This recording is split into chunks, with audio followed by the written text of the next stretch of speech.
the regional summits, and this will get from the report that will be given to us later on.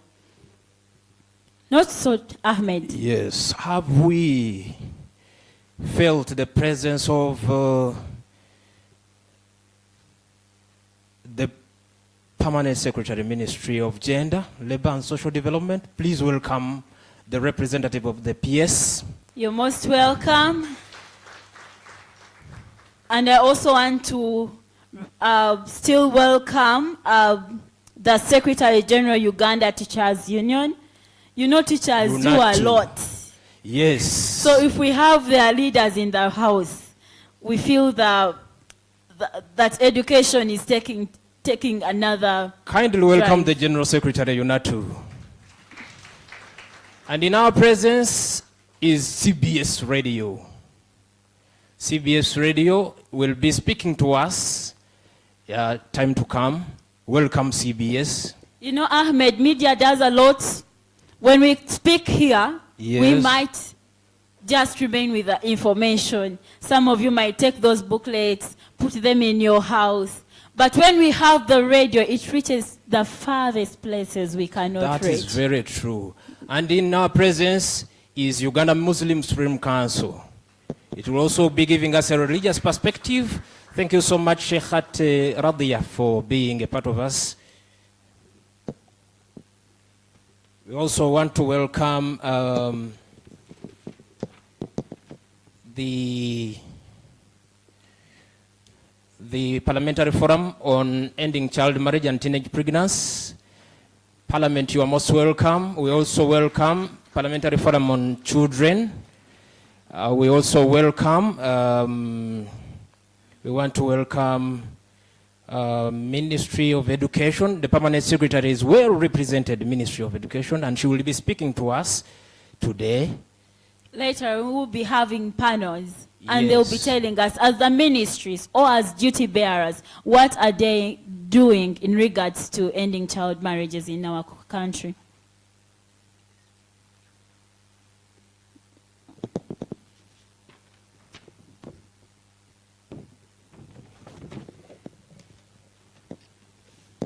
So on that note, as we are still warming up the room, you know the summit, eh? Omwana oli yagambye nti ye ekimuleese kutegeera lwaki omwana omuwala bamutunuuliranga eky'obugagga. Bamutunuuliranga agenda okuleeta obugagga mu maka, like they are. A girl is looked at as an asset? Yes, as an asset. Sugar, paraffin. So she came to learn about that. Salt. To dismantle that belief. Soap. And they make small shops at home, out of the girl. Wow. Anti abaana bawala sukaali. Siwe batugamba. Hey. Nti ozadde kaana kinti kasukaali. Kasukaali. N'olw'ensonga eyo, Ahmed. Yeah. Allow me to welcome the Permanent Secretary for Ministry of Education and Sports to come and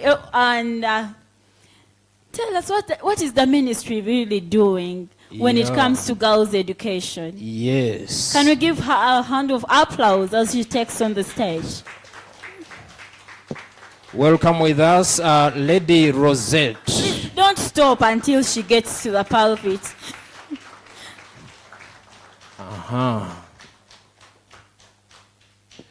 You know, that was transport. The handicap was transport for her to get from where she was to here. Thank you. Even when she's going back, she will get the transport. Thank you very much. Our moderators,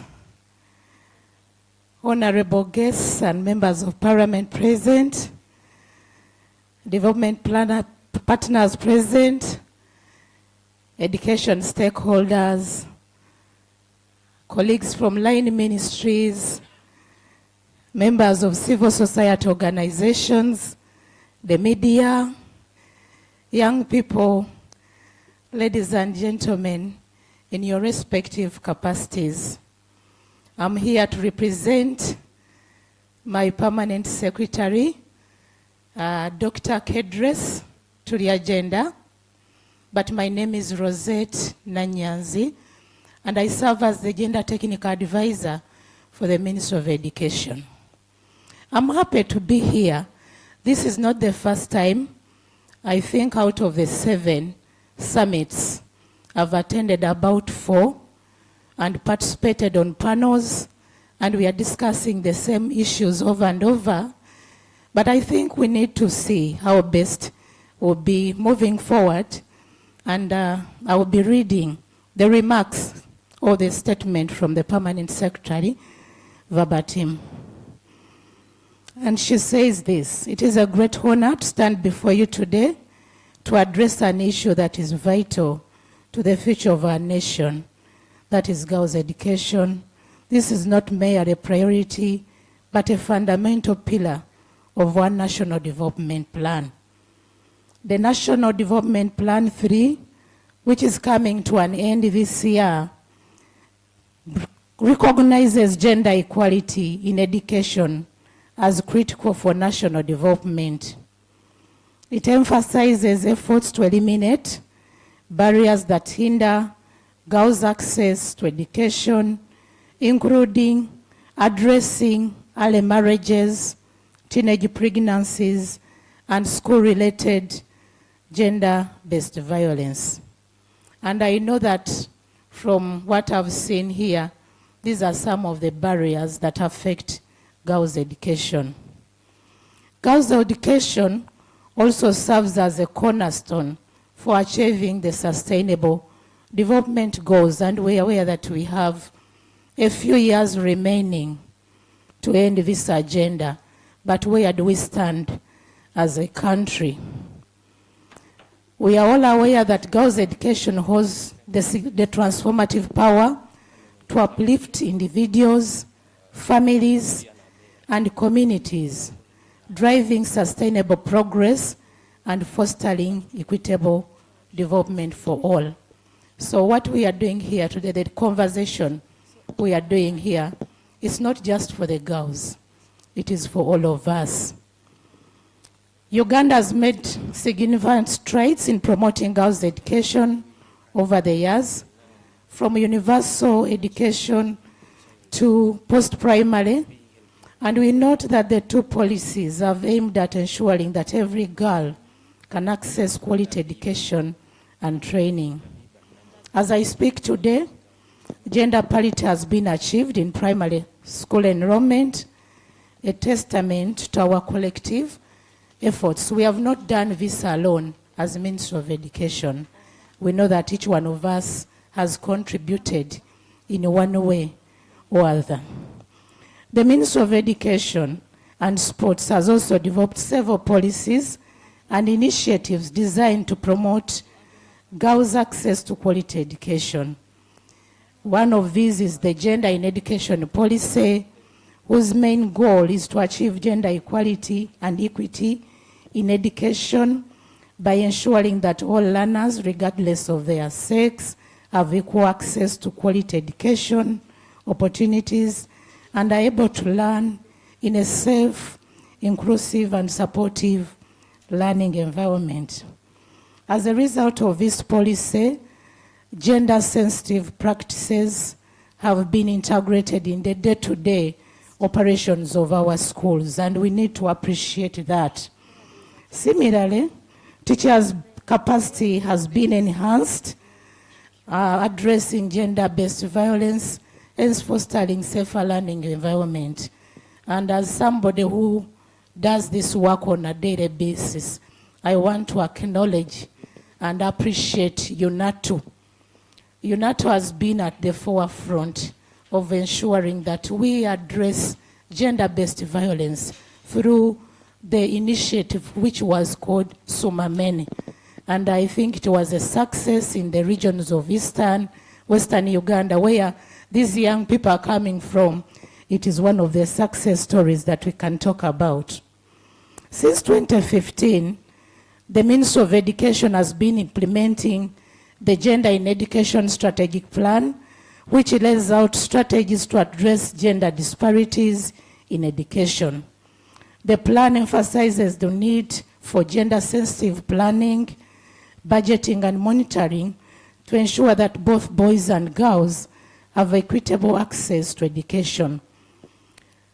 This plan is under review currently, and we are taking into consideration emerging challenges to promotion of gender equality in education, and one of them is technology as well as climate change.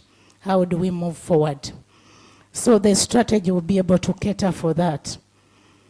Since 2014, the National Strategy for Girls' Education was developed and implemented, and it is important to note the implementation of the strategy for girls' education led to the development of the guidelines for prevention and management of teenage pregnancy and early marriages, and the guidelines for the implementation of the roles and responsibilities of senior women and men teachers.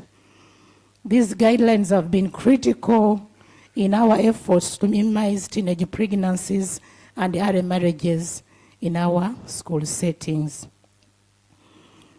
Since 2013, the Ministry of Education has been at the forefront of addressing menstrual health and hygiene in the school setting, aware that the onset of menstruation has far-reaching implications for girls' participation in education. The Ministry has come up with guidelines on the management of menstruation in school settings, prescribing what we need to do as schools to make sure that we support adolescent girls.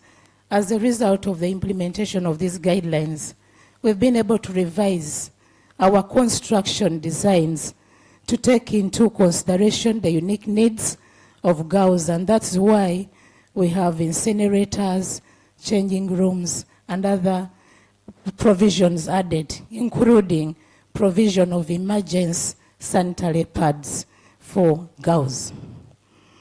The Ministry has strengthened its efforts in ensuring a violence-free learning environment, and we have developed a national strategic plan on elimination of violence against children.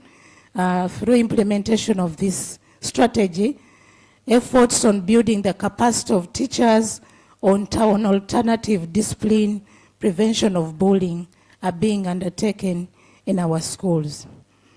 The Ministry of Education is also implementing the Safe to Learn initiative, and this is a global effort to create inclusive and protective learning environments. Uganda's commitment under this initiative focuses on reducing violence against children, particularly gender-based violence, to ensure that schools are safe spaces for girls to thrive.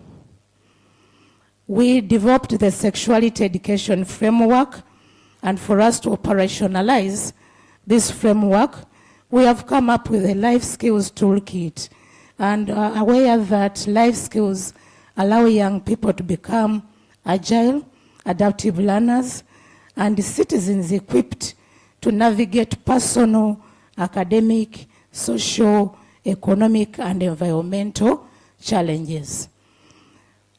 The Life Skills program is being rolled out across the country, and your support in rolling out this toolkit is very critical.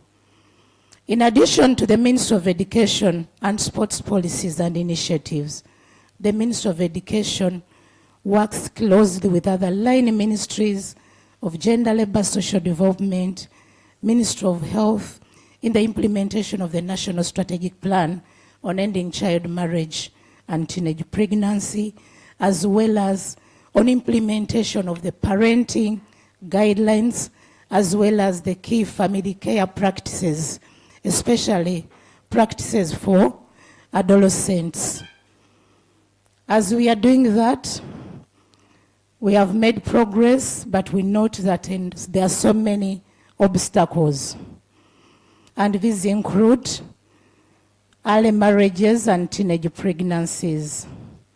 And this is unfortunate because the rates have remained at 24%, particularly in rural areas.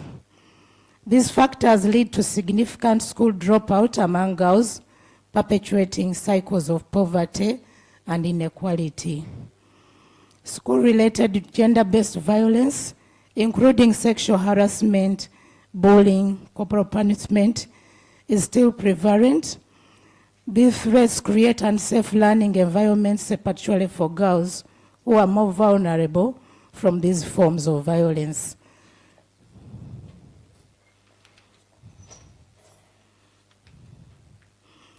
We have persistent stereotypes that limit girls from pursuing certain careers, especially in STEM, which provide skills and competences needed for the 21st century. And we are all aware that we are talking about skilling Uganda, and we see very few girls in these areas. We have deep-rooted social and cultural norms and beliefs that devalue girls' education. In many families, boys' education is prioritized, especially during times of economic hardship. And we have already seen this through a skit. These challenges call for innovative and inclusive solutions to create lifelong learning opportunities for all girls. What are the opportunities? We have to strengthen the implementation of existing policies with sufficient funding and monitoring mechanisms. This can accelerate progress. We must engage local leaders, parents, and communities to challenge social norms that devalue girls' education. By addressing cultural practices that hinder girls' education and engaging parents, we can ensure that education remains a priority for every girl. Technology presents a powerful tool for bridging education gaps. By leveraging digital platforms, we can reach girls in remote areas, ensuring that they have access to quality education, even in difficult circumstances. And most of these are the child mothers. Collaborating with the private sector and development partners to mobilize resources for such initiatives is very critical. Technical and vocational education and training programs would offer girls alternative pathways to economic empowerment. These programs must be designed to encourage girls to enroll in traditionally male-dominated fields like engineering, ICT, and renewable energy. We should provide incentives such as scholarships, mentorship programs for girls. They need this on a daily basis. As I conclude, where do we go? The Ministry of Education and Support cannot achieve this vision alone. We call upon our development partners, the civil society, the private sector, actors to continue supporting girls' initiatives. Together, we can build resilient systems that ensure no girl is left behind. As I conclude, educating a girl is not just about fulfilling her rights, it's about securing a better future for all of us. Thank you very much.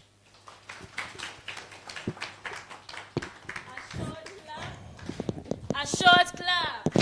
A short clap.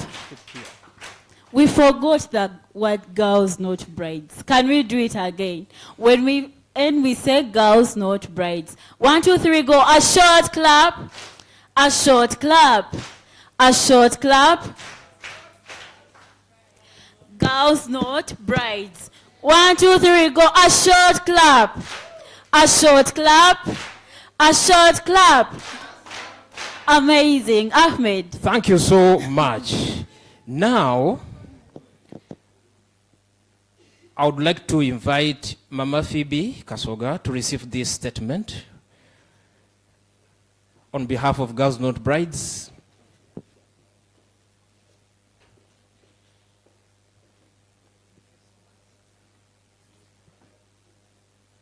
Thank you so much, Mama Rosette Nanyazi. She is the gender advisor at Ministry of Education and Sports. Obugalo bwa transport. Miriam. Yes. We have one of our vibrant MPs in the house, and that is Honorable Sewungu Joseph Gonzaga from Kalungu West. You're most welcome, Honorable. Thank you so much for being a part of us, sir. And he doubles as the chairperson of Uganda Parliamentary Forum for Children. Vice. So we are privileged to have such a honorable. Honorable. Yes. We also want to welcome Honorable Nabukera Hanifa, Women MP Mukono District, member of the Uganda Parliamentary Forum for Children. Honorable Hanifa. You're most welcome. Where are you, Honorable?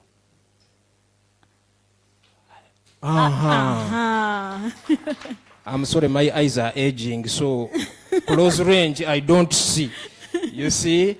But you are most welcome. I saw people pointing somewhere and said, yeah, she must be here. So the house really is full of our duty bearers, and for sure this shows accountability. I have a confession to make. Confess. I am Don't say you're honorable. hungry. Hey, I thought you were going to say you're also honorable, so and so. I was like, And the way I feel, because I'm part of this house, yes. everyone else might feel the same. And I would like to ask that And right away from that, Ahmed, Yes. I would like our members, we will be having our breakfast or break tea for the young people. We already had our break tea, so please feel comfortable. They should not repeat tea. Yes, because if you repeat that tea, It teases you. it will tease you. Yes. You sleep. And what else? Yeah, there is food to come. So the young people Can exist for food. Can we rise, get working tea, and we do something? And then we come back and get to the children's panel. Yes. Because this is a children's event. We need to listen to their voices. Ushers, please do the needful. Please let us have tea. So the ushers will be will be supporting the teams. They'll be getting to your tables, and then you have your tea, get back inside so that we don't have a lot of congestion around the break tea area. So thank you so much. Once again, I'm by the name of Mutesi Miriam, and also allow me to take a glass of water. Thank you.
Chair Nakato, Chair Nakato.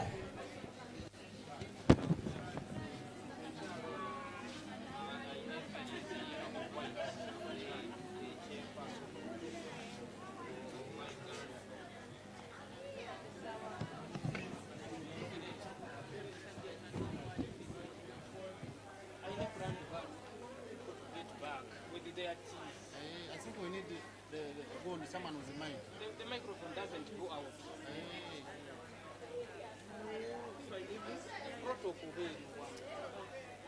The problem is, I'm just going to tell Mrs. from Parliament, if you can give us, then I talk to her.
For members in the house, we said we'll be having a working tea. And the rest of the team that is still outside, let's get in because time is not on our side.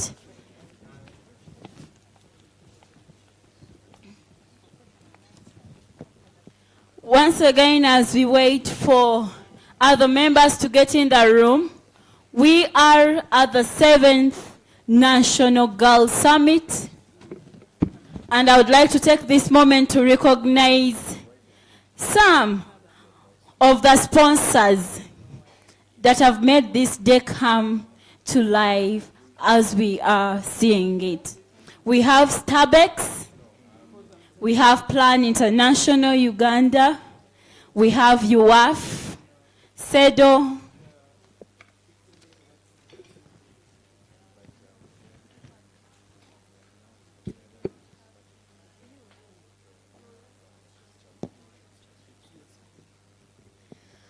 we have the Children's Foundation Uganda. She leads Youth Advocacy and Development Network Uganda, African Women and Youth Action Development.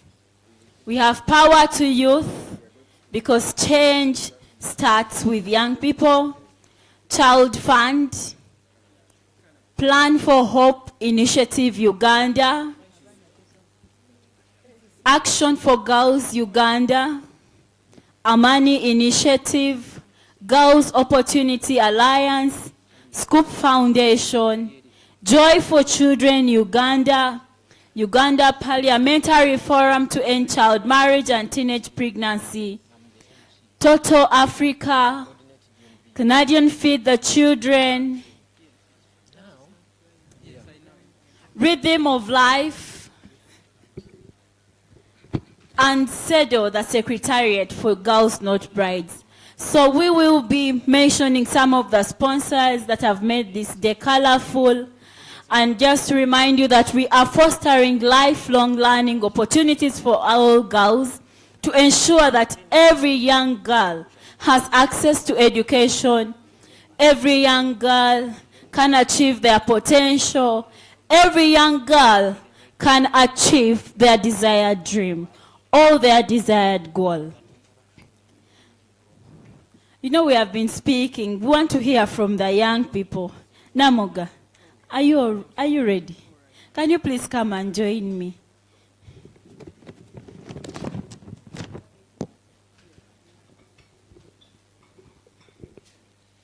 Thank you so much, Miriam. Members, please pick your teas and return to the house. At this moment,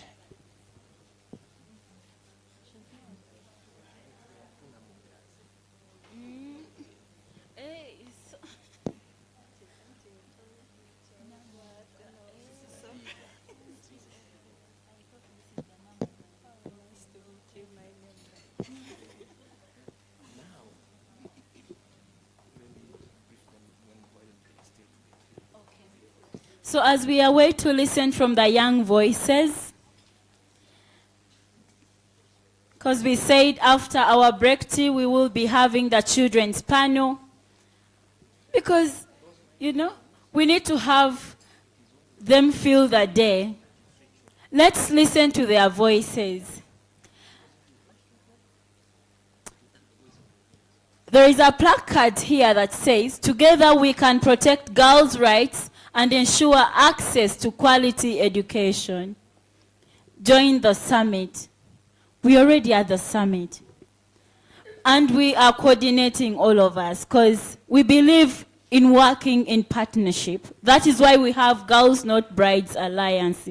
It is a network of so many organizations, over 100 organizations, all advancing girls' rights, including education, health, and working with stakeholders to advocate for implementation of the different guidelines that we have, the different policies, the national strategy to end child marriage, the frameworks, and a lot more.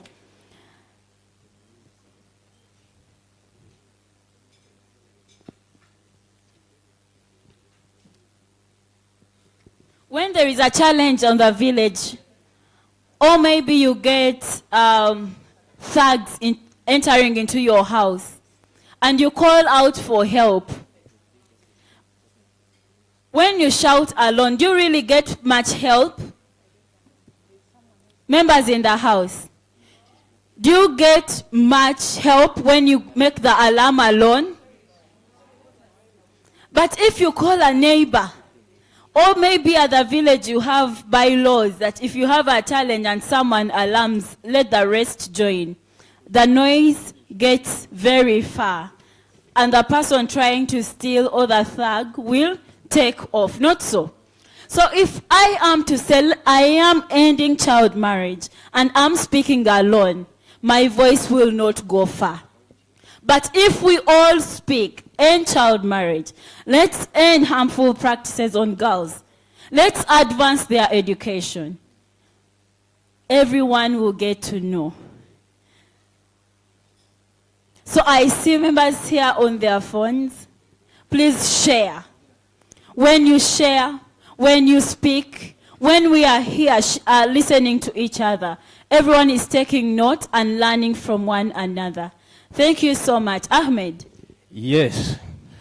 Can we take the pleasure to invite Lady Labiba Namuga, a young lady, to come, and she will be leading the panel that is going to teach us, remind us about the rights of children, and in particular, girls. Labiba, you will Can tell we give us, her a hand of applause as she takes on the stage? kindly take the stairs.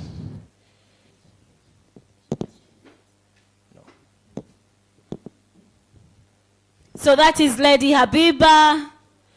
Before you take your seat, Madam, may we know who you are? Hello, ladies and gentlemen. I welcome you to this Children's Summit. My name is Namugala Biba and I'm 13 years old. By the will and grace of God, I shall be in senior 2 next year.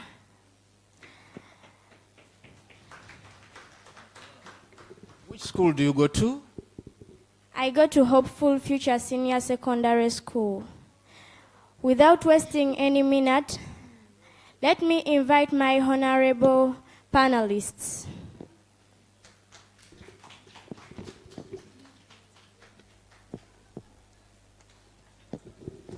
The first one is Apili Nelly. A hand clap for Apili. Applause Apili to take on the stage. Who has come with Plan International Uganda. Thank you very much, Plan International Uganda, for bringing Apili here. Nelly will be talking to us about school feeding and how it facilitates lifelong learning opportunities for children, especially the girls. The second one is Sandra Margaret Namuga. Is everyone eating? Can we give another round of applause to Namuga? Her coming here has been facilitated by Together Alive Health Initiative, abbreviated as TAHI. Thank you, Tahi, for supporting young people to be here. Thank you, Tahi, for bringing such a special guest. And Habiba. Namuga, you are most welcome. Labiba, Yes. as you're still welcoming the panelists, ladies and gentlemen, allow me welcome or acknowledge the presence of other members of Girls Not Brides National Partnership from Tanzania. Girls Not Brides National Partnership, Malawi and Mozambique. Thank you so much for coming to Uganda. You have blessed us. Labiba, you can welcome the rest of the panelists. Thank you. Sandra Margaret Namuga seems to be my namesake, so she's my sister.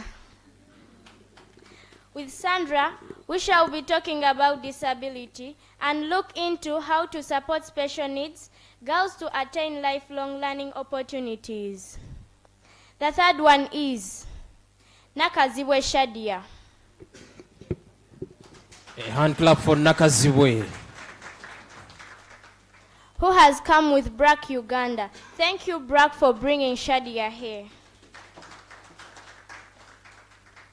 We shall be talking about poverty with Shadia. The fourth one is Ndala Jessica.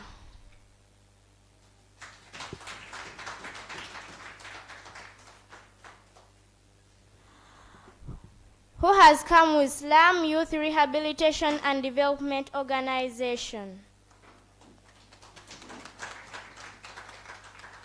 abbreviated as SRADO.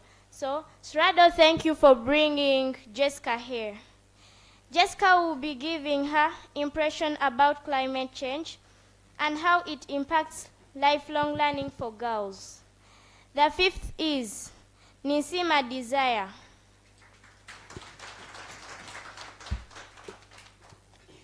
Desire, you are most welcome. Thank you, Joy for Children, for bringing us our sister Desire. Desire is knowledgeable about water, sanitation, and hygiene, abbreviated as WASH in schools, and that is what we shall be talking about. Lastly, let me invite Namaganda Christine to have, let me invite Namaganda Christine, who has been sponsored by African Women and Girls Organization, abbreviated as AWAGO. We shall be talking about child participation with her. Christine, you are most welcome.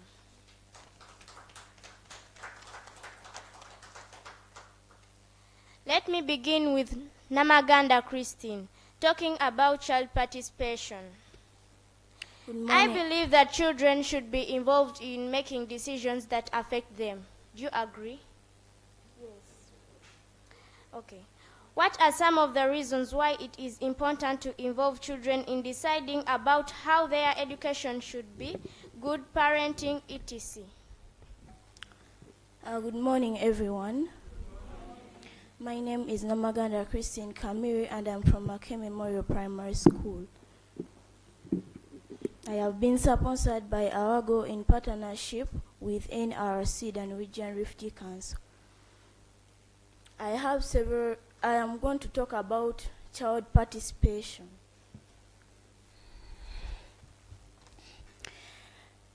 Child participation is a child having an opportunity to experience, a view, influence decision making, and achieve change. It is informed and willing involvement of all children, including the most and those different ages, genders, and disabilities in any matter concerning them. I have several reasons, and the first is it is our right to participate in decision making. The UN Convention on the Rights of the Child, CRC, emphasizes that children have the right to participate in decisions that affect their lives. We need our voices to be heard, and after hearing our voices, we want to see what we have suggested being put into action. Participation empowers us. Participation helps children to develop the skills and abilities to be active and responsible citizens in the community. For example, when we are here, all of us, the children who are here, I hope when you go back to your schools, whether they're communities, you create awareness about child marriages and teenage pregnancy.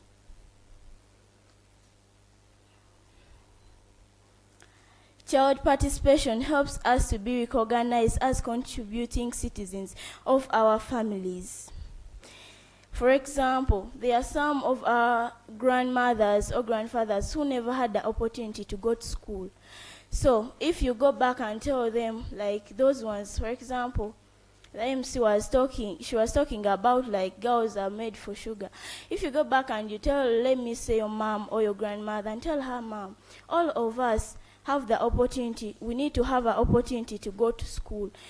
Your mother will understand, and of course she will take you to school. She will know that making you get married at an early age is bad for you, which may cause you STDs.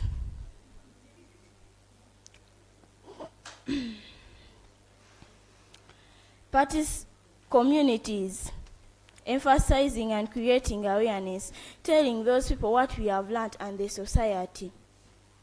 Participation can help children increase their self-esteem and self-belief. If you believe that you have the right to go to school, of course you go and you learn. That's self-belief. And from that, they can learn to make correct decisions growing up. For example, like me, I know that I am here to learn.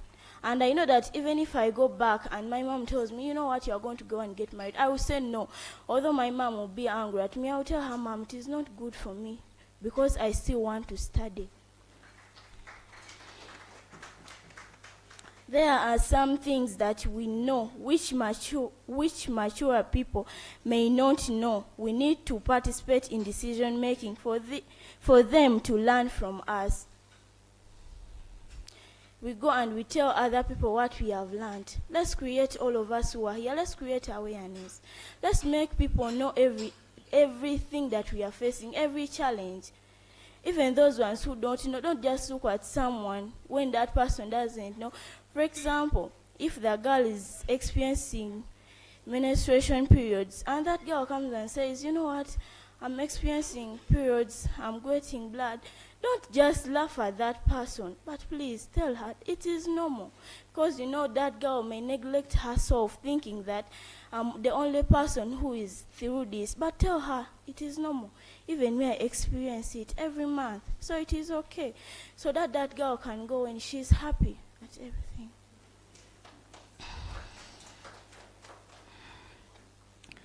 It helps us to share experiences and skills with the rest of the members of the family, community, and society. For example, if I learn to be confident and I go back and I tell those people, you know what, I was at the panel speaking, I was so happy, so you should also try it. It will help you. So that person will also learn that, oh, the skill, I can be confident and everyone can hear about what I'm saying.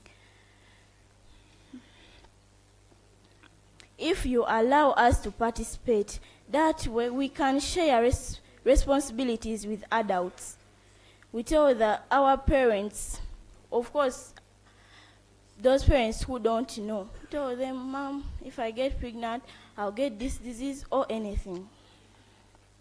It is also the only way we can hold our leaders to account. We cannot do that if we do not know what is going on. Like, for example, if I did, maybe I know, but those people who don't know who I left at home, someone might be at home, but when doesn't know about teenage pregnancy, doesn't know about child marriage, knows nothing about it. But when I go back, Uganda, I tell, you know what, your person, I went there and I learned about teenage pregnancy. I was requesting that we hold conferences so that we told the other girls who don't know to know about teenage pregnancy. In conclusion with that,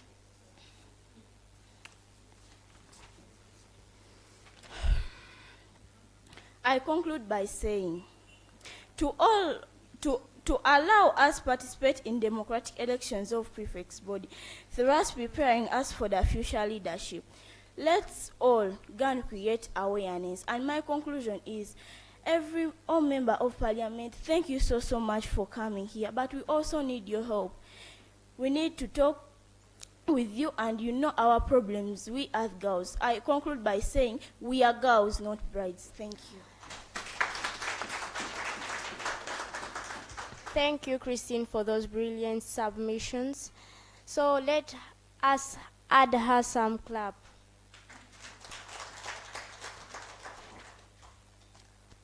Let me now talk about cleanliness, water, sanitation, and health at school. Ninsima Desire, are you excited to be here?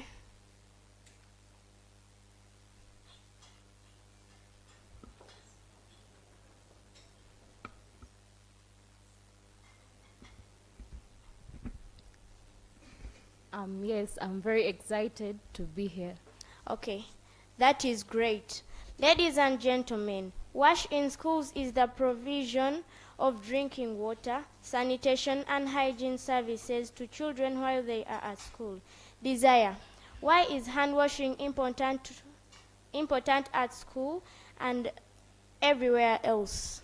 I request Labiba, before I start the explanations, I would love to first introduce myself so that the people get to know the person they're interacting with.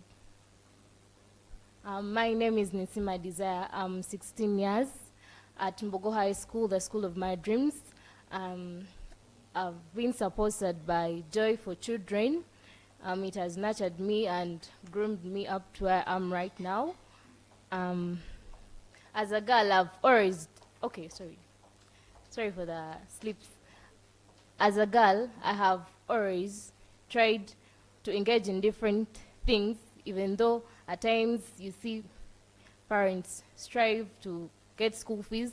So as a girl, I've tried to get some skills. I have a skill in hairdressing and cosmetology, ICT practitioner, and soon pursuing the one for tailoring and fashion. Desire, because of time, can you go? Yeah. So now, I'm beginning with the first question. Why is hand washing important at school and everywhere else? Hand washing, it has only, I think, one point. Hand washing is important because when you wash your hands with soap and clean water, of course, you're going to kill germs. And when you kill germs, it means you're not going to get sick. When you get sick, of course, you are supposed to invest in money so that you get well. But if we engage in hand washing, it means we are not going to get sick. We are going to save money. It means we are going to be safe and healthy. I think that point can be enough for that question. The second question is... Desire. Yeah? Does your school provide you with enough drinking water? Of course, yeah, everywhere. At my school, we have purifiers everywhere. Thank you for that good presentation. Now let me go to Namuga Sandra. My God. Let's talk about the special needs students. Kindly help us appreciate who a special needs child is or student. Hello everyone, my name is Namuga Margaret Sandra. I'm 21 years old and I'm a young person with disability representing Tahi, Uganda, Together a Life Health Initiative. And I got an accident, but that's not the end of life. Both my legs were cut off, but you have to stand as a person in order to stand again and be confident. Thank you so much, Madame Namuga. I think that's the only name I understood. You're my sister. So, you have told me to kindly help you appreciate or explain a person with special needs. A special needs person is a student with particular educational requirements arising from physical or intellectual disability. Okay. Using some few points, what needs to change for children with disabilities, especially girls? Thank you so much for that question. My point A is, children with disabilities have very low rates of initial enrollment. We wish to see this change. Parents need to see value in special needs children because we are special. We need special attention to be sent to school even before the able-bodied children can go. For example, there are parents who have lame children or children with disabilities and have the able children too. But when it comes to going to school, they have to assist these ones who are able. They don't consider the disability ones. They conclude by saying, I'm going to first look after my healthy children. Yet we are special too, we are healthy, our minds are working well, and we're so brilliant. My point B is, even if they do attend school, children with disability are more likely to drop out and leave school early without transitioning to secondary schools and beyond. This is because they go a lot of pain to study and endure that pain to complete the school cycle. They need to be supported. For example, in schools, I got the accident in 2022, and I was in my vacation of senior 4, but to be honest, after my accident, I feared to go back to school. Yeah, that's what I told my parents. First of all, I was traumatized. I was asking myself, how are the able children going to look at me? They will say this is a curse. How will they look at me without legs? They will just see me as a failure. So I told my mom, I can at least go to a vocational school, or maybe anything, but I fear to face the children. So you can find most of the children fearing to go back to school because of the traumas. Even some of them who are born like that, born with the disabilities, they fail to complete schools. Just because they are bold, they are looked as failures. Thank you so much. My point is, in summary, any other point? Yes.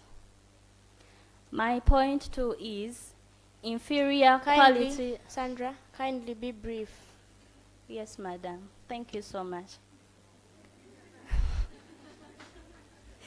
Inferior quality of education. including in mainstream settings where children with disabilities have been integrated into the existing non-inclusive system. In such a case, disabled children cannot compete with able children. For example, in schools we find streams. You can find stream bright, stream red, stream what? In stream bright, they are those bright children.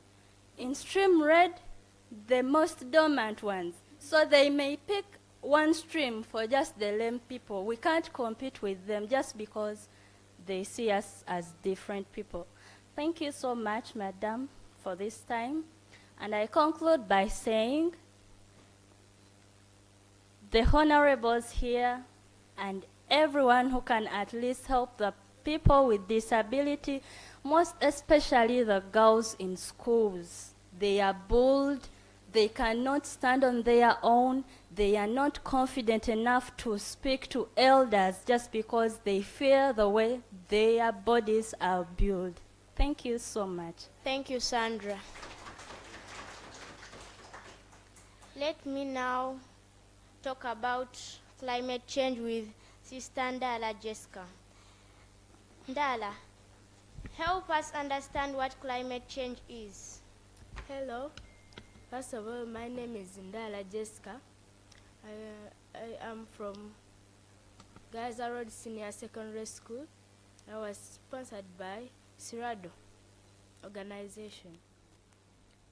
I'm going to talk about climate change. Climate change, this is what we call global warming.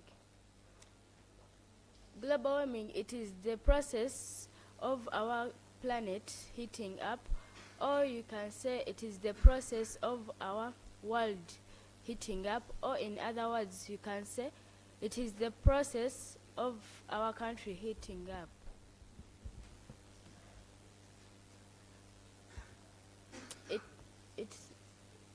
It is those abnormal conditions experienced during night when experiencing high temperatures or too much heat during night. Thank you, Sister Ndala. Do you think climate change affects the education of girls? Yes, it does. Thank you for those brilliant submissions.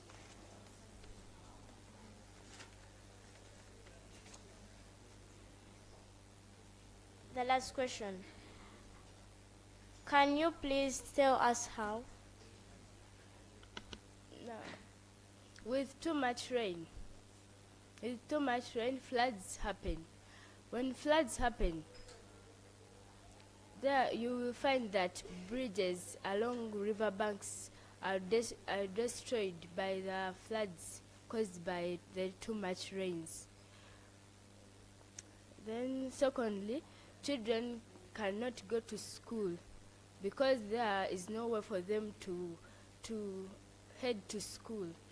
Then you shall find that girls will sit at home, and the moment they rot around their communities, they will find big boys, men, those who will deceive them that they like them, they love them, yet they are deceiving.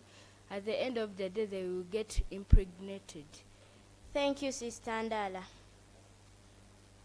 We should talk about food also. And now, let me bring in Lady Apili Nelly to discuss school feeding, those school meals. Nelly, how do you think school meals promote learning for children, especially the girls? Thank you very much. I'm honored. Once again, my name is Nelly, sponsored by Plan International. She leads Uganda. Well, I'll begin with our audience at first, whereby one of our moderators said, I am hungry. Exactly. Food promoted by school provide girls and children with the platform to critically think and concentrate in schools. And it also reduces risks of chronic diseases like ulcers, diabetes. If you see nowadays in Uganda, young children are complaining of ulcers. They're complaining of ulcers just because the food that is provided in school is not ably enough for them. If you see, in line with our social sustainable development goals, that is 3, which says good health and good feeding in school. Then you also have zero hunger. These are the things that align with school to promote for us good meals at school. Another, and it's also prevent temptation. Just from the recent presentation we saw here, where a girl she's supposed to take HIV pills, but then at home there was no food, and she had to fall into temptation of accepting in a boy just because he's able to provide for her something little to eat. Thank you, Ndala, for those statements. When Ndala spoke about food, I remembered about lunch. So, members, today we are going to eat lunch here. Let me now bring in Miss Nakaziwe Shadia to speak about the animal called poverty. Shadia, have you ever heard of the word poverty? Yes. What do you understand by poverty? What is poverty? Poverty is when a person or a family income is too low to get the basic needs like education, food, shelter, water, sanitation, health care, love, and belonging. Thank you. That was Nakaziwe for you. She deserves a big pleasure. Thank you, Shadia. I will now invite colleagues in the audience to comment on the themes we have talked about, ask questions, and suggest how we can give girls all the opportunities they need to thrive to achieve their dreams. Thank you so much, Labiba. A hand clap for this panel. Yes, as we go into the audience, I would like to introduce to you Honorable Flavia Kabahenda, Woman MP Chegegwa, and a member of the Uganda Parliamentary Forum for Children. And she is going to help us interact with the audience as well as the panelists for about 5 minutes. Later on, I will tell you what happens there after. Honorable Kabahenda. Honorable Kabahenda Flavia Ramhoro, you're most welcome. Yep.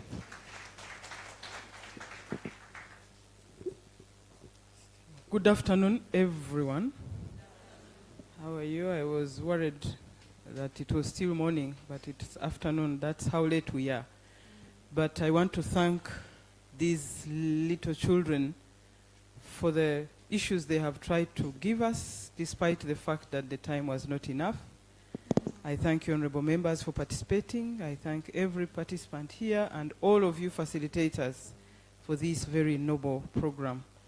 And here we are, the National Child Participation Strategy for Uganda, 2017-2018 to 2021-2022, requires us to value the children, to ensure their voices are heard, and to make sure they are visible. We have that strategy. Did you know that we did? Oh, no. How many knew that we had a national child participation strategy in this country? Can I see the hands? Very few. You better read it. It's on the website, don't worry. But it is due for review. Madam Minister of Gender, it is due for review, and we need to see the children allowed at all levels of decision making to participate, give views about what impacts them. There is nothing for them without them. Clap for them. So now we want your comments. Please keep it short. Don't be repetitive. If someone has already mentioned it, please leave it. Yes, we know a lot about children, although we don't make enough interventions. Okay, the hands. I don't want to preempt. Yes, 1. I will first take 5 maybe. Because of our time, I can see 1, 2, comment from the child, 3 from honorable. Let me take 5 first. I have 3 so far. 4, another from the child. Can I get the 5th? Do we have males here? Am I not seeing very well? You know, I've just come. Okay, I have 4 so far. I'll start with her. Good afternoon, and I'm Sheila Abenitwe. I work with Action for Youth Development Uganda, that's Western Uganda. Thank you, the children. I would like to put to our attention that we need to listen to the children. Let's take time to listen to them. Whatever they are saying, let's be conscious of why is this person talking about such a thing. Some things you may think they are bad. Try to listen to them, whatever they are saying. Thank you. Welcome, very good. Keeping it short. I think I had her at the number 2.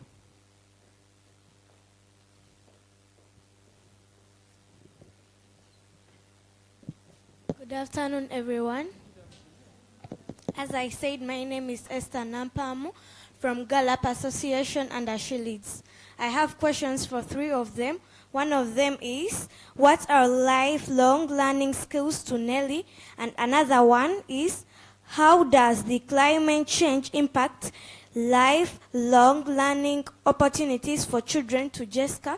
Another one is, how can poverty lead to domestic responsibilities to Shadia?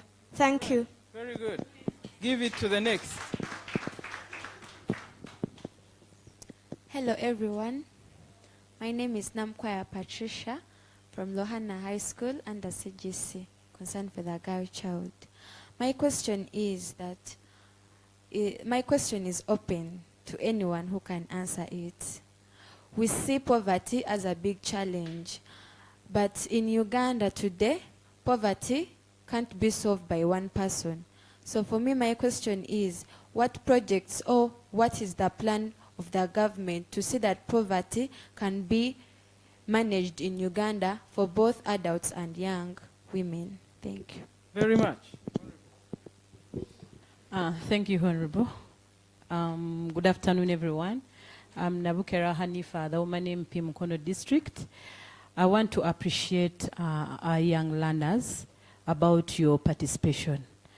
I'm delighted. This is actually the first one.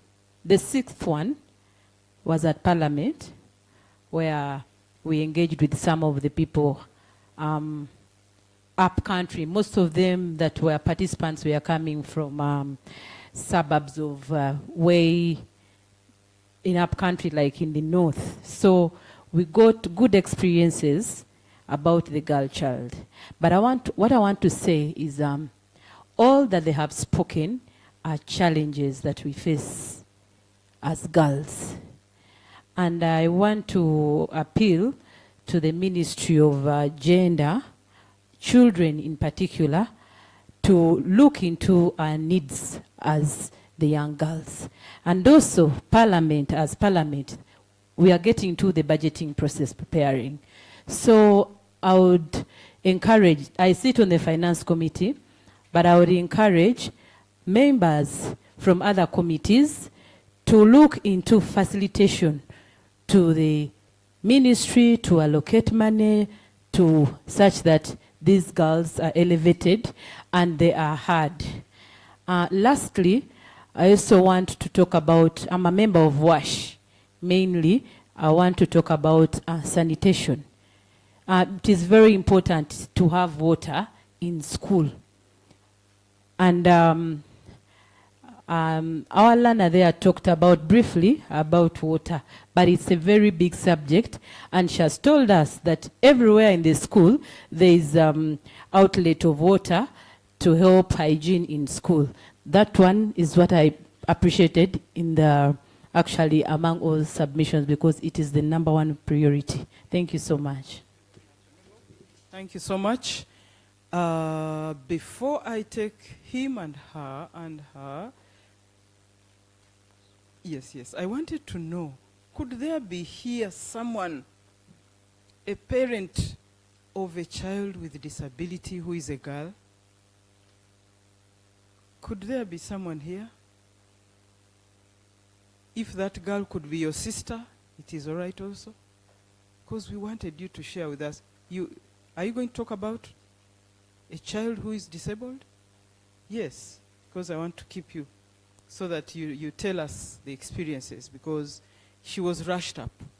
I could understand, but we really want to know, how do you find it raising or staying with a girl who is disabled and has to go to school?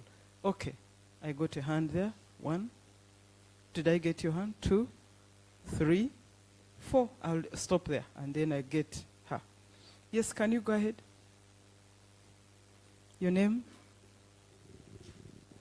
Thank you. I'm Muhammad Ali Aluma, the Deputy Secretary General in charge of Finance and Administration, Uganda Muslim Supreme Council. I'm a bit scared, and that's why let me represent the men in the house, as you've rightly said.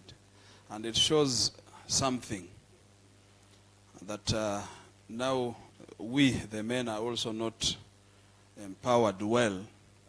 And when I look at the Girls Not Brides Uganda. So men are at risk. Go ahead. Yes. Yeah. And the risk affects my sisters there. Because tomorrow, if we empower them very well, we give them everything, education and what, and we forget about this boy child. That's why today you can see in television, Buked has the program of Abanyonya. You see a man with 2 legs, 2 eyes, 2 everything, saying that I want njagala omusajja omukazi omugaga yekolera na chi, you know. So I'm really requesting that as we think of the girl child, let's not forget this boy child, because tomorrow these brides and the grooms we are talking about, they will meet together and they will not match because of that. Thank you. I want to agree with you. Clap for him. Because he is promoting positive masculinity. Isn't that so? Yes, positive masculinity. In the whole girl emancipation, positive masculinity. Because these girls, outspoken as you see them, at some stage they will need men. Which men do you want them to have? The unempowered men? They need empowered women, need empowered men. So positive masculinity, I think, becomes very, very important. Ma'am, you are the next. Yes, yes. Thank you. My name is Radhia Namakula. I head the Department of Women and Children Affairs in the same institution, Uganda Muslim Supreme Council. I'm reacting on an animal called poverty. I want to empower the girls and whoever is here that it's not written anywhere that boys shall have more money than girls. We saw a skit here when a girl felt hungry, she went and the boy manipulated her. But the thing is, imagine that that boy is your brother. Just compare her to be him to be your brother. Your brother doesn't have the money the way you are. So my point here is that as you enter into the holidays and the long vacations, learn the small skills of making necklaces, making handcraft, bake around, cook, and get money for yourself. It's not too much for you. Get money to cater for your basic needs, and life will continue. I submit. Thank you very much. Thank you very much. Susan, I saw your hand, but there's some lady here who raised before you. Can you give her the mic, and then Susan? Jacqueline Hope Mbabazi is my name, concern for the girl child. Aboli, I gladly relate. My woman MP Chegegwa district. At Concern for the Girl Child, we interact with schools in so many spaces. I want to speak specifically about the dire needs of the UPE schools deep down there where we implement WASH. In those spaces, we are finding school administration struggling with providing food, which is one of the topics of discussion at this parliament this afternoon. And the administrators say, we appreciate the government effort to send UPE funds, yet these funds are not sufficient enough to run the school. But when we put up efforts to raise funds from PTA, the PTA funds, we get parents who still throw complaints back to the ministry, and of course, they come down to curb that practice. They don't want the administrators to collect money from parents in USE schools. We have a challenge of food. Children are going hungry. I do not know what our friends at the Ministry of Education have to say about this. If we are tying the hands of the administrators from raising funds from the parents, but also there is also a need of maintaining these water sources. For example, if CGC puts up a water source, or all the other CSOs that we see do wash in schools, it becomes hard for us to maintain those water sources. And we leave the entire task to the school administration. The only way they can do that is raise funds from the parents and the community. Yet, their hands are tied. I am very sure that we can get a solution to that in this space, but we shall never stop to appreciate the government's effort towards availing a holistic education in our country. Thank you. Thank you very much. Food. Food. Is it in the homes? Is there food at home? You see, I can't pick your voices. Is there food at home?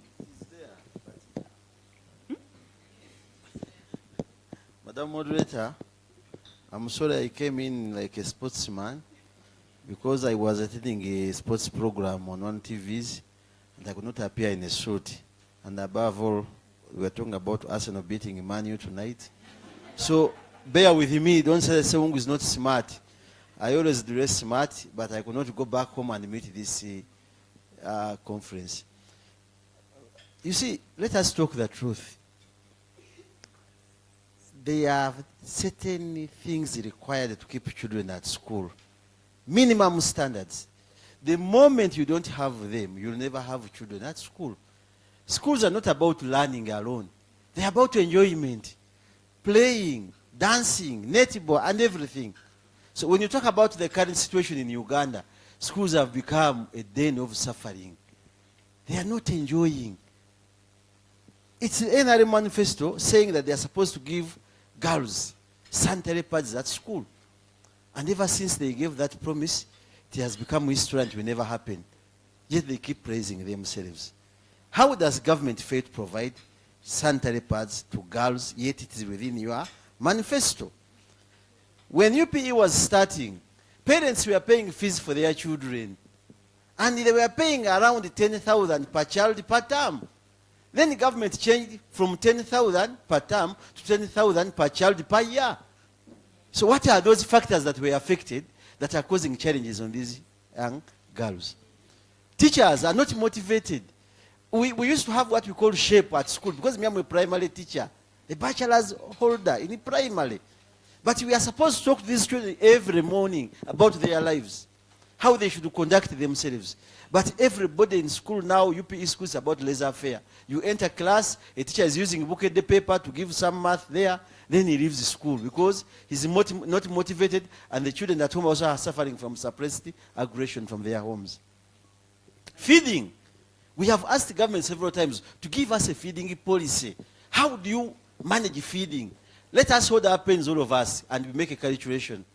Some parents in UPE give their children 100 shillings per child per day as a feeding fee in rural areas. Now multiply 100 times 90 days of the term. How much is that? I'm asking you who are calculating. I told you hold your pens. That's 9,000. Now if you get 9,000 times a school with 400 children, how much is a child? If I get 9,000 times 400 children, how much is that? 3,600,000. So we are telling government, allow schools to charge some fee to give good feeding at school. 400 children with 3.6 million shillings in a rural area is enough to feed the children in a day.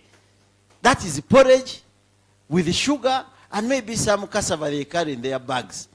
But when you say that, Mr. Museveni and this government says that teachers are charging money from parents. And up to now, there's no policy. But the competition is the same. A Kampala child school, parents, and the one of Kalungu sit the same PLE. And the one of Kampala gets a second grade, and the one who has not been getting good attention in Kalungu also gets a second grade. Of the two is brighter. The one of Kalungu. So we need to heal the foot. Wherever you change your shoes every day and you think it's the foot smell, you have to heal the foot. It's not the socks or the shoes causing the smell. It's the foot. So what are we saying? These girls here, you have heard what they have said. They know everything. They are not any different from Kampala parents or other schools. You saw the other girl in the corner. She was biased with her school. She gave a disclaimer that everything is good in her school. Because that's where she has been. But if you convince her to take her to Green Hill or to Namagunga, will she refuse? She can't, depending on the condition. So as I conclude, Madam, we legislators have also failed. We come here and lament, talk a lot of things, work on us, push us. Why do we go for budgeting? Now she has talked about budgeting. How much money is going to go to education to cater for these younger girls? When I was teaching in Shimoni, the school had around 10 dresses, uniforms. If a girl went into her problems, a school could take and cater for her. Actually, one time we were in class, we had trained boys. One girl got a challenge, but a boy came and talked to Mr. Sewungu. Jane has got a problem. And what was the approach? Sending out all the boys out of class, briefly. Then this girl goes out with because other girls are there, you go and work on her, but there is a replacement of the same uniform for the day as you wash the other uniform. But you go to the rural areas and ask teachers to have some reserve uniforms to cater for such matters. It is hell. So you sit down, pray for this country, whether you're a Muslim. I saw the Muslim gentleman from the Muslim something. He was as if getting bias on the side of girls and the boys. The challenge now is on girls. When it comes for boys, we also talk about it. But handle the issue of girls now. Lastly, girls, not brides. What is the biggest challenge we are facing in rural areas? Once a girl is impregnated, the first people to convince and share money is the father or the mother. Actually, the father, not the mother. You say you get someone, this girl was, then what everything. You call the mother, your father says, let us leave these issues. Because you can't go to court as an individual. Say you can go for public litigation, but this is a criminal offense.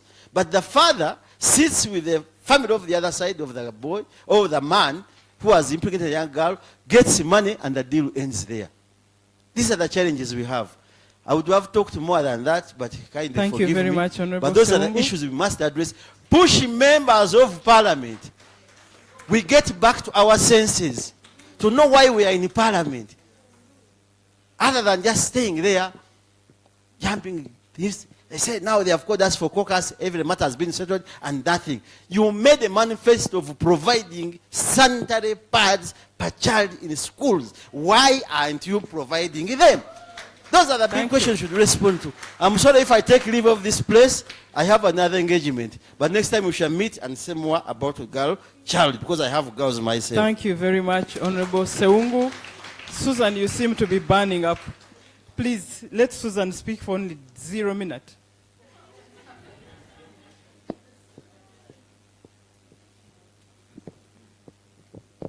Thank you so much, Honorable. I'm Namwe Susan. I'm the coordinator for Uganda Parliamentary Forum for Children. Honorable, most of the times we talk about the statistics for child and teenage pregnancies, which we do have. But have we ever thought about following up on the perpetrators? I think we can also get the statistics for the perpetrators, because since we have the ones for the child and teenage pregnancies, I think mine is take home for all of us to follow up on the perpetrators. Thank you very much. It gets back to him, positive masculinity. We can lament here about teenage girls, teenage who got pregnant, and lament forever. But as long as we cannot talk to the other side, then we shall fail on it. Disability, 1 minute. Someone living with someone disabled who has to go to school. share with us just one thing. Okay, thank you so much, moderator, the guest of honor, and protocol observed. Good afternoon. Good afternoon. Yeah, my name is Yvonne Kabahes. I work with BRAC. Yeah, I have a disability, and I so happen to live with a person with a disability. Yeah, so I'll share some of the experiences of a child living with a disability. The biggest, if it's to talk about disability, it's very broad. But the main challenge that is faced with children with disability, and especially a girl child, it is access. Access is the most challenging, that links to everything. As we all are aware, disability and poverty are closely interlinked. And when we look at the fact that this person is with a disability and then this person is a woman or a girl, so we can imagine the impact. So when I speak of access, information is a challenge, accessing it. Look at a person who uses sign language. Those are the deaf and the dumb. It is what? A challenge. How are they going to attain education? Then when you look at a person with a vision impairment, when we look at access to information, vision impairment, access to Braille. I know the Ministry of Education is well represented here. I so happen to go through school. I know how we used to run out of paper, Braille paper, and the Perkins machine to write notes. So you can really see for a child with a disability. These are non-governmental services. They are very expensive. Make a conclusion. Okay, thank you. Thank you very much. I left a question here. Parents, most of the girls who got pregnant were impregnated because of hunger. There is no food at home. And as long as there is no food at home, Chikomando will be enough for her to be pregnant, as long as it sits in the food. So please, like government should provide food at school, home should have food. Food poverty is the biggest poverty we can talk about, because it will cause all the challenges you can think about. Whoever is hungry will be angry. There will be violence in the home as long as people are hungry. So I thank you very much for the participation. I would like to come back to the panelists for you to answer a few questions that you think went to you and wind up. Is there anything you would like to respond to?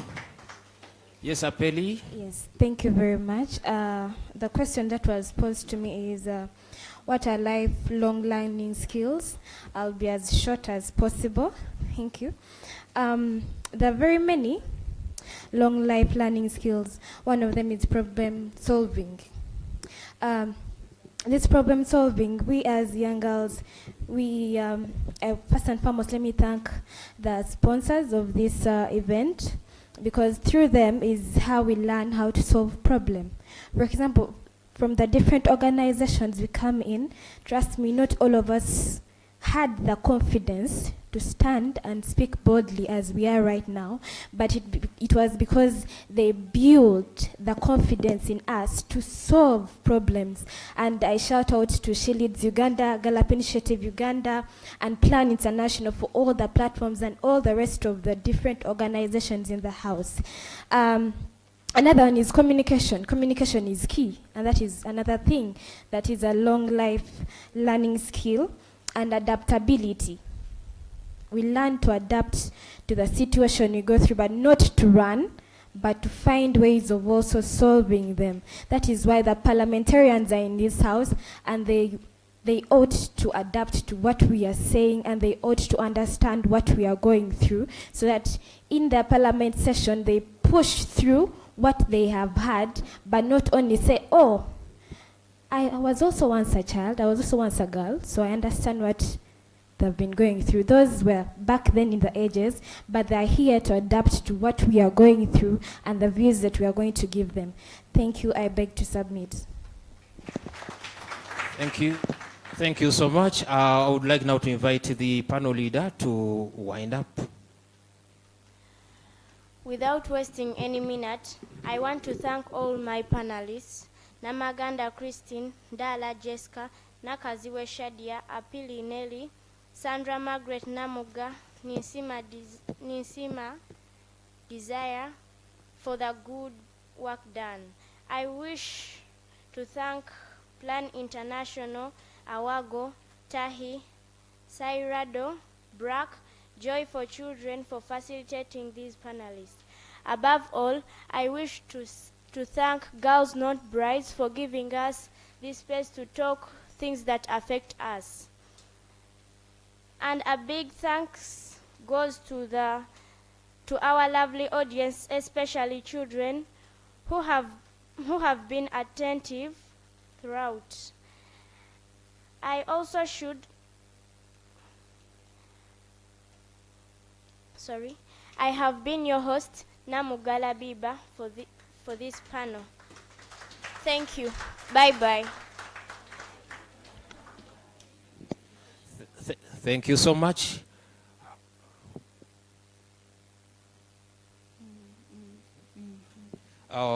Before you go, come here down, I will request Honorable Najemba to hand over certificates to these lovely girls.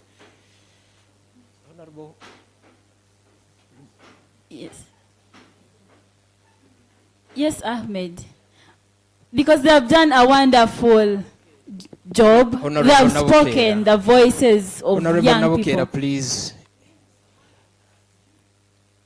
Honorable Nabukera, please. Rise and reward these certificates, please. Because they have spoken on behalf of young people in our communities.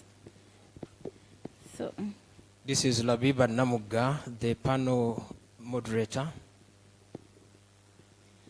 please let's give them a round of applause. Show it to the press. And pose with the Honorable for that picture. Smile. It doesn't kill. Thank you. Namuga Christine. Namaganda rather. Namaganda Christine.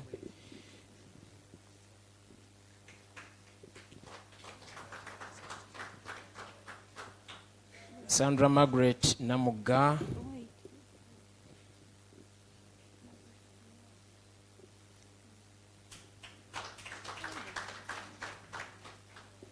Apeli Nelly.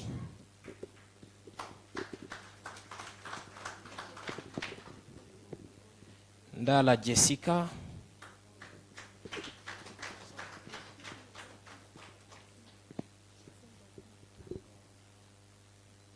Nakaziwe Shadia.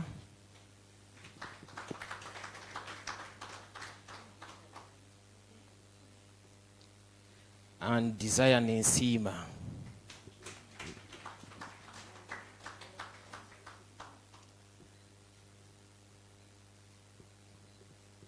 Thank you so much for that. A hand clap for everybody was. Can we have a short clap? A short clap. A short clap. A short clap. A short clap.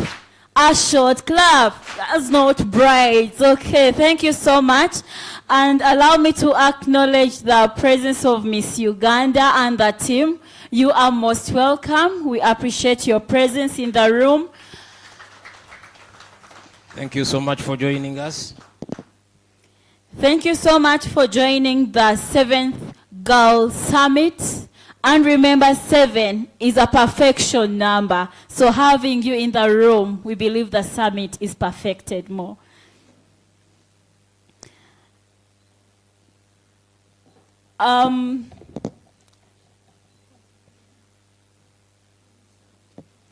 So let's welcome a representative to give a representative representing State Minister for Children and Youth Affairs to come and give us a view on the status of the girl child in Uganda and what the ministry is doing about it. So you are most welcome. Let's welcome Mama Tusasire Ruth Muguta, Assistant Commissioner of Family Affairs at the Ministry of Gender, Labor and Social Development. Please welcome with me Madam Ruth.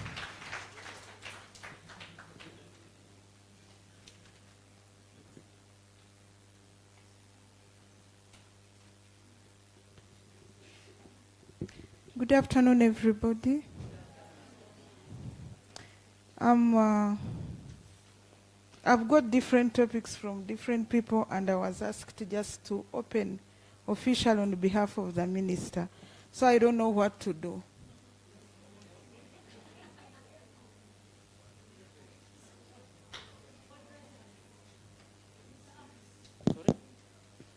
I've got different directives from different people, but I was asked to come here to officially open. Yes. So I don't have statistics and which were. As a politician, I don't do in statistics, but my PS, if she's around, the representative of the PS can do it.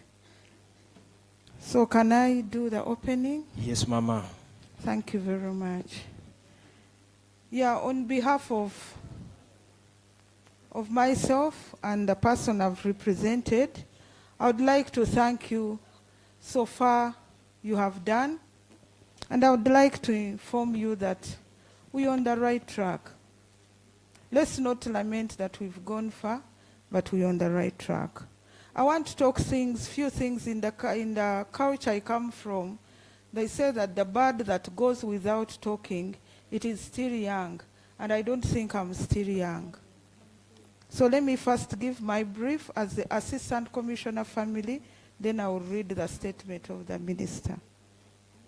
I would like to thank the organizers and everyone here, and some of the few things that I've noted. Ministry of Gender has different departments, and one of the departments is the culture and family, and it influences a lot on the girl child and preventing a girl to be a bride. So I would like to say that I'm happy to be here and bring out some of the issues that we need to hear so that we can be able to know, though you are dealing with a girl is not an island. There are so many things that influence, and so we need to work in the Ministry of Gender so that we do a whole sum of whatever we want to help the girl child. And leave alone not Ministry of Gender, but Ministry of Health and Ministry of Education, Water, Agriculture. Every ministry is important in helping and stopping the girl not being brides. My issues on this theme, we may not achieve a lot without having these actors being brought on the forefront. The parents, because I know Girls Not Brides, Plan International, or whatever, Eric's and what, would not have got these children if parents didn't bring them in the world. If you are a mother here, stand. I would like to, because I'm now Baram, stand. If you are a father here, stand. So, if it was not these girls wouldn't be there. Would they be? No. Would they be? No. So I would like to inform the people that are dealing with protecting the girl child and the child that these are important. And to me, the parents or the guardians of these children would be here to see their children, how they are bringing out, because the success of every parent and the pride of every parent is to see a successful child. You can see it. We have brought out legal frameworks that have helped this environment to happen. And so, as much as we could blame the government, but we have the legal frameworks that enable you to bring out whatever issues you are seeing in the community, because government alone cannot do it. How can we have a better future for our girls? It's by starting, where does the girl start from? I once visited China, and the women would go to the hospital to find out whether they have a girl child during pregnancy, so that they can do what? Terminate the pregnancy, because the girl is the one in the what? In the pregnancy. So girls, I want you to stand. whoever is a child here, together with even the Miss Uganda, you are still a girl, whether you are Miss Uganda, stand up, and the girls. I want us to thank our parents for not terminating our pregnancy, despite the problems we are going through. We should thank our parents. Clap your hands for your parent, whether he's alive or not alive. Because without the parents, Plan International wouldn't see you, which you are praising today. Girls Not Bride would not praise you. Miss Uganda wouldn't be there if the parents had aborted her. Sit down. So we need to first change the attitude of the parents to know that these girls are very responsible. They are children of today, but they are the parents of tomorrow. If we don't give them the future, if we don't do the role modeling to these children, however much plan or any other puts in it, they will not, because they didn't learn it at the young stage. Evidence has shown us that if a child from 0 to 3, he has already made almost 80% of who you are today. So, if we are waiting for primary schools and secondary schools where the NGOs are going to meet them, are we having the right children? No.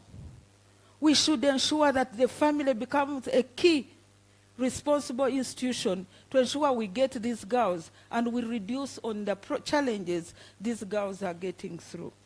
We have seen, yesterday I was in Ajumani and I came back because I was called because of this thing. But one of the things that came out, parents were appreciating to be told what their roles are. Most of these children are the parents who were there yesterday, and they went into parenting without any guidance.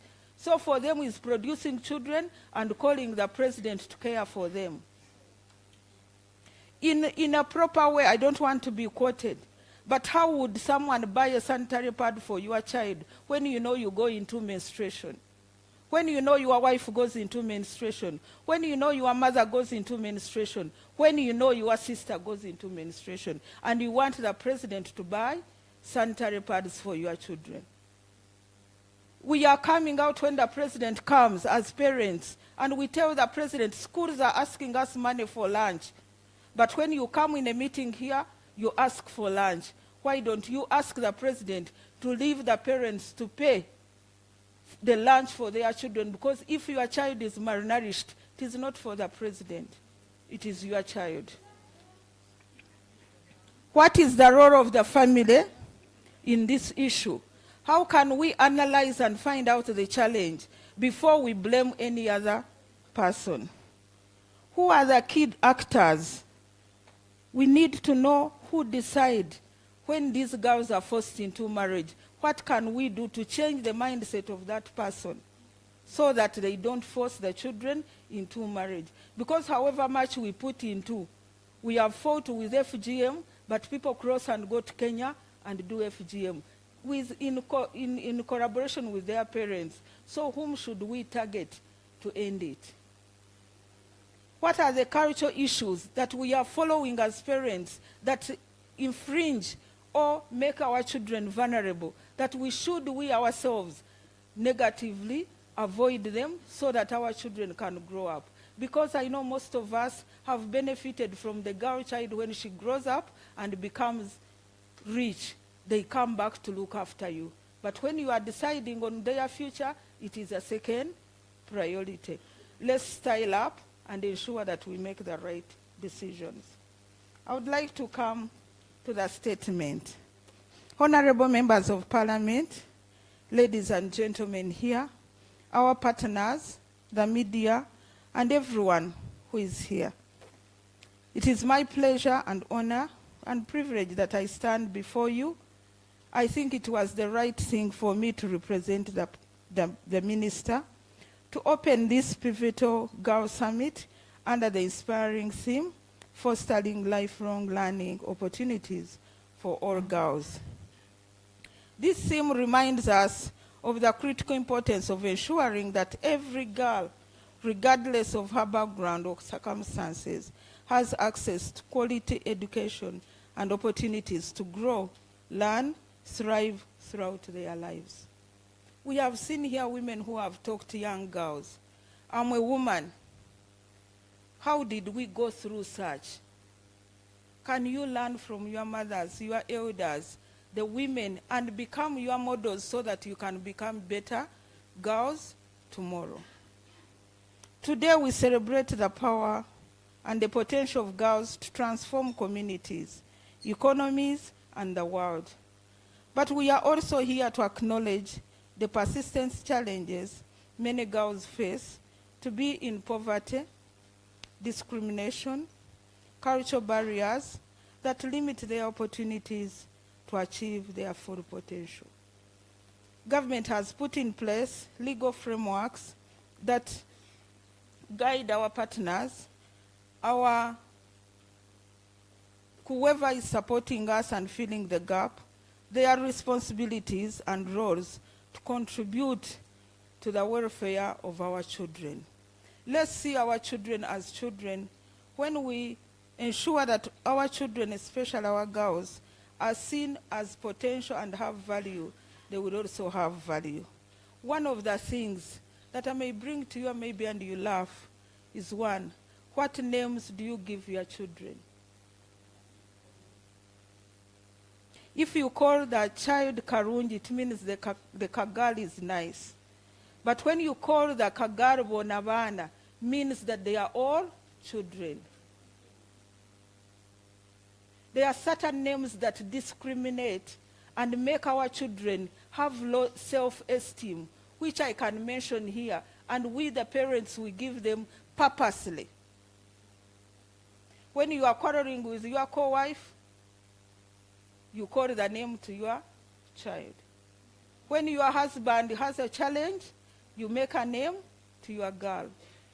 So those things also make our children have low self-esteem because of the names we give them. So as you go out there, let's ensure we analyze what type of names we call our children.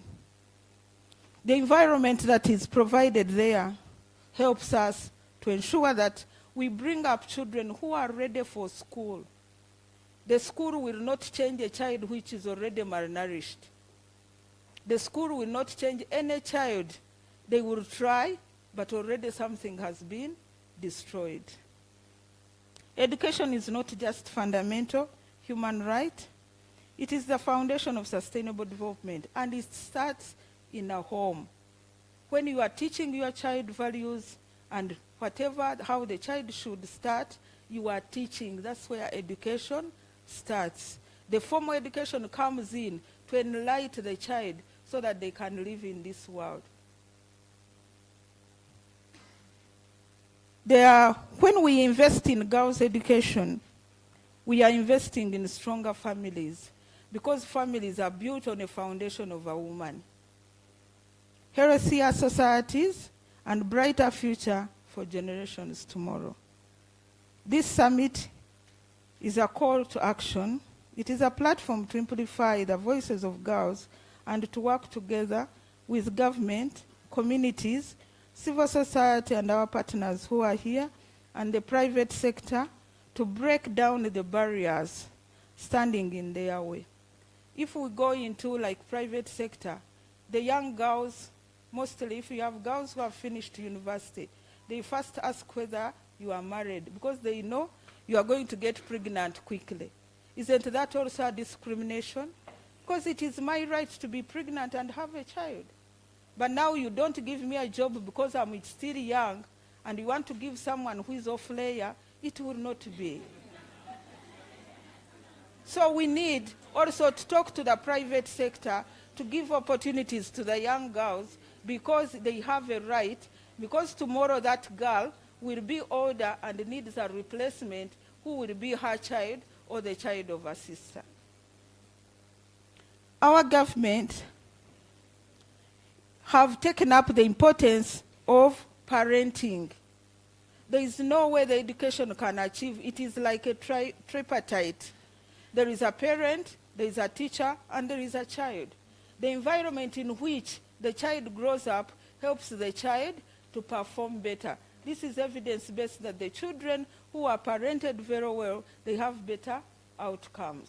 So we are putting importance, and we've developed guidelines, we've developed manuals in which we are teaching parents, and this one we want the civil society to take it up, because they may reach where we don't reach, and ensure that we empower our parents to have better futures for better outcomes in education. Our government remains steadfast in commitment to creating these policies and programs that prioritize education and empowerment of girls. We are working to eliminate gender disparities in a home, a community, schools, and promote dignity in digital literacy, and ensure that no girl is left behind in this technological era. The reduction of negative cultural practices and prioritizing positive parenting will work together in ensuring that we can stop our parents from seeing children as property, but seeing girls as a value addition to the family. To the girls, we work in collaboration with other MDAs to empower the parents who have brought you up, and I would like you always, whenever you are there, appreciate your parent. The other NGO comes next, but the parent is first, so that the parent is proud about you. Me, my father is proud about me, though he's dead, because he knows I cannot shame his name. So I appeal to the fellow men that are here. You are the heads of the family. Can you be the head of the family? Not in the word, but also Nembikorwa. You are the head. The children see on you. The words you talk, the things you do, affect or influence the children's behavior. Let's not keep on talking that men, but let's also have men who can come up and say, it is enough. Men should come up. Can we also, parliamentarians, include the Forum on Family to ensure that families, because it is said even worldwide that family is second to the environment in disappearing. So if families disappear, then also Uganda will disappear. Protect the child, especially the girl child, to ensure that we have a future. If we have only men, there is no future. But if we have a girl within those men, at least there will be a human being brought in the world. I would like to appreciate all efforts by our partners who have been here and who have supported this event. That may God bless you and add something where you have separated. But be example. Don't support the event and you do differently. Be an example. If you are the manager there, let your children be seen to be the best. If you are an office attendant there, be the parent that their children are proud of. A successful girl or a child is a pride to the family, to the society, and to the country.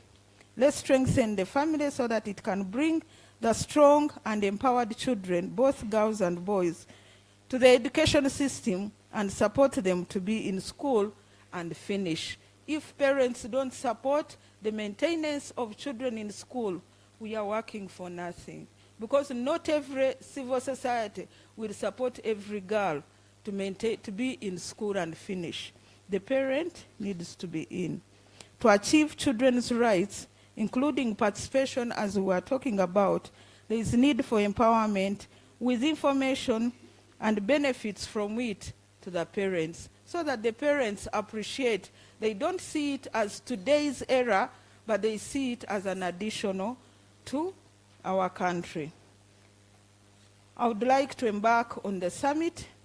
As we embark on this summit, let us reaffirm the collective commitment for fostering lifelong learning opportunities to all girls. Together we can build the world where every girl has the tools, the knowledge, confidence to reach their full potential. Thank you very much, and I speak this for God and my country. A short clap. A short clap. A short clap. A short clap. A short clap. Girls, not brides. Thank you so much. Thank you so much, Mama Ruth, for that wonderful statement. I wanted to call Chairperson, Co-Chair Joyce. She has gone. Can I call Hope Nankunda? Is she here? Yes, Mama Hope, come and receive this statement from the Minister. From the State Minister for Children and Youth Affairs on his behalf. So Mama Ruth, thank you so much.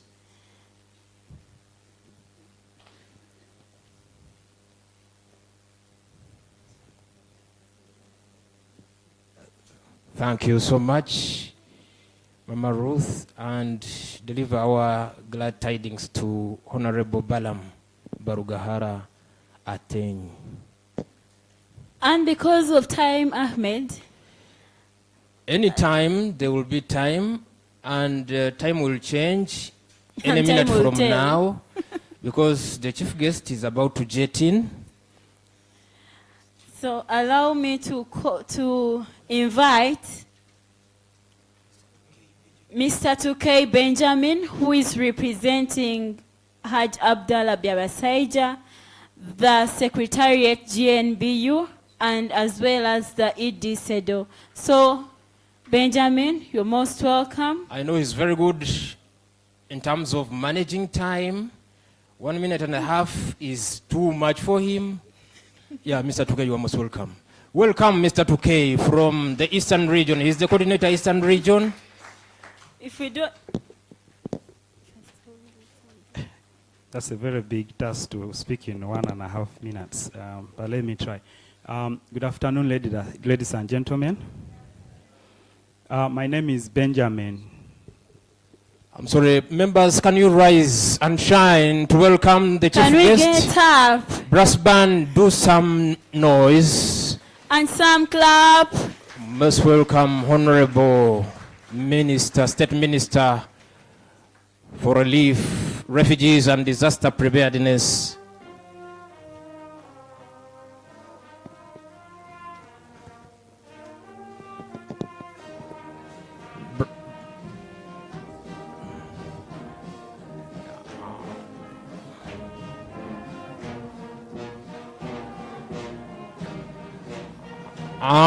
Brass band.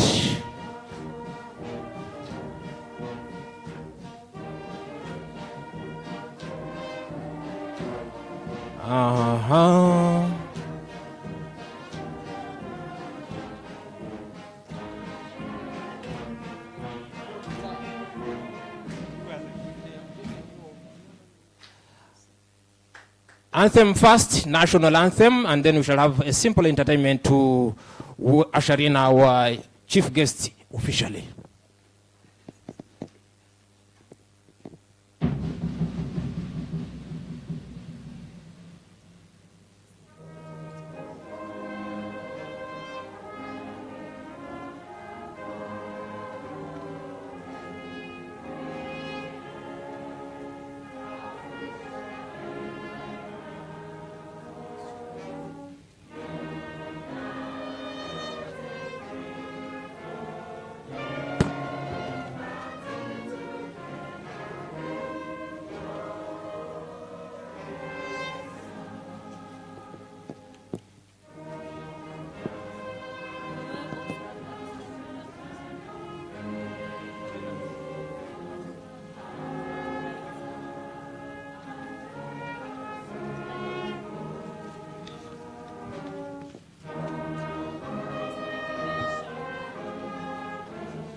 Let's have the East African anthem.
Next, we will have the Girls Not Brides anthem.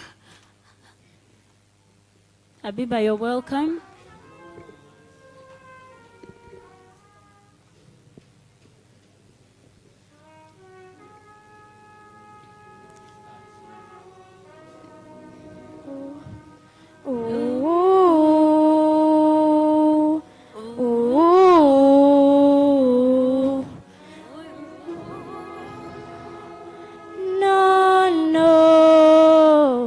Don't marry us off, 'cause we are girls, non-brides. Speak out, speak out. You have a voice, just speak it out. Oh girls, we are girls, non-brides. We know our rights, we speak them out. We are girls, non-brides. We know our rights, we speak them out. Oh girls, speak out. You have a voice, you know your right, speak out. Nothing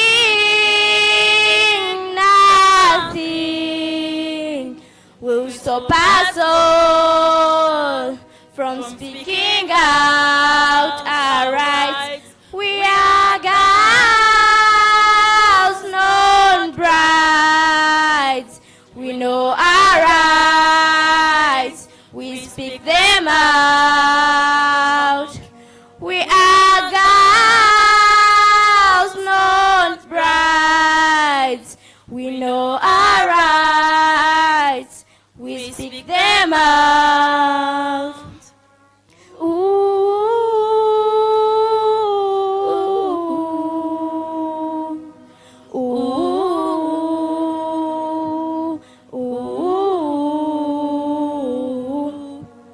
I'm a girl and not a bride. Thank you so much, Labiba, for that. Ahmed, you can take.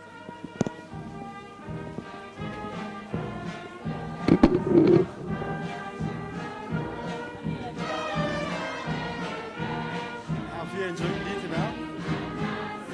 With joy. Yeah, we have a dance now. One dance, then we will still continue.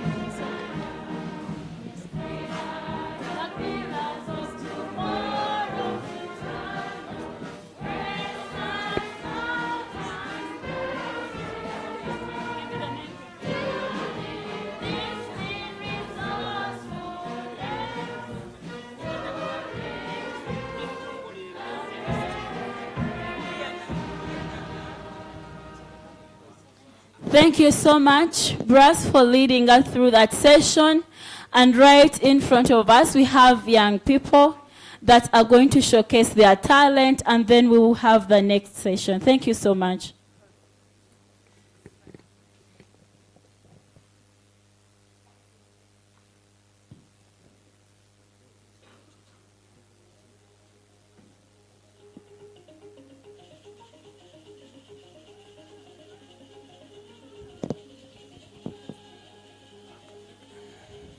Part of the instruments will be your hand claps.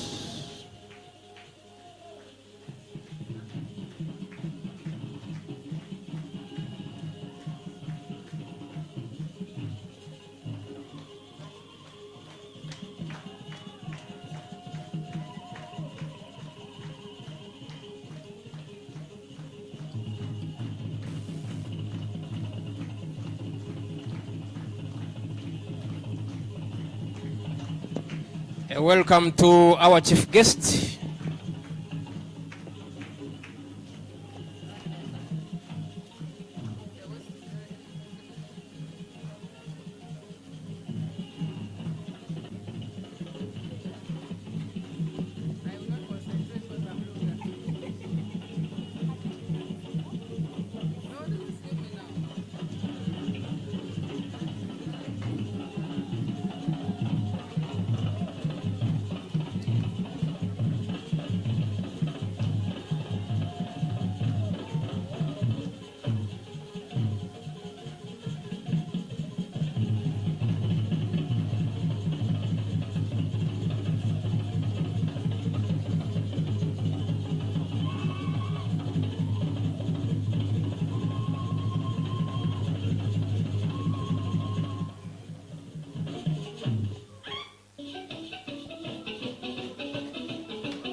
Ladies and gentlemen, as we fill the environment with the talent of the young people, we are at the 7th National Girls Summit. And our theme is fostering lifelong learning opportunities for all girls, and talent is one of them. We want to welcome and acknowledge the presence of different stakeholders who have joined us: civil society, Highland Community Initiative, UCOBAC, UN Women, Miss Uganda Foundation. You are most welcome. I also want to acknowledge our sponsors, our honorable sponsors: Central Broadcasting Services, CBS, BRAC Uganda, Starbucks International, Baylor College of Medicine, Children's Foundation Uganda, Plan International, Rhythm of Life Uganda, She Leads, Taco Africa, UNICEF, Yadinet Uganda, Youth Chaperon Uganda, Right to Play, Raising Teenagers Uganda, Joy for Children Uganda, Uganda Parliamentary Forum for Children, Parliamentary Forum on Ending Child Marriage and Teenage Pregnancies in Uganda. Then we have the Uganda Muslim Supreme Council, Uganda National Teachers Union, Uganda Child Rights NGO Network, Uganda Youth and Adolescent Health Forum, Shine Children's Foundation, Action for Girls Uganda, Foundation of Life Uganda, Touch the Heart Uganda, Youth in Action for Development Initiative, Care International. We appreciate you for making all efforts to ensure that we are at the 7th National Girl Summit. Yes, we have members from the Church of Uganda present with us and a team from Uganda Muslim Supreme Council. Thank you so much for joining us. Hajali, thank you. ED UCRNN, thank you for joining us. ED Heisling Community Initiative, thank you for being here. Mr. Moses Matovu, thank you for being with us. Members, chief guest, I would like to tell you that Girls Not Brides Uganda is a fraternity composed of more than 140 organizations, civil society organizations, fighting to eliminate child marriages and teenage pregnancies. They are happening on a daily and statistics are worrying. And we are here to speak out, to lay strategies on how we can achieve that goal together. Amidst us, members from the different agencies of this country. We have UNATU, we have Uganda Muslim Supreme Council, we have the media. All media houses are represented here. We have members from the parliament, we have members from the Parliamentary Forum on Ending Child Marriage and Teenage Pregnancies. We have representatives from Ministry of Education, Ministry of Gender, yes. Labor and Social Development, Ministry of Health, yes, and civil society organizations. Very true. We have children, they have spoken their minds out about poverty, about climate change, and how those things are affecting their lifelong learning opportunities, about WASH in school, about school feeding, about children with disabilities and school meals that are affecting them in regards to accessing their education fully. And what stood out was their participation, involving them in decision making. The great thing we have is that we have the chief guest being a graduate from the girl child to something in the middle. She's not yet aged. Senior adolescent. A senior adolescent. Sometimes they senior call what? them senior adolescents. No. No. But she's there. She's there. Yes. But we are happy to have you in the house. We appreciate your presence. And with you, we believe the summit is colorful. This event, Honorable Minister, is summiting different events that have happened across the country. 5 of them, we had one in the north, one in the east, one in the west, and midwestern and central at Bulange. So we had regional summits, and this is climaxing everything. As we speak now, this gentleman standing before you was about to speak when you jetted in. He is representing the regional coordinators. He is Mr. Tukei Benjamin. The representative, Eastern Region, Girls Not Brides. So Benjamin, yes, you're most welcome, and you can have your tell us a brief of what happened in the regions. Thank you, MCs. You have done well to introduce me. As the chief guest was entering, I had started to give the remark. Nonetheless, allow me to proceed. My role is in twofold. One, I have been requested, and I humbly request the members of the former steering committee to stand up for recognition. Please accept that humble role. I may not have the capacity, but for the interest of time, I may request you to stand up for recognition. Mr. Moses Intega, Mr. Mwesi, please, if you're in the house, stand up for recognition. Thank you. So those are the former members of the steering committee. Allow me, Mrs. Hope Natkunda, I saw you. I know you had already been introduced earlier. Thank you. So we did regional summits. Before climaxing on this, we felt that we needed to pick issues. Of course, the issues are not new, but to contextualize them, like the MC has already highlighted. And some of the issues are not new that we picked. One, there is still persistent increase in child marriages. I did represent GNBU in Otuke.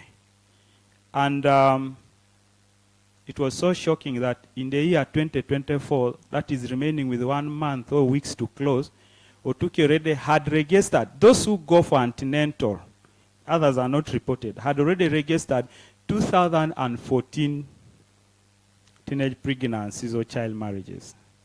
2014, that's just Otuke. I don't know how big that district is. So those are 2014 poor children already born in Otuke. So if you multiply plus other districts.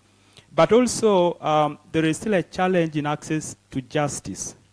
When the perpetrators are reported, these cases do not end where they're supposed to.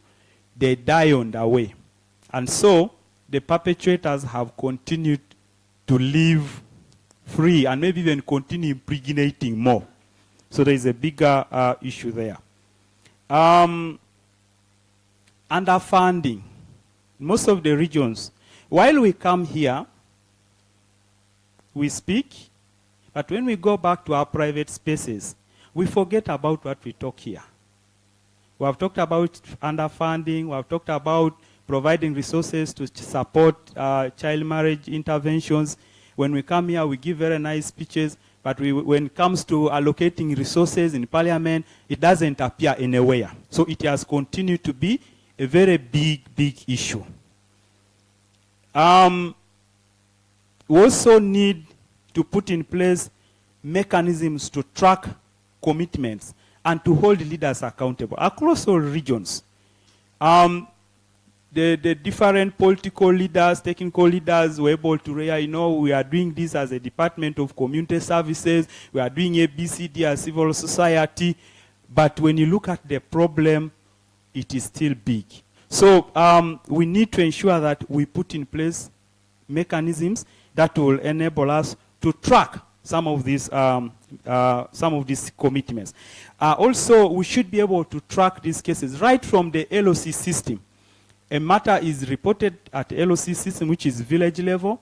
It goes to police. Police disappears. The one that goes to court, when the suspect is taken, once he's granted the bail, it ends there. There's also the issue of cultural leaders conniving to handle these cases, solving them at community level, and it doesn't get reported. So a bigger issue there is we need to break the silence. Let us break the silence on child marriages. Once it is detected, it should be reported to the relevant authorities. Ladies and gentlemen, the UNFPA report, the cost of inaction, 2021, I think 2022, Ministry of Health spent about 7 trillion treating complications that result from teenage pregnancies, child marriages. We're speaking about government providing free sanitary pads, but a lot of money is going to response. This is response. And yet we should actually be investing more in prevention. So if the 7 trillion that Ministry of Health spent in addressing issues to do with fistula, operating girls who fail to get to deliver, if that money was invested in prevention, if that money was given to GNBU, I think we'd be having a lot of results. So we need to focus on preventing child marriages, teenage pregnancies, other than response, which most of us have decided to put money as opposed to what it would be. I don't want to take a lot of time. I want to take this opportunity to invite the executive director of UCRNN, who is going to give us a broader picture. This was at regional level, the issues that we picked at regional level. A broader picture, a national picture of issues that we are speaking about when it comes to child marriage. You're welcome.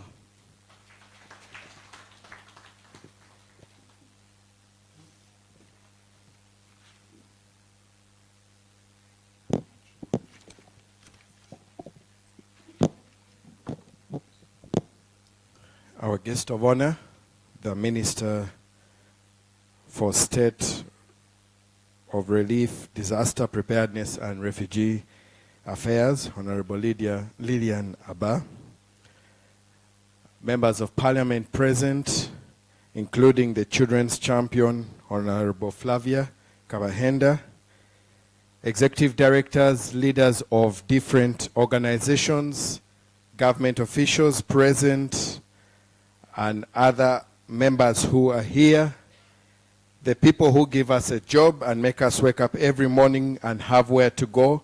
I usually call them our employers, the children.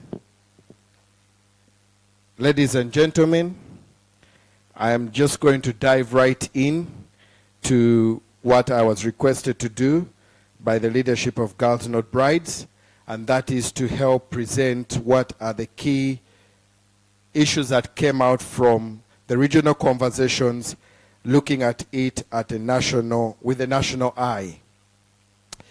As earlier mentioned and brought clearly, that the conversation started at regional level and have now come to the national level for us to have a discussion. And with every information that was gathered and shared with us as Uganda Child Rights NGO Network to support in coming up with an issue brief that will be shared at the end and after we've had an input, there are quite a number of issues that were raised, but we felt rather than bombarding ourselves and having many issues come out, would concentrate and get a few issues that we can tackle one by one and be able to address. We have come up with 4 issues together with the members who are present here, Honorable Minister, and these 4 issues we believe if we begin to tackle, we'll begin to eat this elephant and finish off this elephant once and for all, at least from the tail going up to the trunk. Honorable Minister, I'm not going to waste time with the statistics because I know you have been provided the statistics and you know what is happening from even your own background and work that you have done previously before you became a member of Parliament in your home district. But I'll dive straight to the issues that the members raised, the 4 issues. The first is looking at the inconsistency in the legal frameworks and also the policy implementation gaps. There is with no doubt that Uganda is blessed with the many legal frameworks. In fact, the conversations we have had with members of Parliament is we do not lack the legal frameworks. We only need to deal with the inconsistencies that exist. For example, when it comes to the Marriage Act of 1904, the Customary Marriage Act of 1973, and also our Constitution, and also the Children's Act, that give a different edge when it comes to what age a girl should get married. Of course, the later on laws take precedence, but if these old laws continue to exist, they create a gap that we see has continued to be taken advantage of by the different people at the different levels, and we continue to see more girls being married off. Second to that is, although we have the FGM, the prohibition of the FGM law, still the practices of FGM continue to persist. And when you look at also the policies that exist that were already read out by the representative of the Minister for State for Youth and Children, we have these laws, we have these policies. The problem we have is the implementation and the financing of these laws. The recommendation that members gave, Honorable Minister, are as follows under this issue 1. That 1, we need to fast track the harmonization of these laws. We need to deal with these gaps and ensure that the minimum age is stayed at 18 years old and that anyone who contradicts that is brought to book, and we have a record of those that are brought to book. 2, that we strengthen the policy enforcement. The laws that are there and the policies that are there that are fantastic. It is rumored that Uganda creates the best laws and other countries implement them. Can we ensure that enforcement of these laws, Honorable Minister, are a point of safeguarding for these children? That if these laws that are in existence, the policies that are in existence are practiced and enforced, that will be able to have more girls protected than the ones that are being married off or getting pregnant. Last, under that in our recommendation, is that we need to increase funding towards the child marriage programs. Like I said earlier on, we have a fantastic strategy on ending teenage pregnancy and child marriage. A fantastic strategy that has been used as an example across the continent of Africa. But Madam Minister, the problem is, it is good on paper, but it is not financed. Hence, every good strategy in there will fail us when we come to implement it and review it in 2027, because we do not have the financing for this. So if it is possible, through your office, could we help the Ministry of Gender, Labor and Social Development, where this strategy sits, be financed and hold them accountable to ensure that no girl is married off and no girl is exposed to teenage pregnancy at any one point. The second issue is the insufficient knowledge of reproductive health. Yes, we know across the country that there are issues around the kind of sexual reproductive health and rights and what is to be spread. But we have, from the conversations at regional level and as you've had, the understanding of reproductive health by many adolescents is really insufficient. We acknowledge that the government has done much, but it is not yet enough. That is still a big issue, and for example, in Kalangala, it was reported that drinking milk and taking 2 paracetamol tablets before engaging in sexual activity is a way to prevent conception. In this day and era, information is power. Our recommendation is that the government should intensify its sensitization for age-appropriate reproductive health information for all the adolescents, and make sure that clear strategies that trickle down to the grassroots are envisioned, empowered, and facilitated to ensure that the children are able to receive the information that they need to. Take advantage of the already existing structures like the village health volunteers that are already working tirelessly in our communities to ensure that those living with HIV/AIDS receive their care and attention. The third issue, Honorable Minister, is quality education, and we acknowledge and commend the government for UPE and USE, but, Madam Minister, 17,000 per child per year in UPE is not enough. 56,000 per year per child in USE is not enough.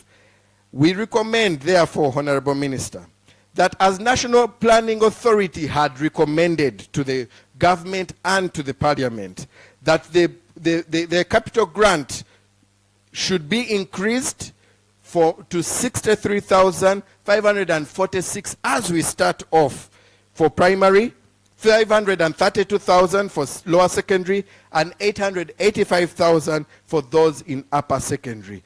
We ask that this is actually taken on as advised by the National Planning Authority.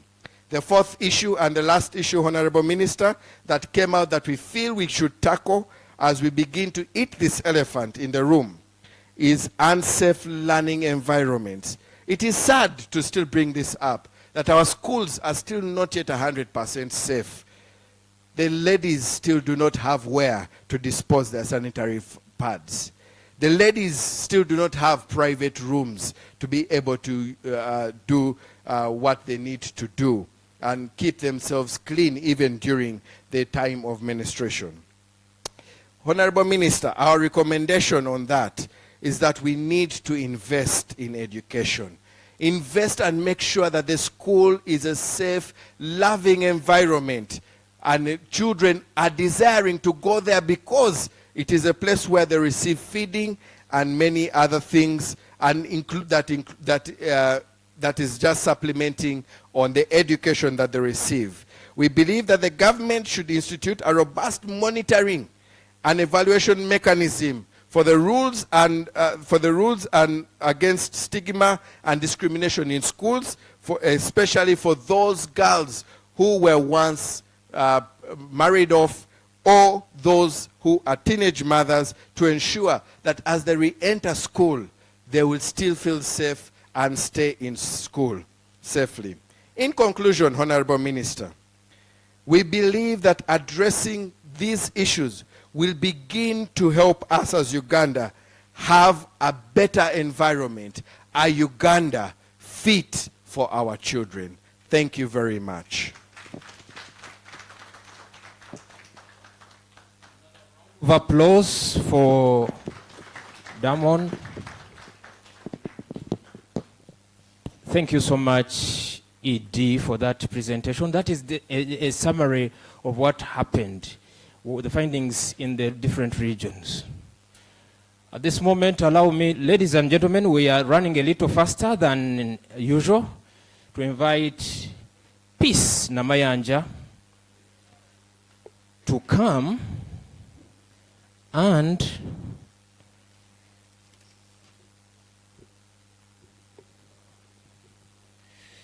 she's the head partnerships and impact, GNB Global. She also traverses Africa doing GNB work, and she's here with us. She's a Ugandan. The minister would like to know a little bit about GNB.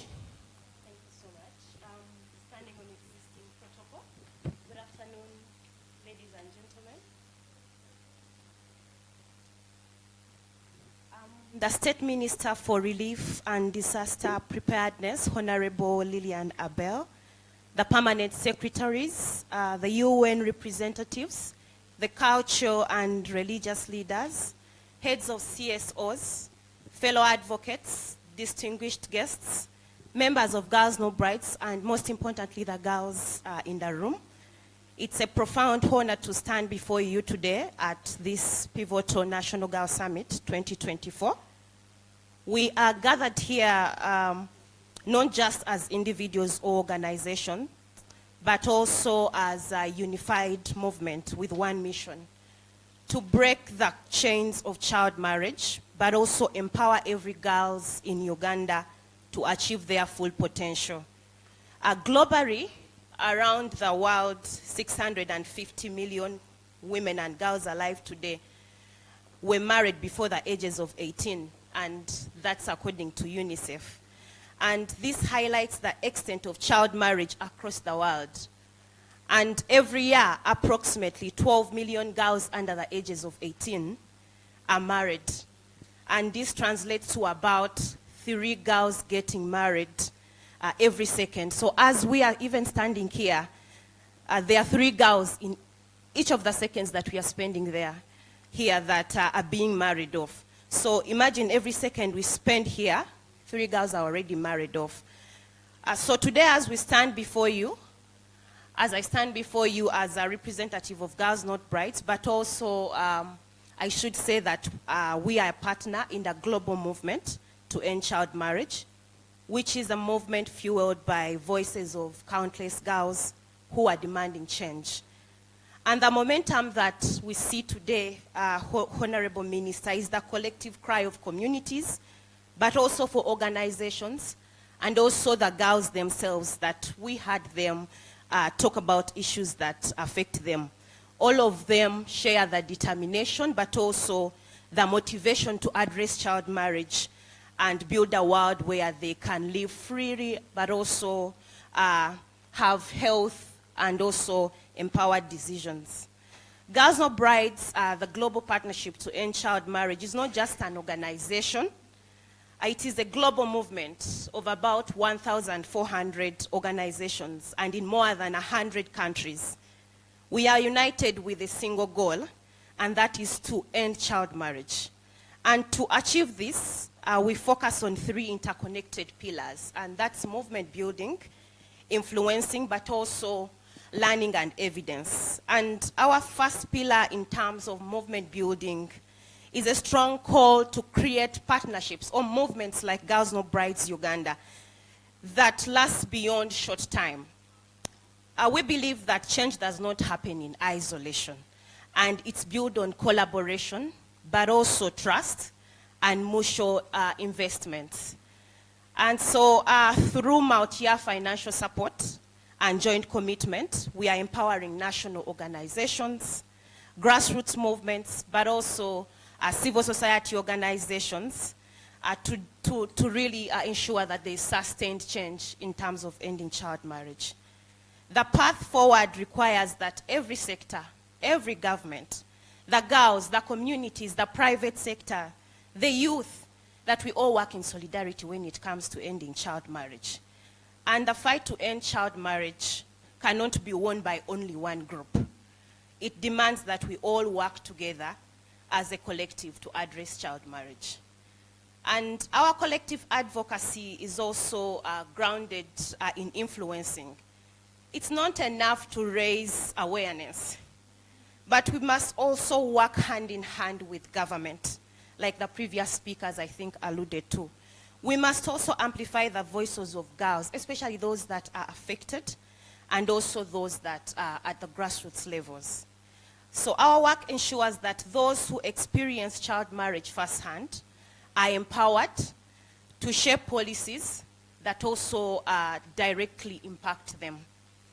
And so we really ask the government to stick to their commitments, but also ensure that the national action plans, especially national strategies, like the previous speaker said, must be really not be left on paper, but also be measurable, but also be implemented. And most importantly, we believe that prioritization of the needs of the girls makes lasting change. We are also committed as a global partnership to ensure that the work of our members is grounded in reliable data, and through research and the lived experiences of girls, we bring about meaningful change. But we must also learn from each other, but also use evidence to bring about change. Ending child marriage, I must say that requires more than simply addressing the symptoms, like the previous speakers have said. It also demands us to address the root causes of gender-based violence, poverty, inequality. The girls' panels alluded to this. And so it's only by transforming societies at their core that we can really create lasting change, to not only for girls, but also to the entire communities. So we cannot also ignore the impact of the humanitarian context. And I'm also glad the Honorable Minister is in charge of a disaster preparedness. The conflict, the displacements, the emergencies that really disproportionately affect the vulnerable girls. In this context, our approach also must be integrated into the broader humanitarian responses, but also ensuring that girls' rights are upheld and that they have access to health services, opportunities, and their rights are really protected. Here in Uganda, we are proud to work in collaboration with Girls Not Brides Uganda that are convening us today, which is a national movement that is a shining example of what has been achieved when local movements are equipped with resources, but also the support they need to drive change. Girls Not Brides supports Girls Not Brides Uganda in ensuring that social norms are addressed, but also policies and laws are implemented, and that the movement is really strengthened in order to deliver. And together we are building the capacity of the network, but also strengthening the local organizations and ensuring that in every corner of Uganda, everyone is engaged when it comes to ending child marriage. And we have asks as Girls Not Brides, the global partnership, which I want to also reiterate what the previous speaker said. As we stand here today, Honorable Minister, we also want to kindly call upon the government to take some steps in addressing child marriage, as we believe the time is now, and also it is very critical. And one is supporting and resourcing the national strategy to end child marriage and teenage pregnancy, which the previous speaker also alluded to, so I will not go into that. But we kindly ask the government to really provide sustained support necessary to implement the current national strategy, but also ensuring that now the budget process is going to start, that an amount is given to ensure that it's implemented in all districts of Uganda, but also the results are also measurable. And we also call on to the government, Honorable Minister, to strengthen the enforcement of laws and policies. In the morning, the representative from the Ministry of Education talked about the sexuality education framework. We also kindly call upon the minister to support the sexuality education framework, ensuring that it's integrated into SRHR practices into school, but also is fully enforced. We believe that laws, policies, but also frameworks are critical in providing girls with the knowledge, but also informed decisions about their rights.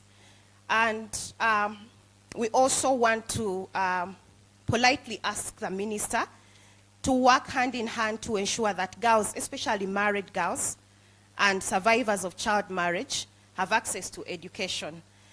Education, we all know that is key in terms of breaking the cycle of poverty, but also lifting girls out of the vulnerability. In conclusion, I would like to say that the journey to end child marriage is long and challenging.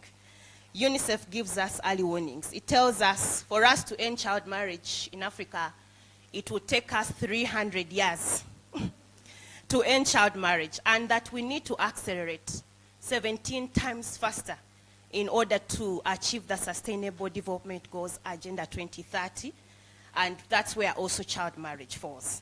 So the fight we face today will shape the future of Uganda, and I should say that we are on the brink of change, and together we can achieve a world where every girl is free from the effects of child early and forced marriages and unions. As Girls Not Brides, the global partnership to end child marriage, we really commit to continue stand with the Girls Not Brides Uganda National Partnership and also the girls of this nation. We are committed to continue providing the technical support, the advocacy, but also the global evidence needed to accelerate efforts to end child marriage and make child marriage a thing in the past. But we cannot do it alone. So we must unite with governments, especially under the Honorable Minister, the civil societies in the room, the donors, the communities, and the young people to turn the tide on child marriage. And the future of Uganda and the world depends on empowering girls.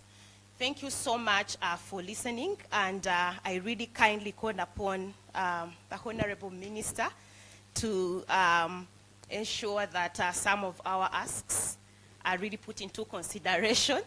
Yeah, thank you so much for listening. Thank you. Thank you so much. Peace. Escort her with that hand clap, you know. A short clap. A short clap. A short clap. Girls Not Brides. Thank you so much, Peaceful. I want to thank your mom, Lady Peace, for being too keen before she named you Peace. The way you walk, indeed, she's peaceful. the way you look, you are peace. Thank you so much. Tell her that I sent greetings to her. On that note, Ahmed, allow Yes. me welcome a young lady who is going to share something very small with us before we have the minister. Yes, because the minister will say, but I didn't see any girl, any child there, any girl child. Girl So child, she's please. going to be very brief. Mugenye, you're most welcome. All right, good afternoon, everyone. I'm Celestine Mugenyu, a girl and young woman advocate under the She Leads project that is implemented by Plan International and under the mentorship of Youth Advocacy and Development Network, YADNET. At the age of 16, The person I took to be my hero and my savior became the perpetrator of sexual gender-based violence, and that was my dad. It hurt me, it broke my heart, and all my dreams as a girl were put on hold. I couldn't believe that the person I respected so much could ever become the perpetrator. And because of the situation I went through as a young girl at 16, I couldn't study well anymore. And I had a lot of fear inside me because when I went to my mom and told her the story and how it all went, all she told me was, keep quiet, don't say it to anyone.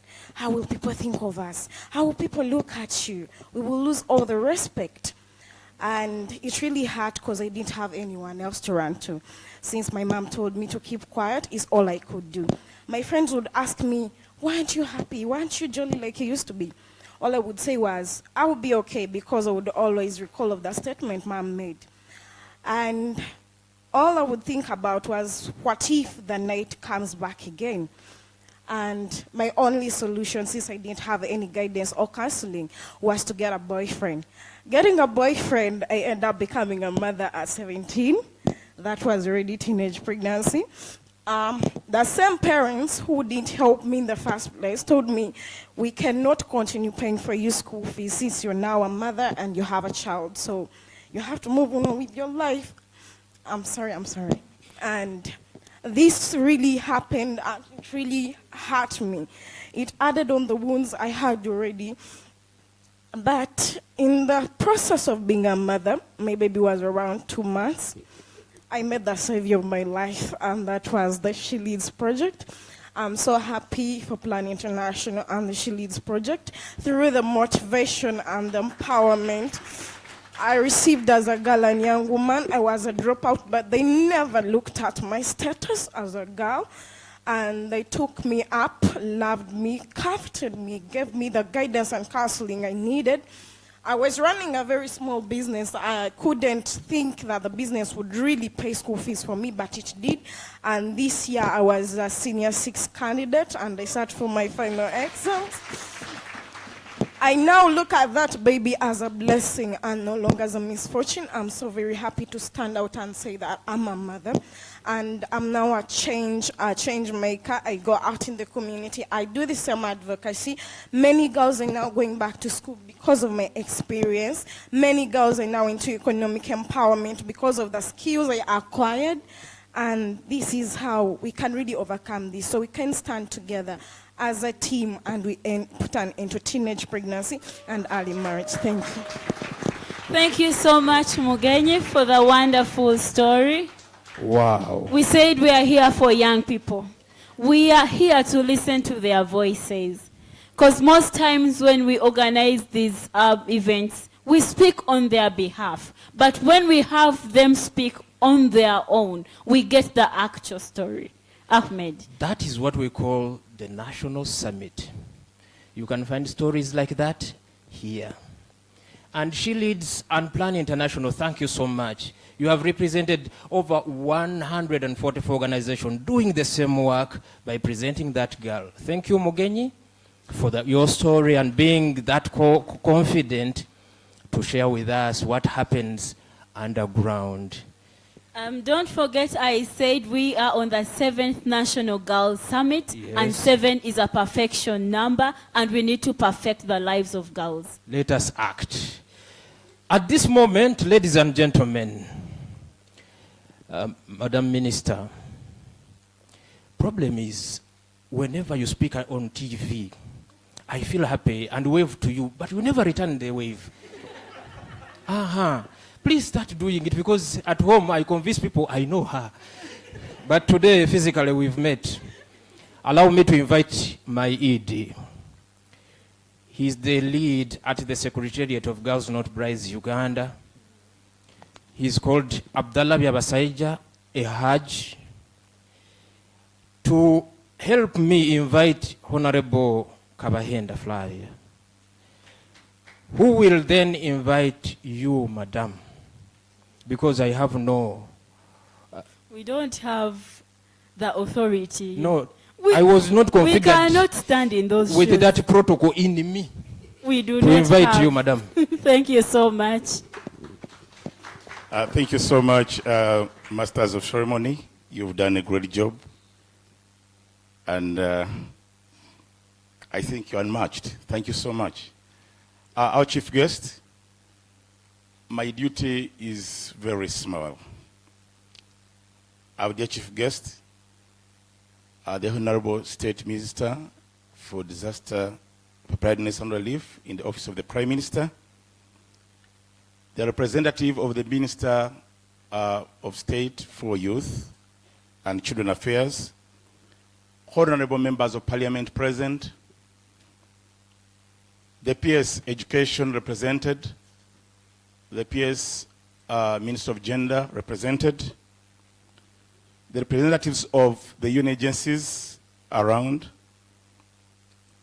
the representatives from Girls Not Brides, Global, Peace, and your team from Africa. We have other national partnerships that are with us here. CSOs present, PSAs, private sector actors, the media fraternity, ladies and gentlemen. In the interest of time, I want to welcome you. I may not have another time to welcome you. You are most welcome. Thank you so much for gracing this. We started it as a joke, but it has happened. Thank you so much. For the 7th year, we've been able to do it. Thank you, Mr. Moses Intenga and the team that has run this for the last 6 years. And finally, if I don't come back again, I say we still have a whole day. We have to run between now and 4 p.m. You are most welcome. Honorable Kabahenda, you are most welcome to invite the chief guest. Thank you.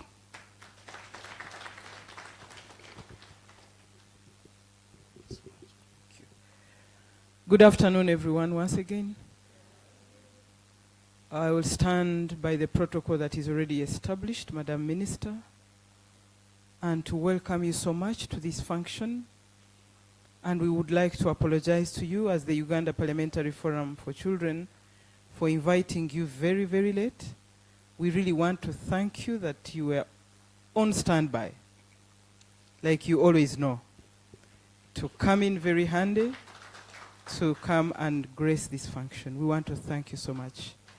As a girl child, I think the girls take it from you that you are the role model.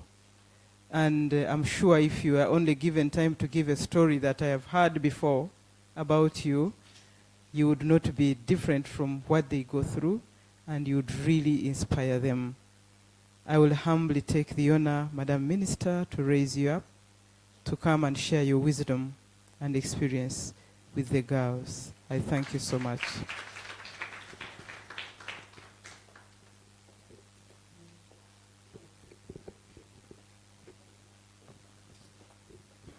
Thank you very much, Honorable, my sister. Good afternoon, ladies and gentlemen. We are very gloomy, and yet we are discussing about mothers of this country. Can we just wave to everybody? Yeah, and a smile. I fear talking to people who are very gloomy.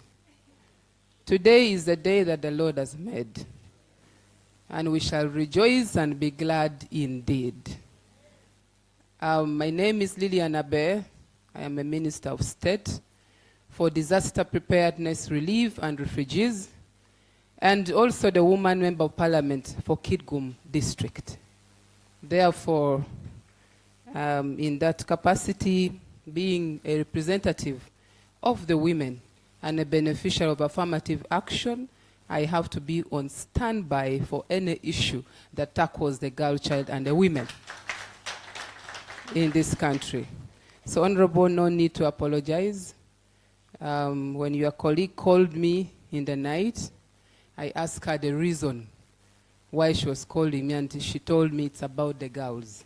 So I didn't bother her with a lot of explanations. I just told her it's okay, I will come. And today we had a meeting discussing relocation of the victims of landslides in Bududa.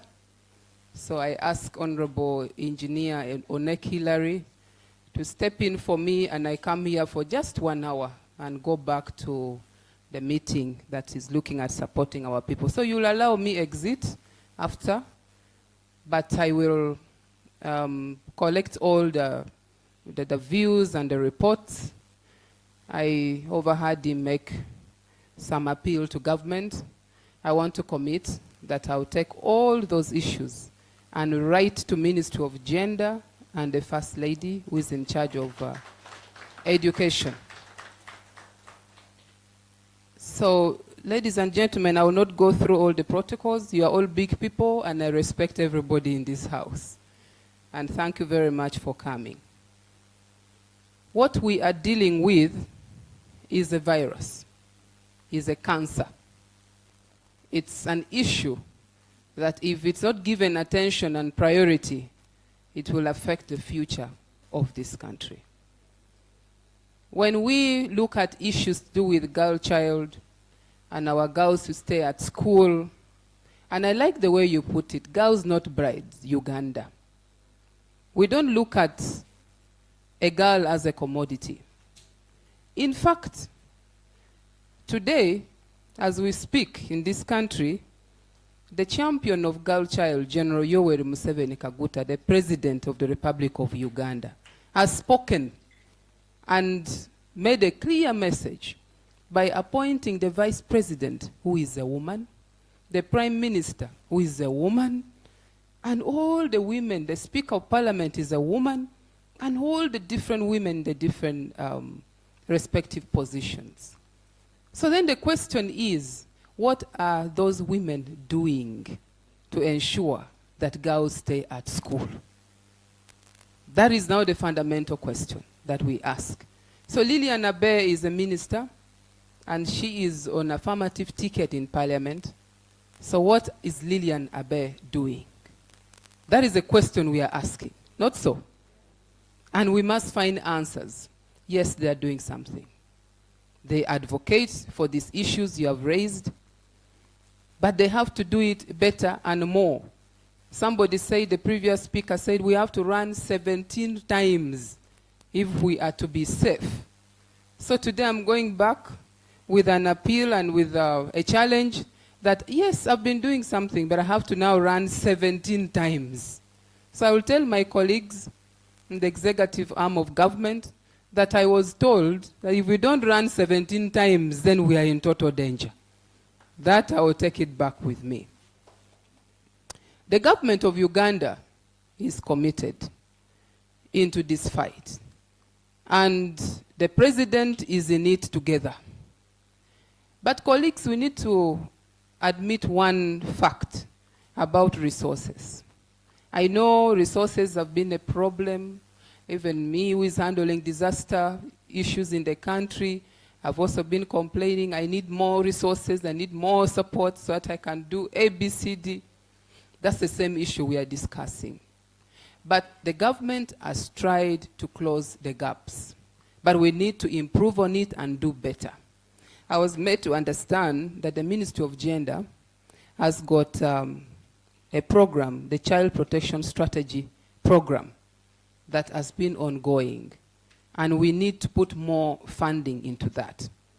So I will still say that government will continue with that. I think if you have followed the First Lady, Honorable Janet Kataha Museveni, in our message it has always been girl child, girl child, girl child staying at school. And I think that's an advocate that we need to take advantage of, and our enthusiasm to ensure that we support this move. So looking at fostering lifelong learning opportunities for all the girls. Of course, I do agree that the learning environment is very key. I am from northern Uganda, Kidgum district. What you're speaking here is not something which is not across the country. The same issue we are pointing out, I have been a victim. And just like Honorable said, when we're discussing these things of early child marriages and issues to do with girls dropping out of school, some people who have had it all in life may not understand. But the poor girl on the grassroots feels the pain to roll down into about empowering our mothers to ensure that we have a solid family. I get very concerned when I see most of the responsibilities are left in the hands of a woman. So when the woman gets to a level that they can no longer push harder, what do they think about? Let me get the burden of the girl child to get married. The government has introduced programs that looks at empowering us economically. We have the parish development model. Alongside the advocacy message, let's carry along the message of ensuring that our people get out of poverty. Because when you don't have, you are very vulnerable to anything. Many of the victims of early child marriages will tell you, I gave in because I didn't have money to even buy pads. I gave in because I could not afford a meal. I couldn't buy clothes for myself. So if we empower our communities, if we support projects that can empower women, have capacity, they pay. I can tell you where I lead, majority of the change agents in families are women. A woman wakes up in the morning, has to go and dig. After digging, comes home, cook food, run here, is sending the child to school. So we need this robust approach and a collective approach to ensure that our people are safe. And if we don't do that, then we can't. I always, when we are talking about politics and people complain, oh, monetization of politics, the monetization of politics cannot stop if our communities are not empowered economically. They will look at who gives me salt tomorrow. It's not about the message. Even if Lydian has the best manifesto, it's about what someone else has given me. And that is a fact that we have to deal with every day. Cultural practices. The cultural practices that we have, some are good, some are terrible. And some people are shy. I will not mention any tribe here because I will have issues, conflict. But we know. You just have to be a change agent. If you're from a certain culture and you know that that particular culture is not putting the issues of girl child on the forefront, then it's something that we must deal with. I will share with you an experience of what happens in our cultural settings in Acholi sub-region. There is a clan meeting that takes place across. And my message to these clan leaders has been, make sure that we do head counting of girls in those clans, how many they were before and where has others gone. And their parents must give accountability and explain where they have gone. So if you've married off your child, you need to explain why you did that. It's a very big fight. They are telling me, how? How do you start telling us that? But I'm doing it because I know I'm a leader, and sometimes with leadership, you don't need to speak or do only the populist things that make you look famous or they clap for you, but you have to address the issues that affect our communities. So I will also say that every girl can pursue their dreams without fear of discrimination. Violence, harmful cultural practices.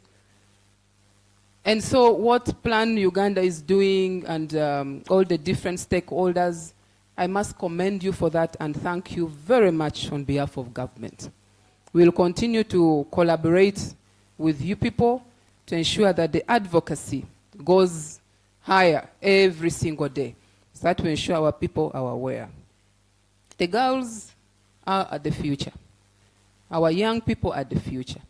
But also let's not neglect the boy child. Today, empowered women find it very challenging. What happens if you're not in you are not in a common status? There's also a big challenge. We have done quite well in advocacy of women, girls, women, girls. We are somewhere. And I want to thank the government for creating and championing that. But we shouldn't neglect the boy child. We should always have this message that tackles both the boy child and the girl child, if we are to have a proper baked environment. So looking at that, I will also want to touch on the issues of the judiciary. One of the the gaps that has been a problem to us, even government. That's why when you say these policies we cannot implement, cases go to the courts, but what happens there? Even if you struggle to push a case to the court, I have taken practical experience in following some of the cases that are very nasty, that I don't even want to speak about it. But what happens behind the doors? The judiciary should get on board. Such discussions should invite the judiciary to sit here and they tell us, why do these cases of girl-child abuses not done, not handled? Why? The parent is poor, cannot afford to pay, and then someone goes and takes bribes. And that is it. Then the intimidation that comes to a whistleblower. These are gaps that we have to really look at and address. I don't want to take the whole day to speak because I am about to become personal about it as somebody who has been engaging in this practically for quite a long time. But allow me conclude with this statement of saying that we will continue to remain your advocates. You have champions in executive arm of government. You have champions in parliament. And I want to thank the honorable members of parliament who are here. Your forum is one of the most vibrant forums in parliament. And I really want to, I have been following what you do. I am not yet a member, and today I'm becoming officially a member of your forum. And I'll sign those documents that you deduct monthly so that we can continue fostering issues of government. Finally, as I said, we will capture all these records. And I will write a report and give the First Lady, who is in charge of education, and I'll also give my colleague, Minister, in charge of this docket of gender. And we continue to join hands. I don't want to promise heaven on earth. But one thing you should know, the will is there. The body is willing. The spirit is willing. The resources are limited. But we'll continue to tie the knobs here and there. You can call upon me at any time that you need to support the issues to do with girl child. So because it's lunchtime, allow me end here and also ask that you'll give me the opportunity to exit. I go back to office and finish with other businesses that had started. For God and my country, girl child oye, girls oye, advocates oye. Thank you very much. And the girls who are in here, these positions that we hold are yours. We are just keeping it for you. So work very hard. Work very hard. There is no any other option but to stay in school. Stay in school, define yourself from the word go. What do you want to be in life? So nobody should sway you off. It is better you work hard and get your own money before you get married. An empowered girl will have an opportunity to choose the right man. So don't rush to get out of school because you want all these things you're seeing today. So thank you for coming, and mark those words. These positions, you are the next member of parliament, you are the next minister. Thank you very much. May God bless you. My MC here, you've done a great job, and your colleague. So no more seeing me on TV because these people now have my number. I should even take you for tea one day. Thank you, Mama. I was beginning to get worried when you said you will be available to receive any call on matters girl child, and I said the boy child, where am I? Thank you so much, Honorable Minister. Honorable Minister, thank you for the commitments you've made. And as we have our Minister, we will have a group picture before she leaves. Yeah, a few roles, Madam Minister. We shall have a group photo. I think the protocol will lead us. Shall we be fit here or we go to the pool side? We will fit can? here. Two, we can organize ourselves. as she's escorted out, we beg she go through the exhibition stalls. Yes, we have CSOs doing a lot. Most of them are working Co-Chair with young Joyce, people. please. Honorable MPs, please. Commissioners, Secretary General UNATU, Uganda Muslim Supreme Council, Hajati Radhia. The young people. The young girls, please, all of you come. Steering committee, please. GNB Global. Our friends from Girls Not Brides Network, Tanzania, Malawi, and Mozambique. Madam Minister, a small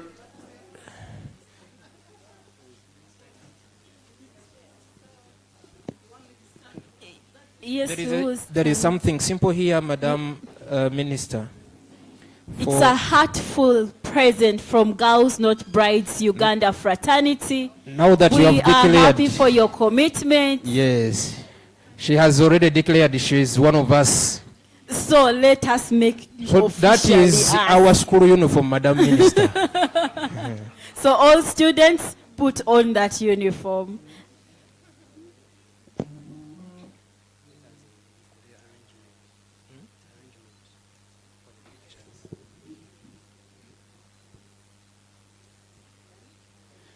Okay, so as we come for the group photo, we are going to have the minister and members of parliament take the seats with the children in front.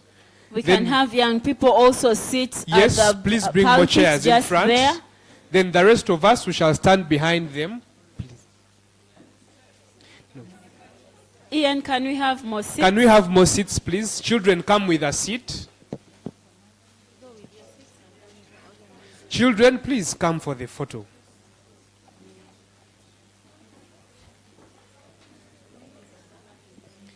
Yes. As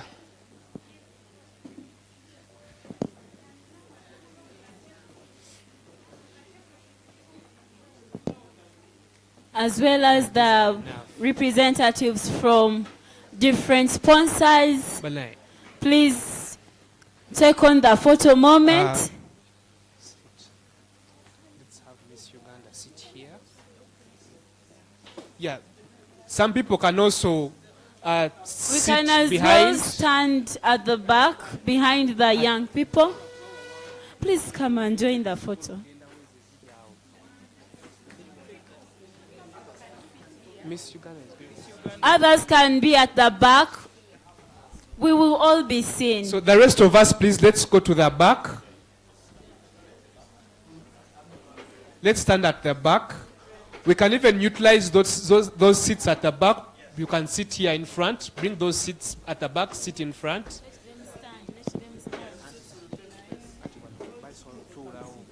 They can sit and others still stand behind. She's already here. Yeah, I think we can also have a line of seats at the back and others stand behind that line. No.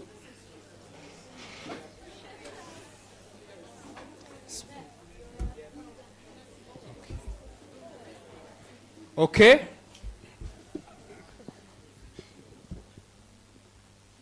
DJ Wanangi. Can we have the band give us some little music for the soul? Yes.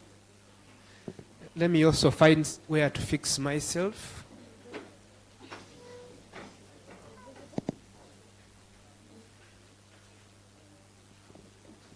Yes, after this group photo, everyone goes back. We remain with the children and the dignitaries.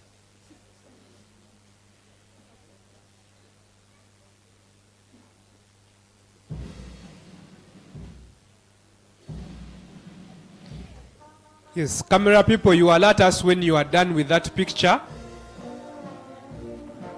Are we done with that? Dennis, are we okay? Dennis, I'm waiting for your confirmation, then we close the photos.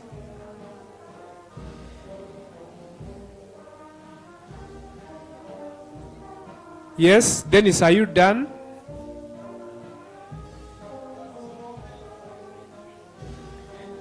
Okay, so Dennis, you're good? Please, one more. Yes, okay. Now let's have the children stay behind with the dignitaries. The rest of us can please go back. Thank you.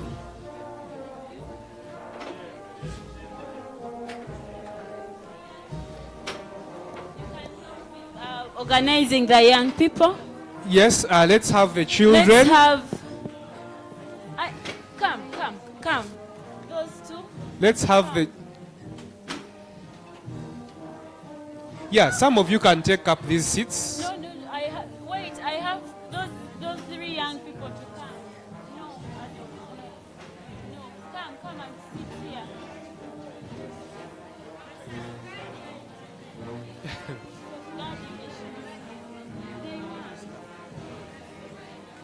Yes, camera people, is that good enough?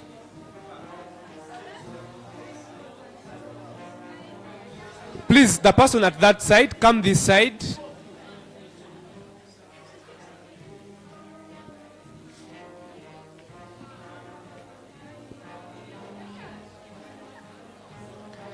Okay. Ahmed, please prepare yourself to lead the minister to the booths. Yes, camera people, let's be a little bit quick.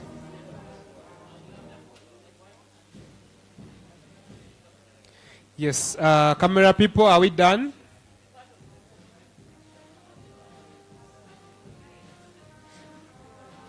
Dennis, we are good?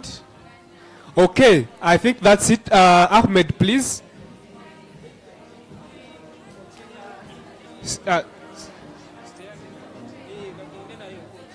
Yes, let's have the co-chair and the secretariat lead the minister to the booths. Secretariat, girls not brides. As we go out, members, we shall be invited for lunch. Then the rest of the members, immediately after the walkthrough at the exhibition place, we will be back and we get our coupons for the meals. Exactly. Because our lunch is more than ready. So,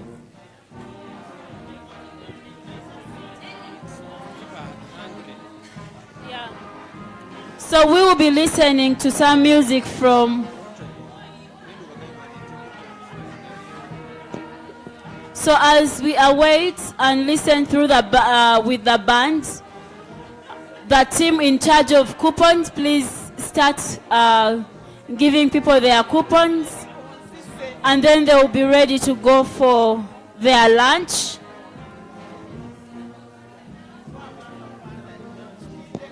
Our lunch will be at the garden tent, right in front of us. So please ensure that you have a coupon that will look like this. The team in charge is going to come and give you wherever you're seated. And everyone will have their lunch. I believe you've been registering. We prayed in the morning, so we will not pray again for the meals.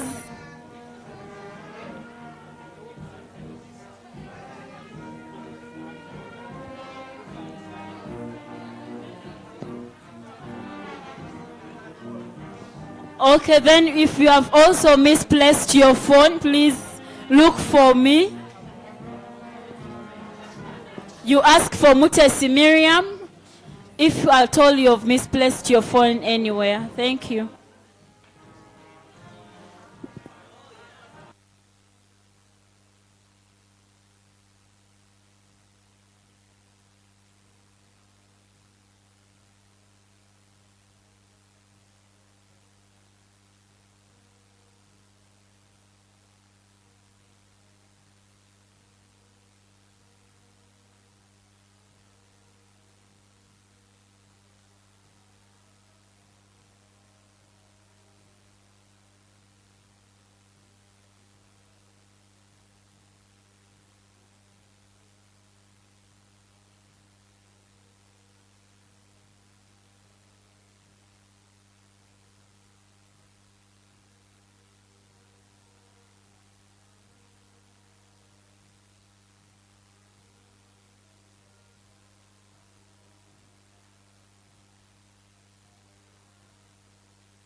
Once you receive your coupon, don't forget we are the garden tent. It's just in front of us. When you go through the exhibition area, you will be able to get to the lunch place.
If you have your coupon, please go to the garden tent. It's right ahead of us, people who are standing in front. And those who have not gotten coupons, they are going to bring for you at your tables. The person in charge is giving table by table, but people had moved out. So he's going to be giving you, just please stay where you are, and everyone is going to get a coupon.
Ladies and gentlemen, welcome back from lunch. We need to do our second half of the summit. I would like to invite the next panelists to get ready. Multi-sectoral discussion. I want to see a member from the media in the house. I request to see Parliamentary Forum back here.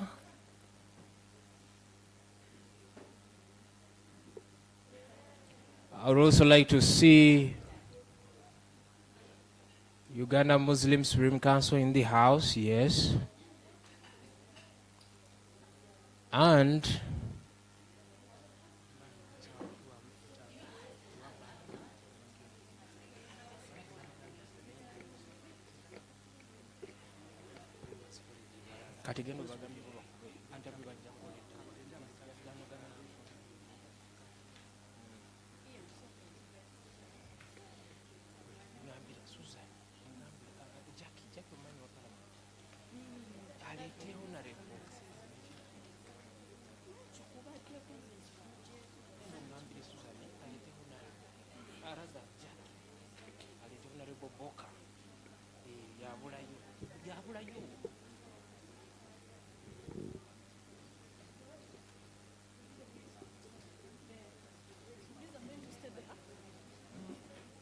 yes, we are going to use these. Let me set them up.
Ani agana? My boss.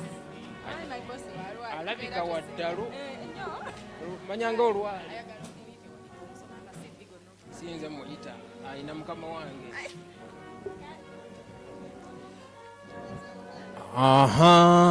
Enjoy the soft music. We want it to touch your heart and get you hungry. Hungry again. So I give you another set of meal because we have food here. So ladies and gentlemen, welcome back. I would like at this moment to introduce to you one of the chief executives of an NGO, a civil society organization working with Girls Not BRIDES Uganda, and that is Rhythm of Hope. Lady Harriet Kamashanyu is going to co-host the panel discussion discussing a number of issues pertaining to lifelong learning opportunities for girls in Uganda. So we lay strategies for eliminating that. Amidst us is Commissioner Mondo Chateka, Minister of Gender, handling the Youth Department. Welcome, Commissioner Mondo.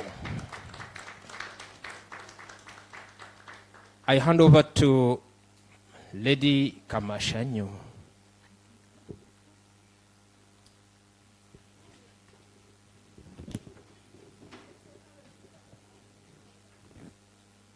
Okay. Good afternoon, ladies and gentlemen. Good afternoon. Yes, it's going to be a good afternoon. I know after lunch the energies are not the same, but you are welcome again. All protocol observed. I think as we start, let's be encouraged to take the front seats so that we can have the full engagement, but also for the person behind the camera to have a full view of what is happening. So kindly, let's draw closer. Thank you.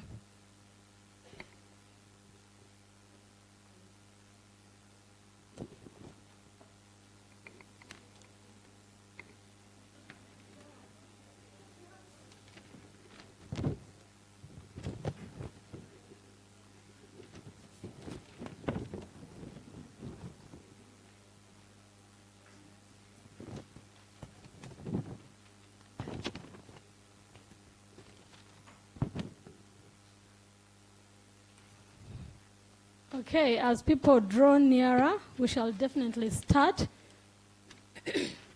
So like the theme of our summit this year, fostering lifelong learning opportunities for all girls, the session is going to be looking at the multi-sectoral coordination to attain lifelong learning for all. We've all been part of the discussion since morning, and we acknowledge the fact that child marriage cannot end using only one angle. So this is the discussion we are going to be looking at, appreciating the role of the parliament, the role of the educators or educationists, appreciating the role of faith institutions and the media. So I'm going to be joined by an amazing panel of 4 people that are representing different arms, like they have been mentioned. Let me start with Ms. Diana Chibuka, and I'll be reading out their bios so that you understand the people that are going to be sharing with us, and finally they come to the podium. So Ms. Diana Chibuka is a senior journalist at CBS and the president of the Entebbe Journalists Association, a respected voice in the Ugandan media. She also serves on the board of the Uganda Media Women Association and is passionate about human rights. She is a multi-award winning journalist and has earned recognition for her impactful reporting and dedication to social justice. Very, very important for this discussion is that Diana champions efforts to curb child marriage and teenage pregnancy, highlighting the media's critical role in raising awareness, promoting education, and advocating for policy change to protect vulnerable communities. Ladies and gentlemen, please join me as we welcome Ms. Diana. Our next panelist is Mr. Baguma Philbert Bats. Baguma is the Secretary General of the Ugandan National Teachers Union, UNATU, a leading voice in advocating for teachers' welfare, quality education in Uganda. With a deep commitment to educational development, Philbert emphasizes the critical role educators play in addressing societal challenges such as early and teenage pregnancies. He is also a champion of school-related gender-based violence and a counselor of mental health and psychosocial support. Through his leadership, he champions initiatives that empower teachers to become agents of change, promoting awareness, fostering inclusive education, and supporting community-driven solutions to protect vulnerable youth in the community. Mr. Baguma Philbert, you are welcome to join our panel discussion today. Okay, I think Mr. Philbert is still having lunch. I'm going to request organizers to kindly send in a reminder. Thank you. Our third panelist is Ms. Shekat Namakula Kamis. Ms. Namakula is a distinguished Ugandan Islamic scholar and a PhD student in Islamic studies with extensive experience and expertise in academia, women empowerment, and children's programs. She has been a driving force behind promoting women's inclusion in the Uganda Muslim Supreme Council leadership. Her influence goes beyond the national level and serves as a role member of Civil Society Advisory Board of UN Women in Uganda, and alumni as well of the International Visitors Leadership Program of the US Mission. On a personal note, she is married and blessed with 5 children, and this December she celebrates both her 26th wedding anniversary and her 52nd birthday, a testament to her dedication to family, faith, and community. Join me to welcome Ms. Namakula Kamis. And a happy birthday to come, if it's not yet there. You're welcome, ma'am. Okay, and finally is Honorable Dr. Bwoka George Didi. He is a member of the Uganda Parliamentary Forum on Ending Child. Please feel free to use any seat. He is a member of the Uganda Parliamentary Forum on Ending Child Marriage and Teenage Pregnancy. He is a medical doctor and a public health specialist with over 23 years' experience in public health programs. Prior to joining elective politics, he served as a Jumani District Health Officer for 3.5 years. During that time, leading the district health team pretty well and ranking Jumani as the best performing district in the whole country. Once again, ladies and gentlemen, join me to welcome Dr. Bwoka George Didi to the panel. I will still ask the organizing committee or a few members to send in a brief reminder to the 2 panelists that are not yet in. Okay, so we shall dive into the discussion.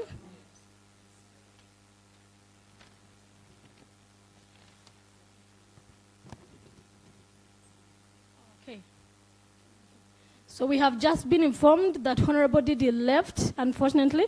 So our panel will be a panel of 3. We shall be waiting for Mr. Baguma to join. But yes, the ladies are already here. And once again, it's a great pleasure having you. So I think I'll start with you, Ms. Namakula Kamis. If we've listened to the bios, definitely she is falling within the angle of the religious arm. How are they playing a critical role in ending child marriage and teenage pregnancies? Mr. Baguma, you're welcome. In your absence, we read out the bio, and we are just diving into the discussion. So please feel free. Let's give it up for Mr. Baguma again as he comes. Please feel free. Okay, so over to you, Ms. Namakula. We are appreciating the role of religion, definitely in curbing early marriages and the teenager pregnancies. But we also want to appreciate the role that families play. Like in the earlier sessions, we've heard about, what the family does, the school, the church, and all these elements. So if we're using the multi-sectoral lens in addressing this, How can multi-sectoral approaches support families economically to reduce the pressure that often leads to child marriage? Okay, thank you so much. Good afternoon, everyone.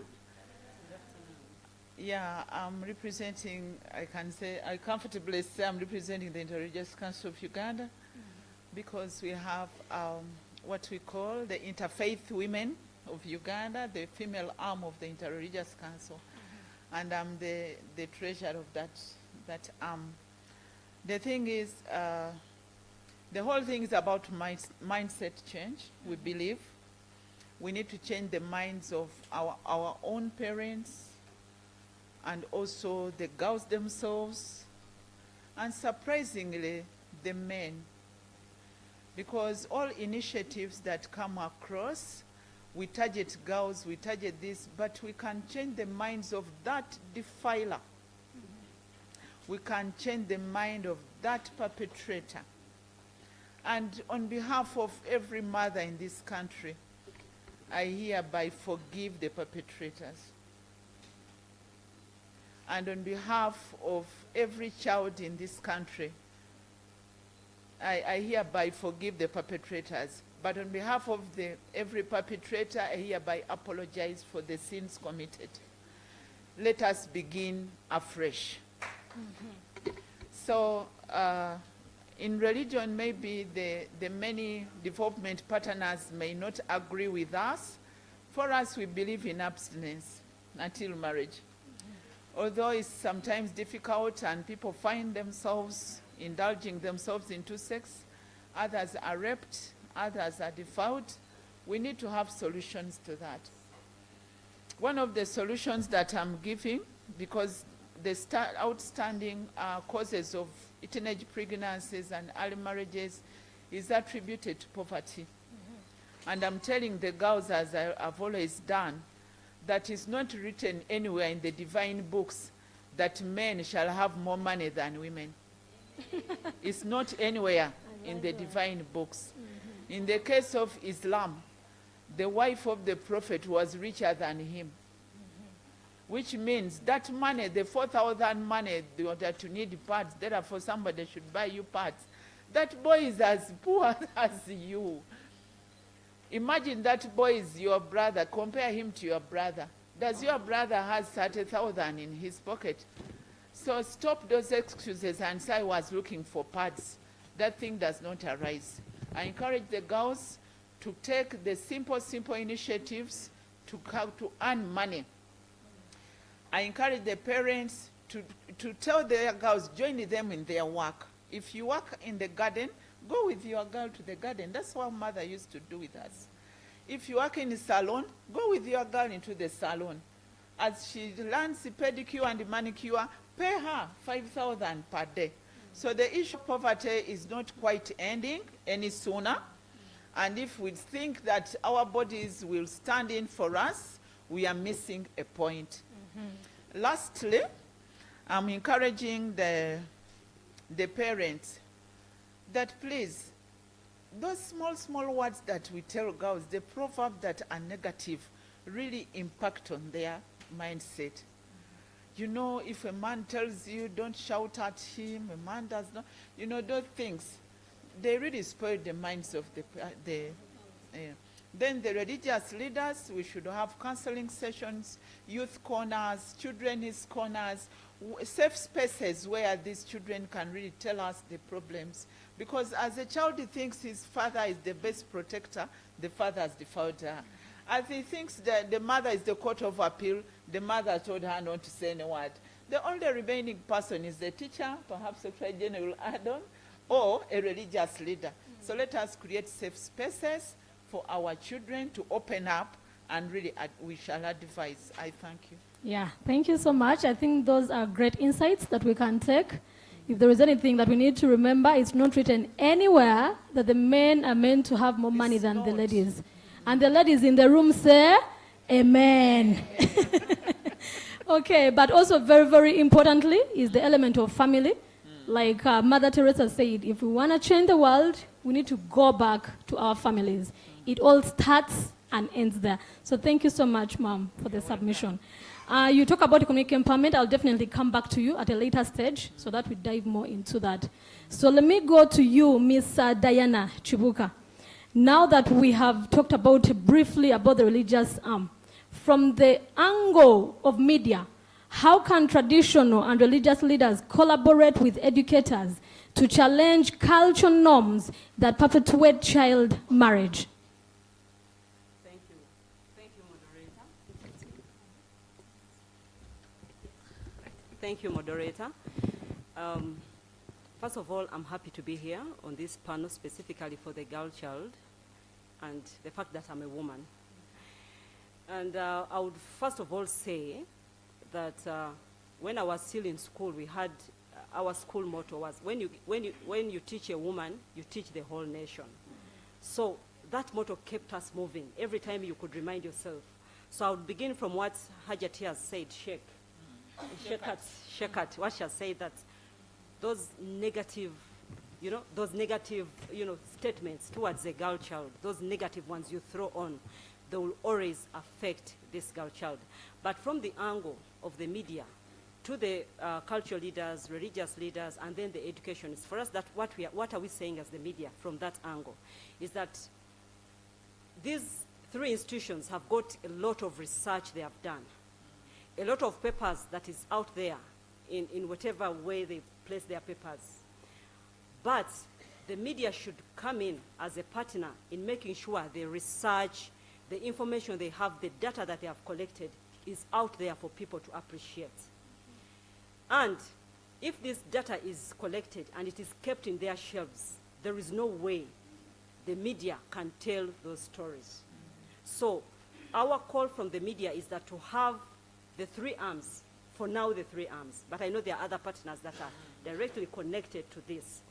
If we can have the educationists, we can have the religious leaders and the cultural leaders all sit at one table, agree on the same policies, push the same agenda, and then publicize. Because it makes no sense to make a lot of research like the civil societies have made, and it is lying in the shelves. It doesn't work that way.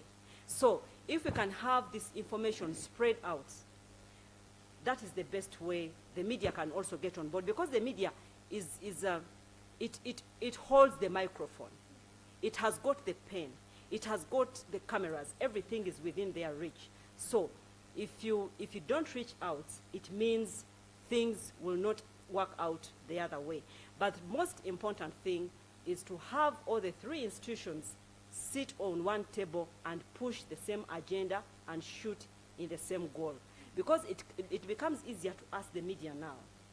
If you are now to say that we are writing a story like today, girls not brides. This time it's going to be easier for us who have come here, because I am seeing over 100 civil, society organizations talking the same language. But now, look at an instance where, let me say, Plan has released its own reports, and you find another civil society organization has got its own reports.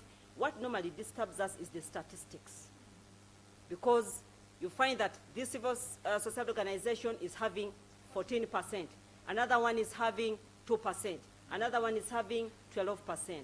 So you, as a media person, when you put this information out, for example, if I were to put out probably 14% of the girls getting pregnant, that is by the African AU. That's what they are saying, that 14% of the girls are getting pregnant annually in Africa. But obviously they go down to zero down to the different regions. You will find that another organization will say that those statistics are wrong. But this is what I got from them, So I think the most important thing is if we have all of them sit on one table, it will be easier for us, the media, to communicate effectively. Thank you. Interesting. Very, very profound insights again that you share. And I think this is what makes us strong, or even stronger as a coalition.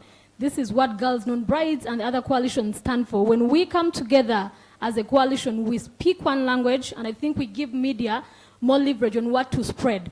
But as they often say, it's better to have less information than to have misinformation. So it's also a call to our media that is playing a key role, and I think we shall get there, how we are making sure we are getting the right information that we are actually publicizing, like you are putting. But once again, thank you so much. So over to you, Mr. Baguma, that is representing the education angle in regards to this. We know very, very well that UNATO has been key on the teacher training programs, and we are keen to understand what role can teacher training programs play in equipping educators to support at-risk learners effectively curbing child marriage and teenage pregnancy. Yeah, thank you very much, moderator. I am Baguma Philbert Bates, the General Secretary, Uganda National Teachers Union.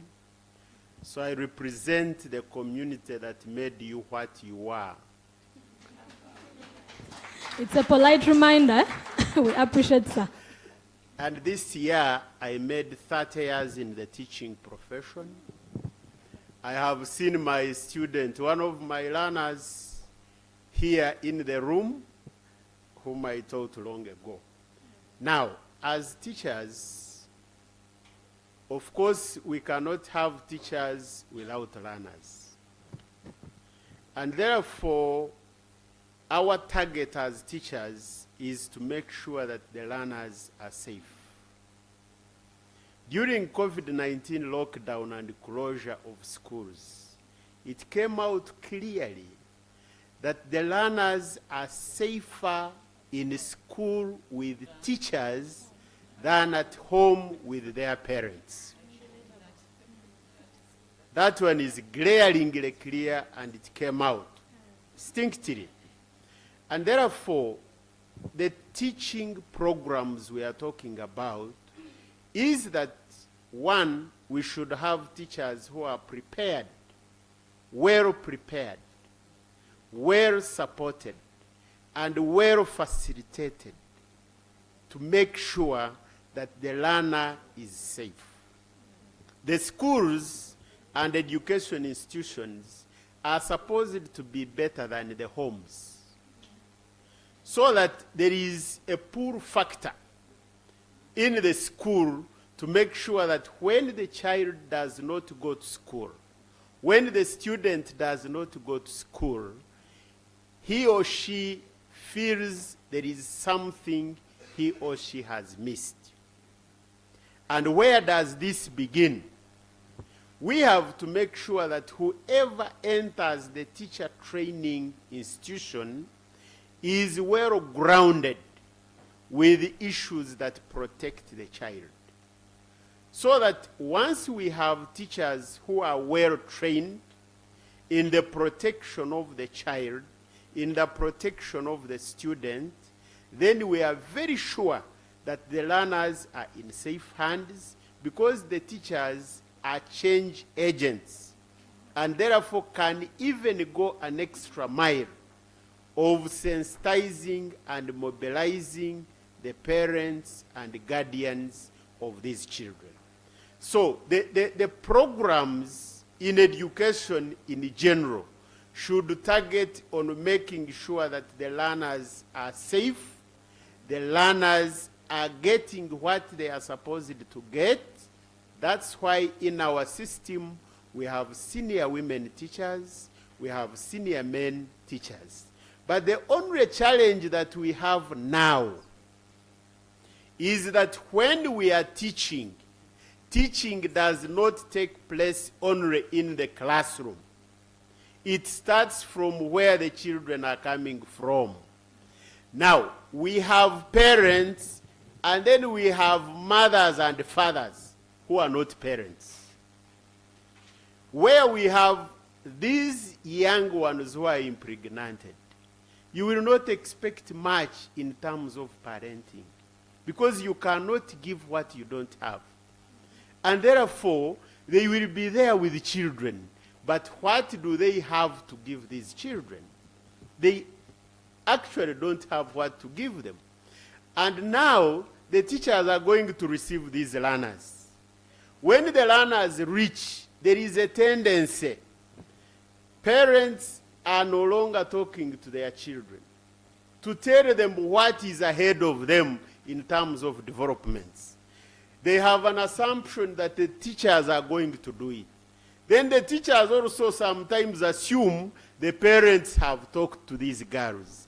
At the end of the day, the parent is assumed to have talked to the girl who is not doing it. The parent is thinking and assuming that the teachers are doing it. They are not doing it. And now, in the middle there are those who are offering misinformation.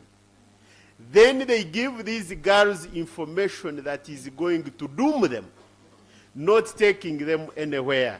And that's why we have challenges, because there is a challenge with communication, and therefore parents, together with the teachers, must work together to make sure that the learners are nurtured properly into responsible citizens. Exactly, yeah. That applause was much well needed. He sums it up. So like we said, it's an afternoon and we want to keep our brains and energies up there. So I'll borrow the leaf of the MC. Clap once. Clap once. Clap once. Am I getting it right? Clap once. Clap twice. You're not saying girls, not brides. Okay, I have to say that. In just 20 seconds. Okay, a short clap, a short clap, a short clap, girls, not brides. Thank you. Amazing. Thank you, Miriam. Okay, so I am back to you, Shekat Namakula. Yes, you talked about the element of empowering the girls, not to go out there asking for pads or asking for this and that, which taps into the urgency on empowering them economically. So we are wondering what programs can be developed to provide vocational and life skills training for girls to promote economic independence and reduce the vulnerability to early marriages. Thank you. We invite more ideas, but my personal input would be that this program we should target holidays, because the curriculum that we are using now is so packed, and it packs the child and keeps her in school and busy with academics like for a full year. And if we make an academic program to be a skilling program, there will be no time. So we should have like a 2 weeks training, maybe in making candles, and you train a child and makes candles and it goes out with it. Even government can afford this. We can say maybe vacists of P7 vacists, you learn about candles and maybe molding, making artwork, and in 2 weeks. And then senior 4, you learn about this. So every holiday, there should be holiday programs to be more practical. I'm talking about this very holiday that has just commenced. Please, parents out there, before the government comes in, before the development partners, before you write the proposals, inside your house, you can teach a child to earn economically. You can teach a child to repackage. Maybe you buy things in bulk and you just repackaging it and sell it in details. I mean in small bits. You can teach a child the job that you do, the skill that you have. So it will reduce their vulnerability that is mainly caused by poverty. Then the second and last proposal from me, girls yourselves. Now, internet is only misused, sometimes underutilized. You can learn so many things from YouTube. Tell Google and tell them, I want to make a cake out of banana. I want to make banana juice. And it will give you the content. Girls have access to phones. Sometimes they are parents' phones or what. Please let us use the internet very well and positively. There is a lot to learn. You can learn decor, you can learn to decorate maybe during functions. And don't fear money. That's your money. That's your own sweat. And the holy books tell us that you should earn from your own sweat. And when you get that money, you even know how to save it and utilize it well. So be the giver, not the receiver. Girls. Amazing. Be the giver and not the receiver. They often say there is nothing that beats an economically empowered girl or woman. And I believe it starts from the power of conversation that we are having right now. So like she said, yes, we welcome other ideas. So please feel free to take some notes. We are going to be opening up later to the audience to also ask questions, supplement, and share insights as you join in the conversation. So this is going to go to both Mr. Baguma and Miss Diana. Unfortunately, we don't have Honorable George, who we thought would be talking briefly about the role of the ministries. So I'm just going to put out the questions, and I welcome your opinion or submission on this. So Mr. Baguma noted the fact that there are so many gaps that are still lingering within these respective sectors, and we want to understand how can various ministries, and this is education, health, gender, how can they effectively coordinate to implement policies addressing child marriage and teenage pregnancies? And like I said, it's for the both of you, so please feel free to simply jump in. Yeah, thank you very much. First of all, you are talking about government ministries, and government ministries are supposed to be coordinated so that whatever each ministry is doing on the aspect of the girl child is shooting in the same goal. The major challenge we have had is a situation where you find sometimes our ministry is operating as co-wives. You find one ministry is doing this, the other one is doing this, and they are not coordinating. And yet they would bring money, put it into a pool, and agree on a strategy on how to move. Because when these resources are scattered, at the end of the day, each ministry is going to do something small, and at the end of the day, the coordination is lost along the way. And even the stakeholders and the citizenry will get confused, because you are going to go to one local government, you invite a certain group of people, talk to them, you are talking about the same message.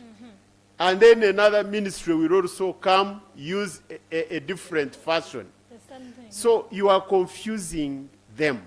So it would be better if there is coordination, if we are talking about the girl child, so that we all have the same uniform message, which we take to the intended beneficiaries. And then at the end of the day, we are communicating. Because the absence of communication will bring in the brokers in the middle who are offering free service. But this free service is not free. It is very expensive. It has cost us a generation. And therefore, there must be coordination through the ministries. They can get the lead who will coordinate all other ministries and departments, including the civil society organizations and NGOs who have that aspect in their programs, so that we are seen to address one issue, but uniformly, because this is one country. Thank you. Very, very well put. Thank you for the deliberate. It's fine. You can give an applause. I think he deserves it after the submission. Thank you, Mr. Baguma. Yes, Ms. Diana. Thank you so much. I think looking at the issue of coordinating the ministries working in coordination with one another, at times we can ask ourselves, do we have experts when these kind of issues are being maybe tabled at ministerial level? I don't know whether the experts are given room to sit as they draw those policies. I know they could be there in policy development, but do they really give them the freedom to freely put on paper what they think should be done for this country? And in the process of implementation, are those people who drew the policies, who helped them to develop the policies, are they called on board so that at least these ministries can move with the experts? We appreciate the political will in our government that it is there, but those small things Mr. Baguma is talking about, if those gaps are covered, I believe something can be done. In this world, we live in the world of expertise. People have got different expertise in different fields. You can be a very good minister, but when it comes to implementation, you cannot. So borrow that expertise from wherever you want to borrow it out, and then implement, you know? I see we have issues where politically people want to shine alone. And this shining alone, I think, kills the whole will for policies to be implemented very well. And the shining is wearing a political gown. It is not that human face, that humanitarian face. It is a political gown where a person will say, I belong to this party, I'm pushing for this party. Even when a policy is good and it should be implemented, you will see people fighting it on a political ground. And then for us who are citizens, we are losing at that level, you know?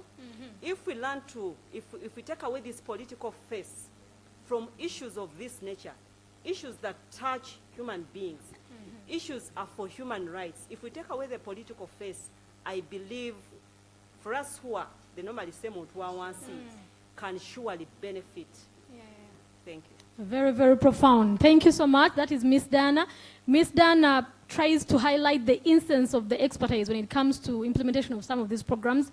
And Mr. Baguma highlighted the instance of the coordination, the power of coordination when it comes to addressing these aspects. So it's now time to open up to the audience. If you have any questions, any concerns, any submissions, please simply put up your hand and someone will bring the mic. And as we do that, I want to still recognize the presence of Mr. Mondo, who is from the Ministry of Gender. Yes, thank you so much. And applause to you, sir. So as we talk about this, I think I'd love to tap into your opinion, your submission. It comes to the power of the ministries, how we can ably work together to curb child marriage and early pregnancies. Moderator, one small thing before we go to the audience. There is my young daughter of mine who asked a question about climate change and how it affects girls. I've been following, her question has not been answered since morning. I am passionate about climate change and environment because that is where I have put my emphasis now on. My dear, when it comes to climate crisis, we no longer even want to call it climate change. It is a crisis that we are in. And Africa that pollutes less is suffering the more. So, with a girl child learning, this is what happens. When we have floods, I'll give an example that is happening now in Bududa. Have we traced where those girls are that have been going to school? Their homes, etc. Where are they? You know, the same thing applies to Kasese. When River Nyamwamba breaks and etc. I was there at some point and I saw a girl of 3 years, about 5 years, that lower primary, climbing a heap of stones to go up to where she stays. So it was a bit troubling, you know. So that is how women or girls learning is affected. I'm not saying that climate change does not affect the other gender, but when it comes to the women and girls, you know, we are the ones who till the gardens. We do the cropping. When the temperatures are high, when we can no longer get yields food, it means we cannot feed our homes. And where does it end? Poverty, what we talked about in the morning. And it means now the girl child will be sold off to this rich man so that this family can get food. So when we are talking about issues of girl child education, learning, etc., I'm very happy that at least that hint of climate change is coming up. It should be really pushed, because if we don't push it, we are not moving anywhere. Thank you. Yeah, very, very important. Thank you so much. We cannot undermine the nexus between ending child marriage and climate change. And I think in 2020 or 19, one of the member organizations of Girls Not Brides, we went to Ndibujo, and it is the same thing that you are explaining. So the two are still working hand in hand, though we think they've not been given that ultimate attention that they deserve. So thank you so much for highlighting that. I beg to have Mr. Mondo make a brief submission on the previous question, then we can have other people submit as well. Thank you very much, moderator. We don't surely operate like co-wives, like Philbert is saying. But you see, the hajat there, in Islam, a man can have 4 wives, and don't you cooperate in your marriages? You cooperate. So not every marriage that has co-wives, they act that way. I think as a government, we have moved away from budgeting as sectors. We now budget as programs. So inherently, you have to cooperate with the other ministry because you have to deliver as one. We have also moved away from delivering as ministries to delivering as one government. And we picked, of course, some branches from the UN. The UN in Uganda, they are striving to deliver as one UN. And the government of Uganda is also striving to deliver as one government. Our coordination point is the office of the Prime Minister. The office of the Prime Minister brings us together. But for particularly the issue of child marriages and teenage pregnancy, we came together as different ministries, being coordinated by, among others, the First Lady, to ensure that we deliver in a multi-sectoral nature. But now that you gave me permission to comment about that, let me also ask a question. I've heard people saying, the parents, the parents, the parents. Do we still have any parents left in this country? I know we have mothers and we have fathers, but are the parents there? We are talking about a 13-year-old child producing a child. This child still needs to be parented, and we are expecting this child to parent. But also in the ministry, we have come up with a term for a number of the so-called parents that, for me, there are very few left in this country. There are those suffering from TB. We have so many parents suffering from TB. They are too busy. They are too busy, and so they are not doing anything that you can call parenting, even if they had some attributes in doing that. But there are also those we call IDPs, internally displaced parents.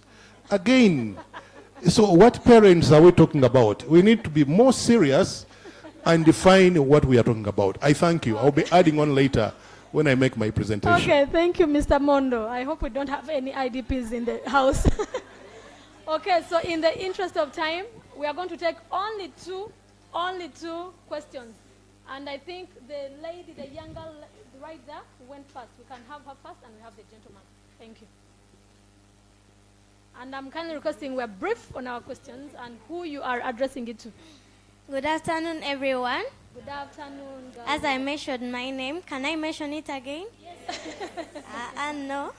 Okay, as I said, my name is Esther Nampamu from Kampala St. Chiso Primary School, and I am from Gallup and Ashilids. Great. And this question goes to Aunt Hajat. You say that poverty. Now, how can poverty lead to domestic responsibilities? Now, another question goes to the aunt next to her. How can media help in raising the girls' rights while some bad men use media to chat with girls and they give them money and tell them to find them at a given place? That can lead to teenage pregnancy. How can you say that it can help? Yet some people are saying it is bad. Thank you for the amazing questions. So we now hand over to Auntie Hajati and Auntie Diana. I hope we took note of the questions. Yeah, let's take the questions and the aunties can respond. Yes, good afternoon, everyone. My name is Haruna Musa. I work for the Uganda Youth and Adolescent Cell Forum.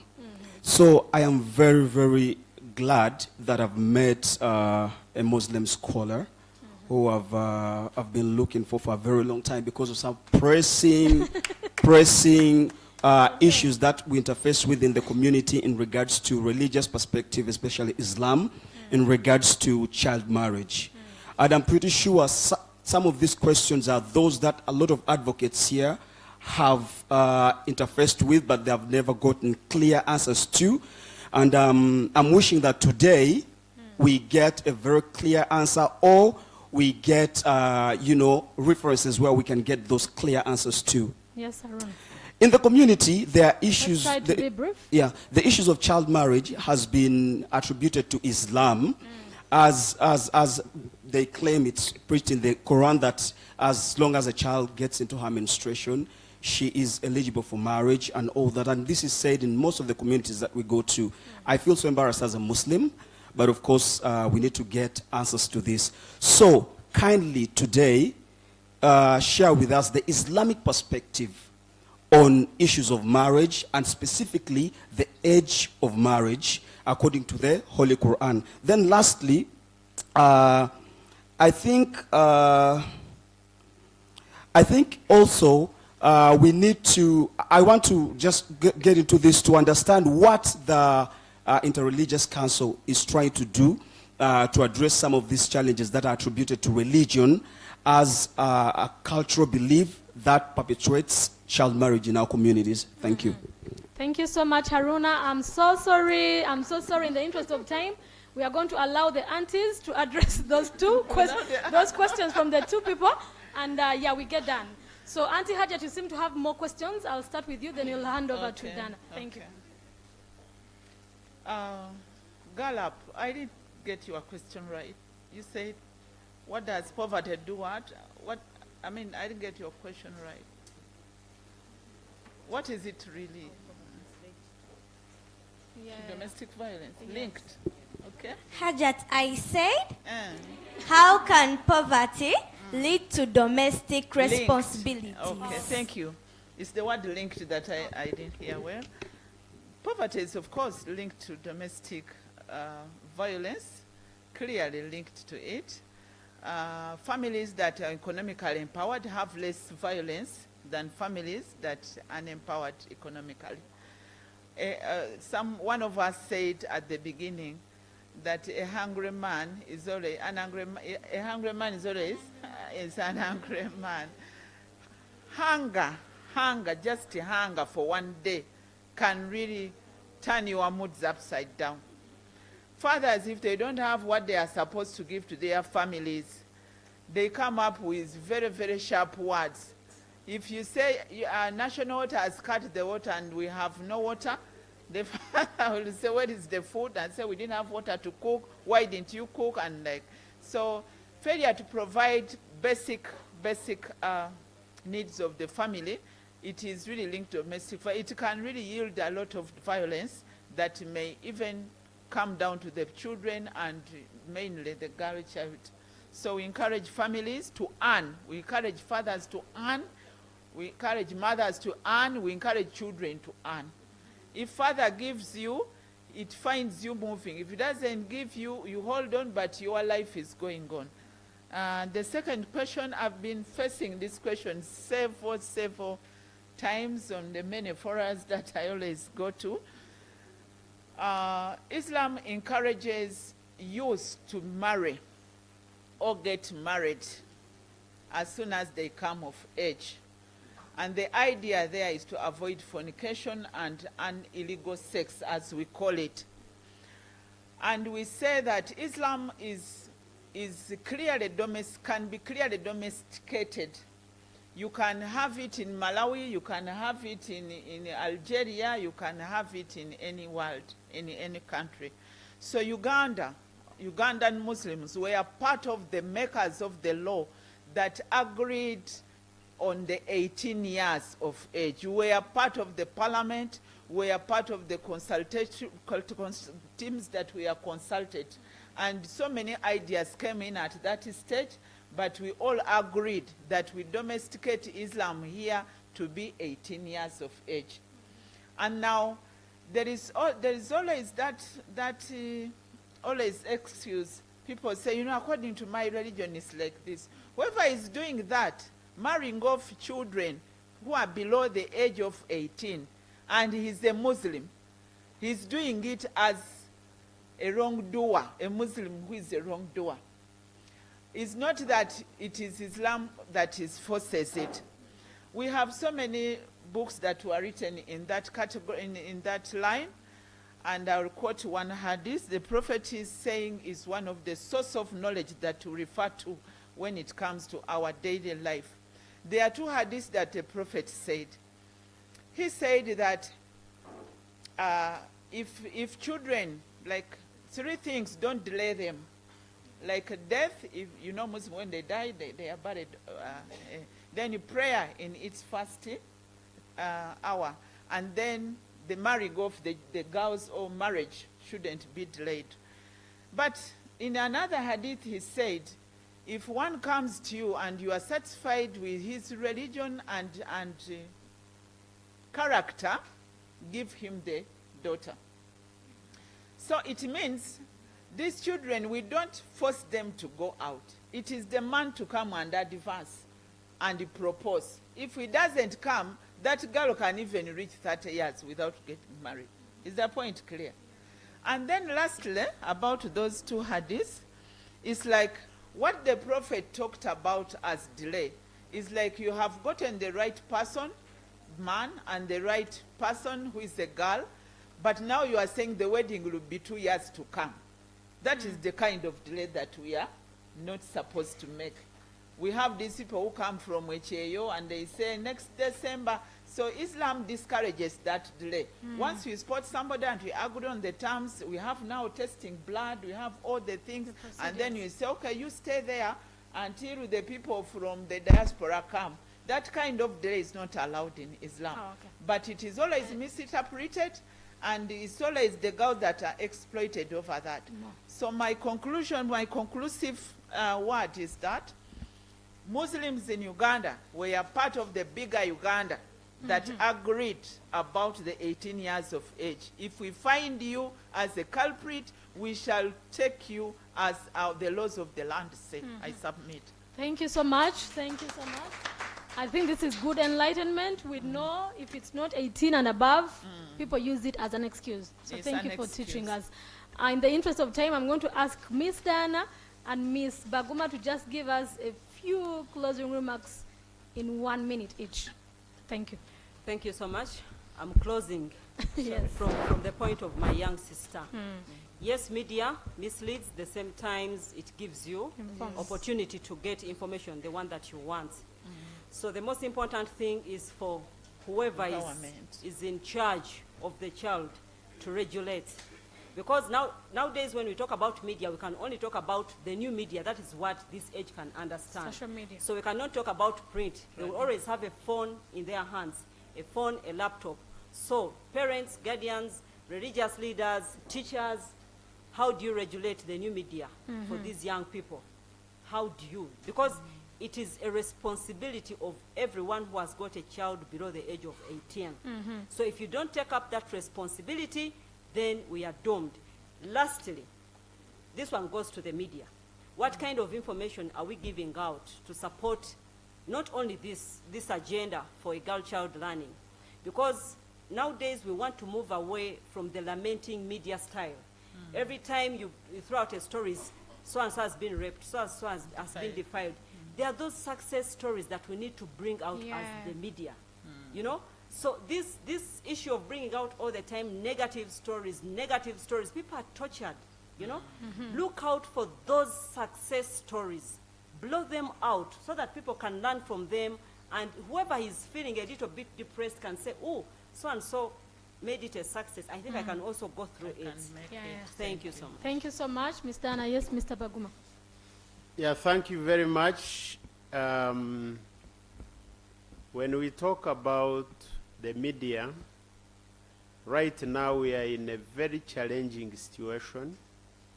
You have heard and seen TikTok. Parents need to be very alert because most of your children do not sleep. They spend the whole night on TikTok and other social media channels, and what are they watching. If you go to them, you will get the shock of your life. And therefore, we need to talk to these children. We need to show them the dangers of what they see, because our media is not regulated, and therefore when they open, they are exposed to each and everything. And therefore we need to spare time and talk to them. Everyone is a perpetrator of all these wrong things we are talking about.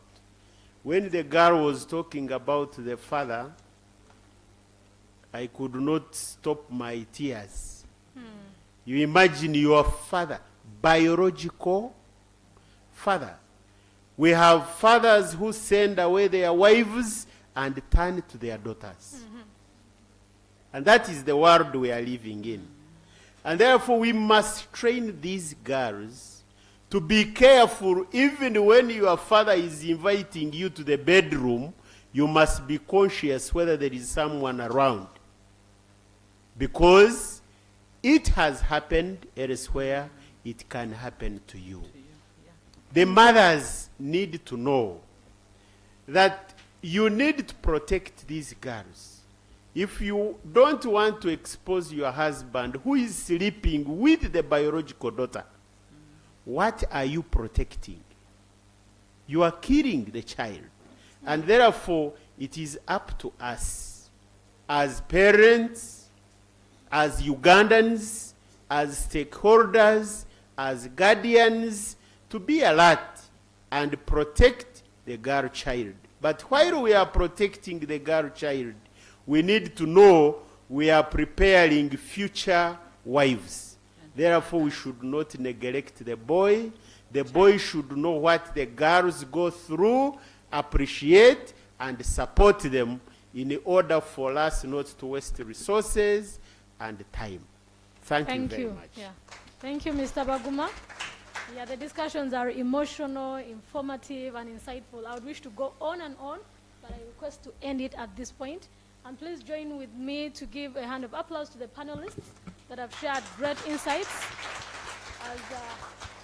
as they get down, as they get going. So we all appreciate the fact that ending child marriage and teenage pregnancies takes a multi-sectoral approach, and we all have a role to play. Thank you so much.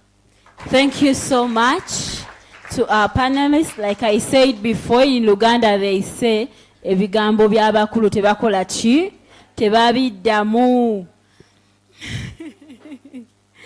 N'olw'ensonga eyo, njagala munzikirize. I acknowledge the presence of Ambassador Nusura Tiperi, Uganda's ambassador to the Republic of Turkey, and the first national female youth MP in Uganda. You are most welcome.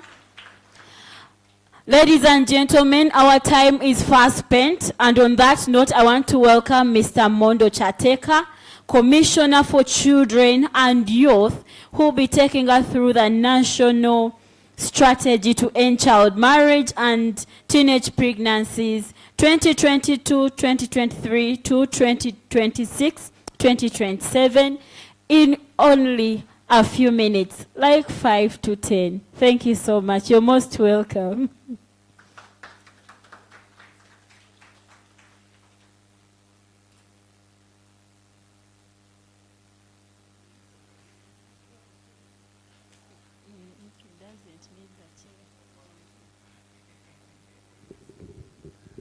Yes, my good friend, Honorable Nusura Tiperi, the leadership of civil society organizations represented in this meeting under the Girls Not Brides Uganda Consortium. Allow me sit here, because in the old African tradition, the elders would sit down with the young people and tell them the norms and values that bind us. And that's why I was complaining that we don't seem to be seeing this happen. The parents are not sitting with the children to talk about issues.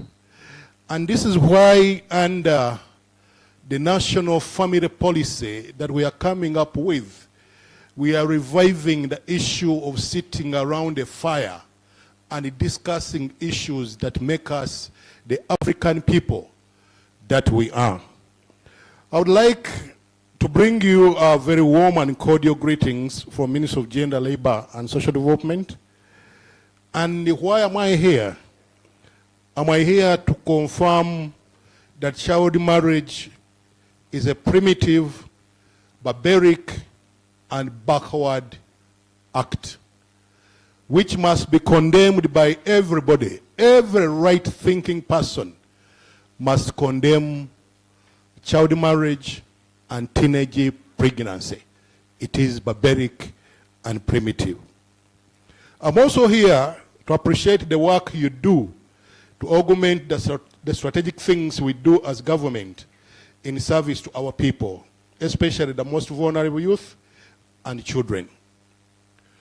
I'm equally here to say that fighting child marriage and teenage pregnancy is not a responsibility of women alone. It's a responsibility of all of us. And I want to thank Philbert for having deemed it necessary to be here. And when I say Philbert, I also want to thank all the men and boys who are here. This cannot be left to the women alone. I'm also here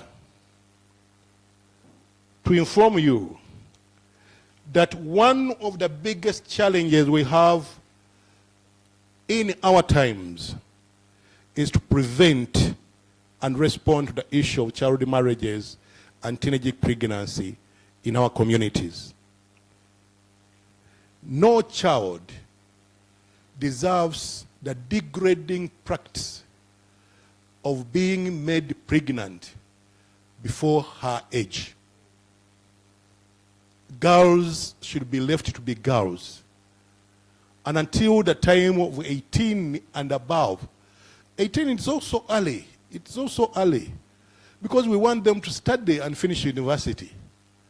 Philbert, the teacher will tell you that on average, people finish university here in Uganda at the age of 22, 23, or they are about.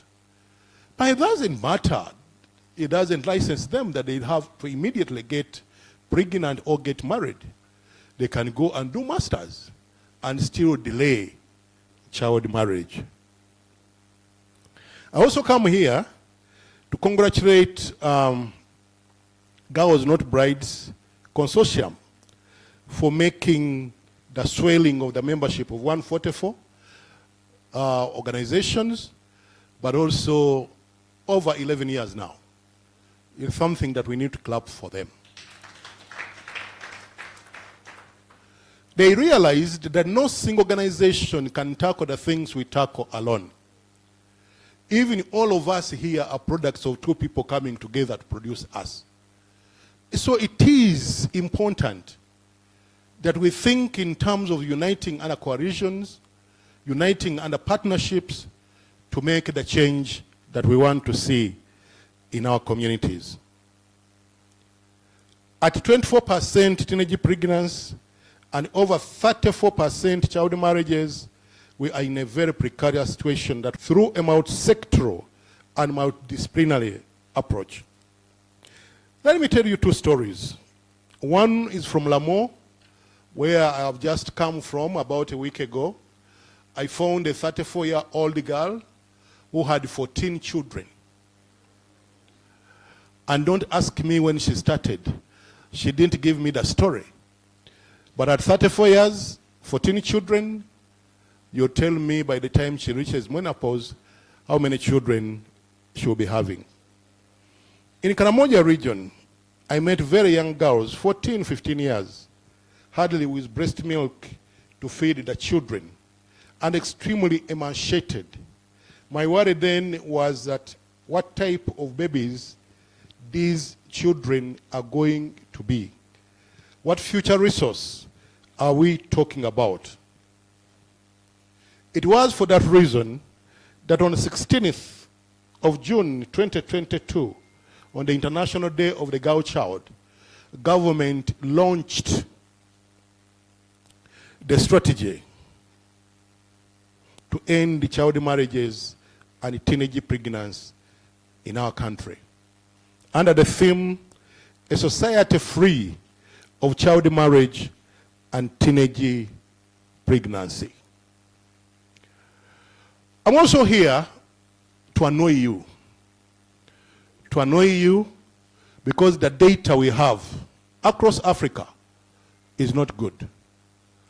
I do understand that there are people from outside the power of Africa. If they tell you, they will tell you, frankly, that the situation is equally not good in those places. Further evidence in the strategy revealed that 1 out of 5 women in Uganda engage in sexual activity before age 15. Can I repeat that? 1 out of 5 women in Uganda engage in sexual activity before age 15. 64% have sex before age 18. Now, don't get scared if you're a woman here that I'm about to ask you when you did it, because you know when you did. And even if I do, you will not tell me the truth. So keep that as your secret, but you know what I'm talking about. The proportion of teenagers who have begun childbearing remains high. In Uganda in 1995, it was 43%. 2001, we had reduced to 31%. 2006, 25%. Currently, it's at 24%. Still high by any standard. On a global scale, Uganda is ranked 16th among 25 countries with the highest rates of child marriages. Teenage pregnancy constitutes 20% of infant death, 28% maternal death. A fifth of all the births in this country are from teenage mothers. Again, don't get worried that I'm about to ask you when you produced your first child. I'm not going to do that. But you know when you produced your first child. And just by show of hands, how many of you are firstborn children of your mothers?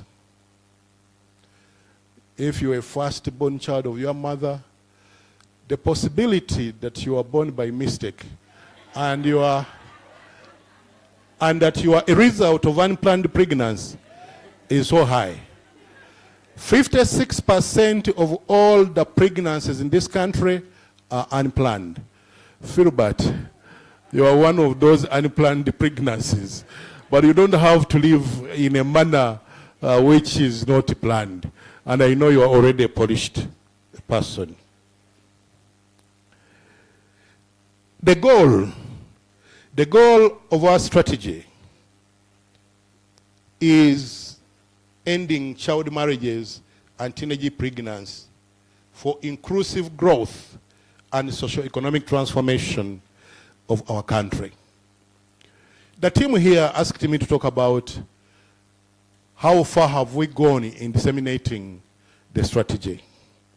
Since the launch in 2022, with support from UNICEF and Save the Children Uganda, we have covered only 32 districts out of the 146 administrative units.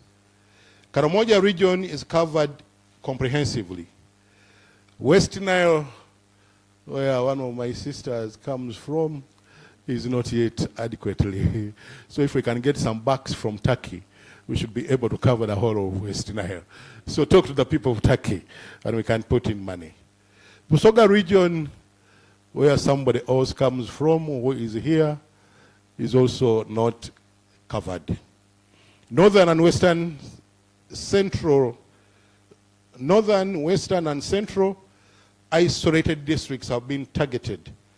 At district level, we ensure that we target the child well-being committees, we target the cultural and religious leaders, and we also target the district heads, both political and technical.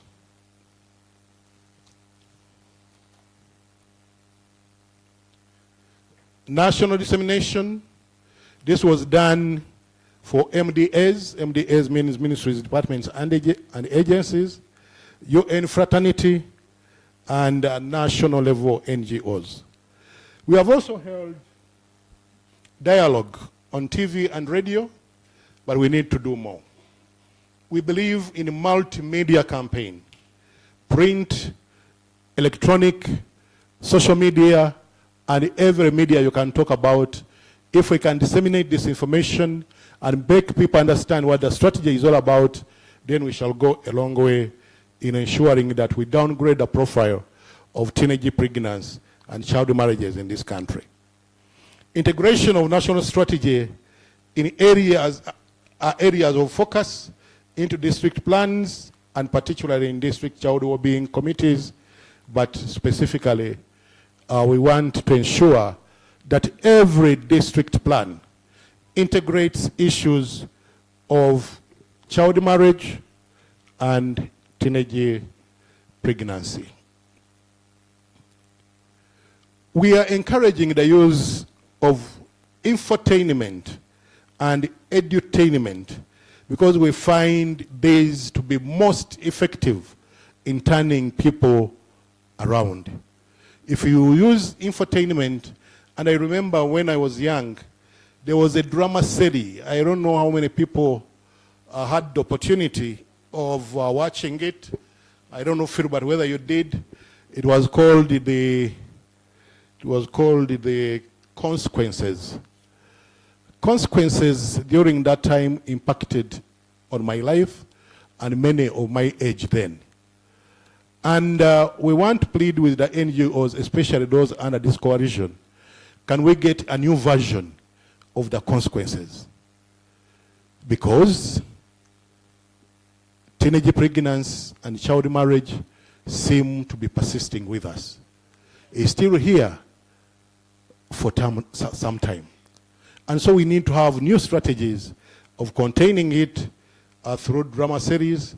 We can partner with comedians like Philip Ruswata and the others to be able to make the change that we want to make. On 10th December, just a few days from now, International Human Rights Day,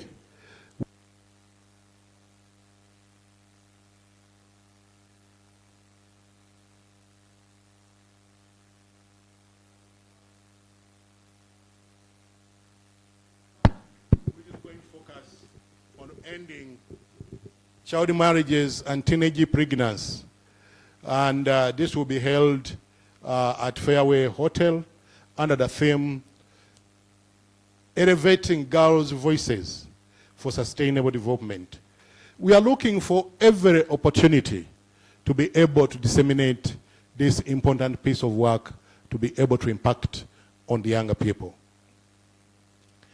In conclusion, I want to say that any strategy or policy or legal framework,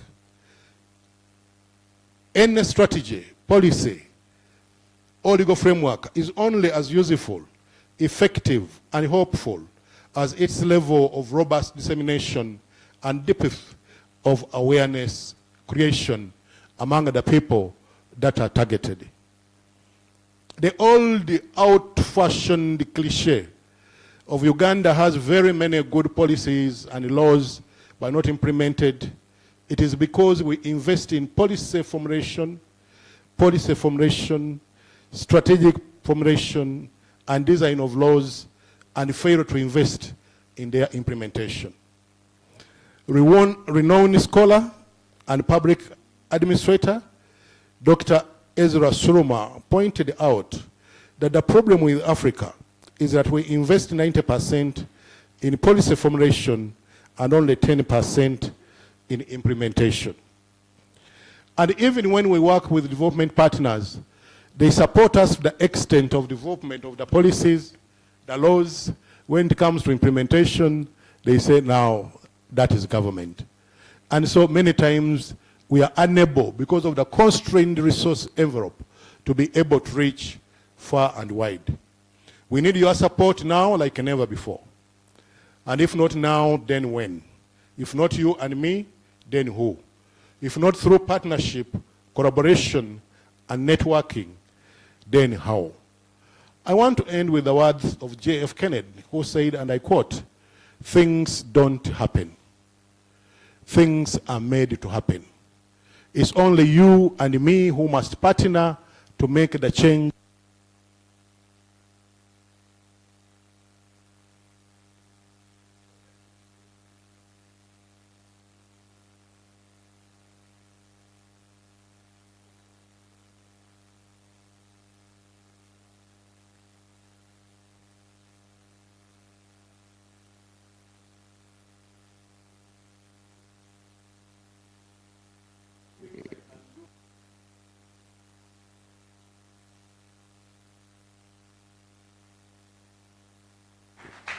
Thank you so much, Mr. Mondo Chateka, for the insightful session on national strategy to end child marriages and teenage pregnancies in the country. We really appreciate you for the wonderful work you're doing in your office.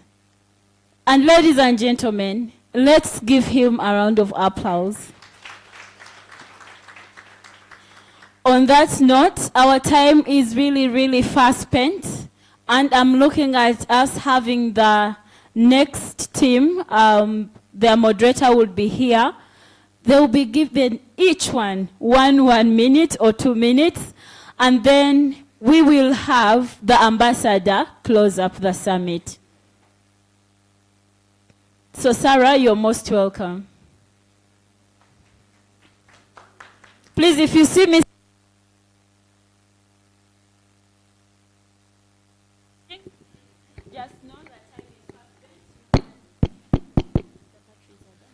Sarah Nakaziwe is from BRAC, Uganda. She's going to command an interaction with the members of Girls Not Brides from Africa. I'm standing between Yosapa and Girls Not Brides. Oye? Oye?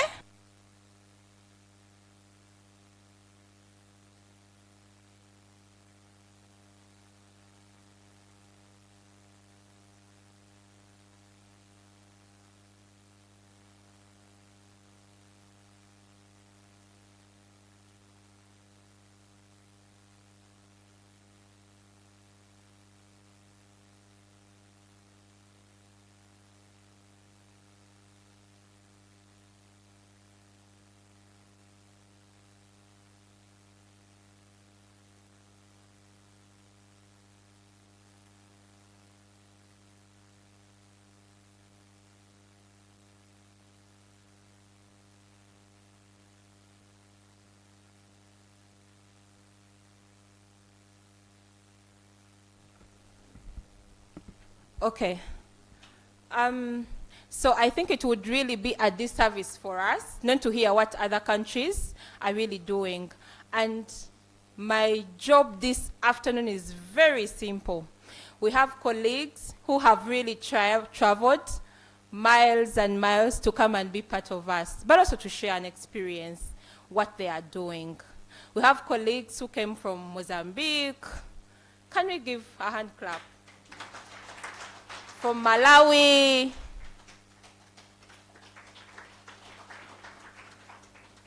And we're supposed to have a panel discussion, but we are going to have 1 minute, each and every one of them telling us what they've been up to. So the session this afternoon, Malawi, Tanzania, I think all of us come, and we utilize this mic. I thought we would really stay where we are seated, and then we could use the microphone, not to scare people that we are here for long. And then Uganda.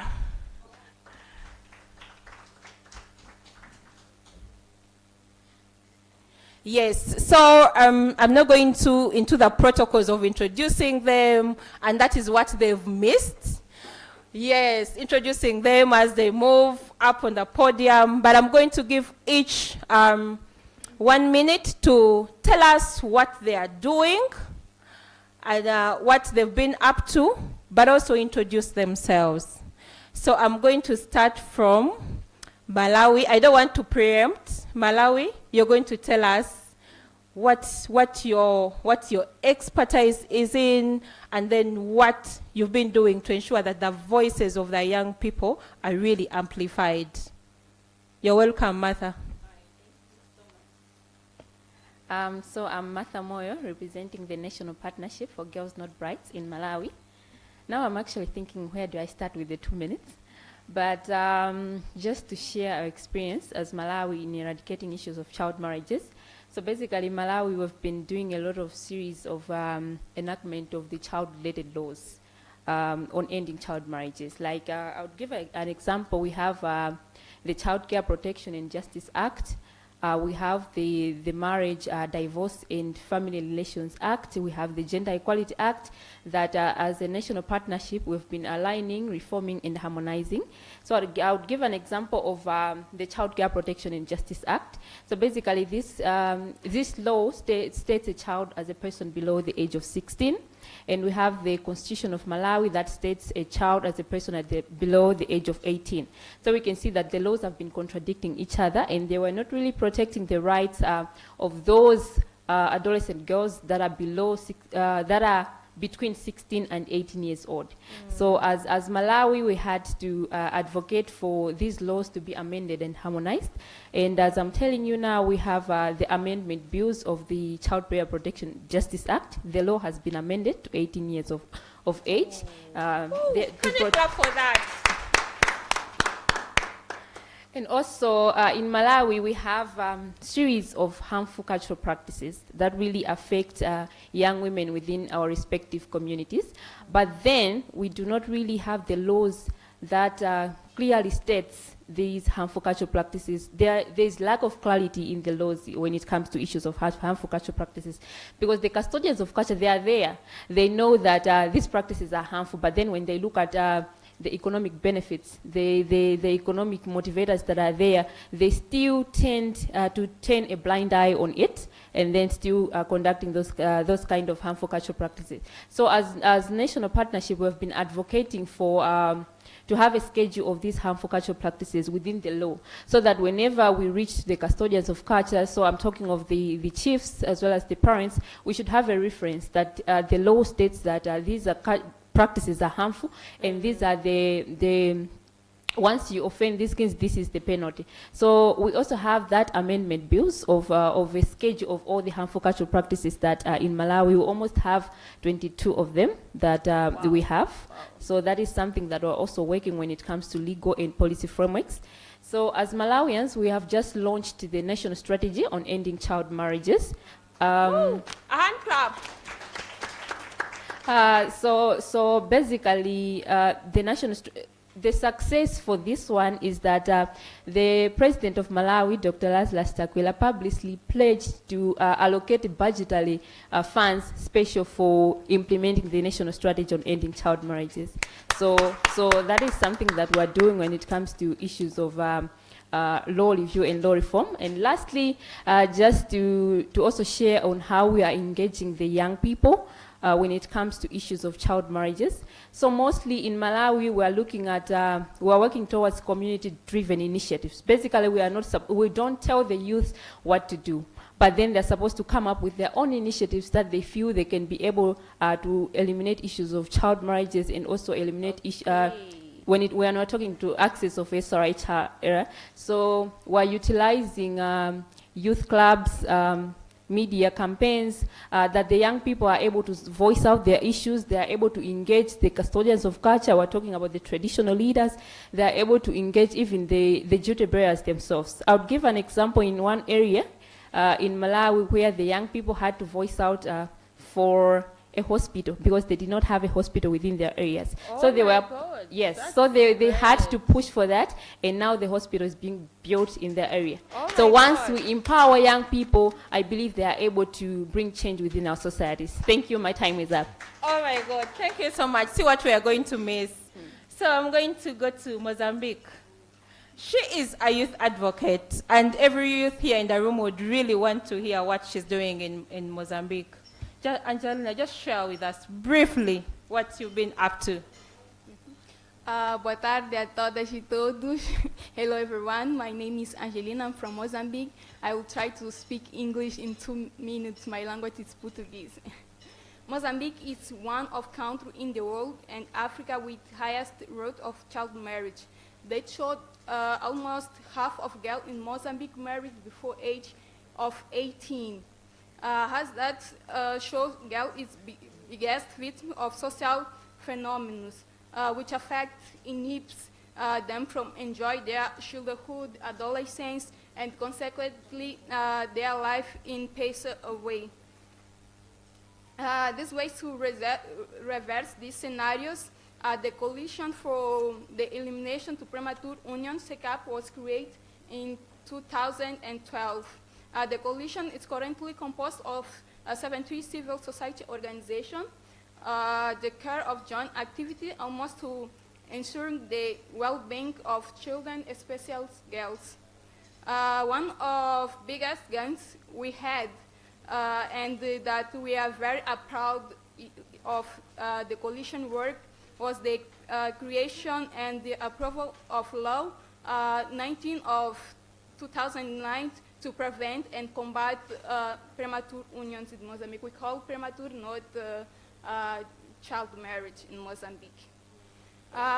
If all thanks the coordination work of civil society organization that in 2009 we had at the level of Mozambique to revocation of the ministerial order that prohibit pregnant girls from attending their schools.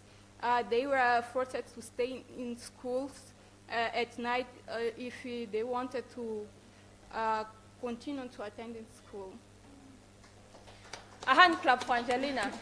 So from that you can see that African problems are the same, but there are very many young girls who are coming out to stand, and she has been sharing the successes that literally what she's doing. What she didn't tell you that she's a director for that youth organization, and she's also sits on one of the boards. So at her age, she's already creating a change in the community. Thank you. So Selina, a journalist, she has been in every space, almost in the CSO space. You're going to tell us what you've been up to when it comes to using your journalism skills to make sure that the young people, their voices are really coming out. Briefly share with us. Thank you very much. So I'm Cecilia from Tanzania. It's quite, very uncomfortable to speak in 2 minutes. For journalists, for advocates, we like to speak and talk and talk and talk. I hear but I'll you. try to be very brief. I know since morning we've been learning, a lot of learnings, really, especially from the young girls. I personally have learned a lot today. And coming back to your question, in terms of how I've been able to, we've been able to use journalism, especially communication at large, into influencing change, especially on ending child marriage. So the Tanzania Any Child Marriage Network, I'll speak a bit about it. Please allow me to do that. Please do. So the Tanzania Any Child Marriage Network in Tanzania is a network of about 87 CSOs working to end child marriage in Tanzania.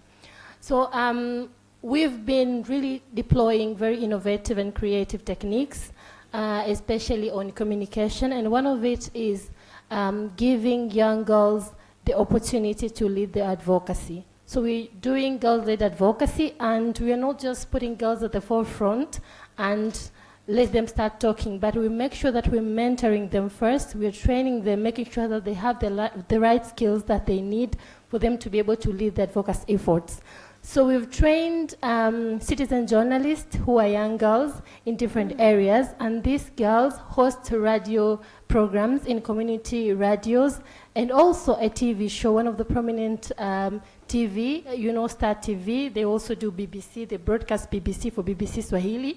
So we also have a girl hosting a TV show in Star TV, and many other girls have been capacitated to be able to host radio shows. And why are we training them to do this? Because journalists in these respective community radios are scared to address some of these harmful traditional practices.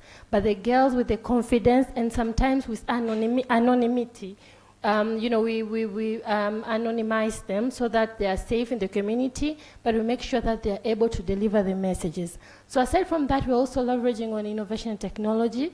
We're using animation with the youth organization that we work with under the Tanzania Early Child Marriage Network, but also we've leveraged on the current technology on virtual reality, where we tell stories of child brides and survivors through 3D virtual reality. And we're targeting leaders and power holders to make sure that they can see the reality of these girls from across the world. So for me, journalists and the media at large play a really vital role. And at this point, we really need to leverage on storytelling, making sure that girls are the ones who are sharing these stories and we're not here to speak for them. So I've seen these examples today from Uganda and I've learned a lot, as I've said, and I would like to stress on that. Let's keep doing this, and together we can end child marriage in Africa. Thank you.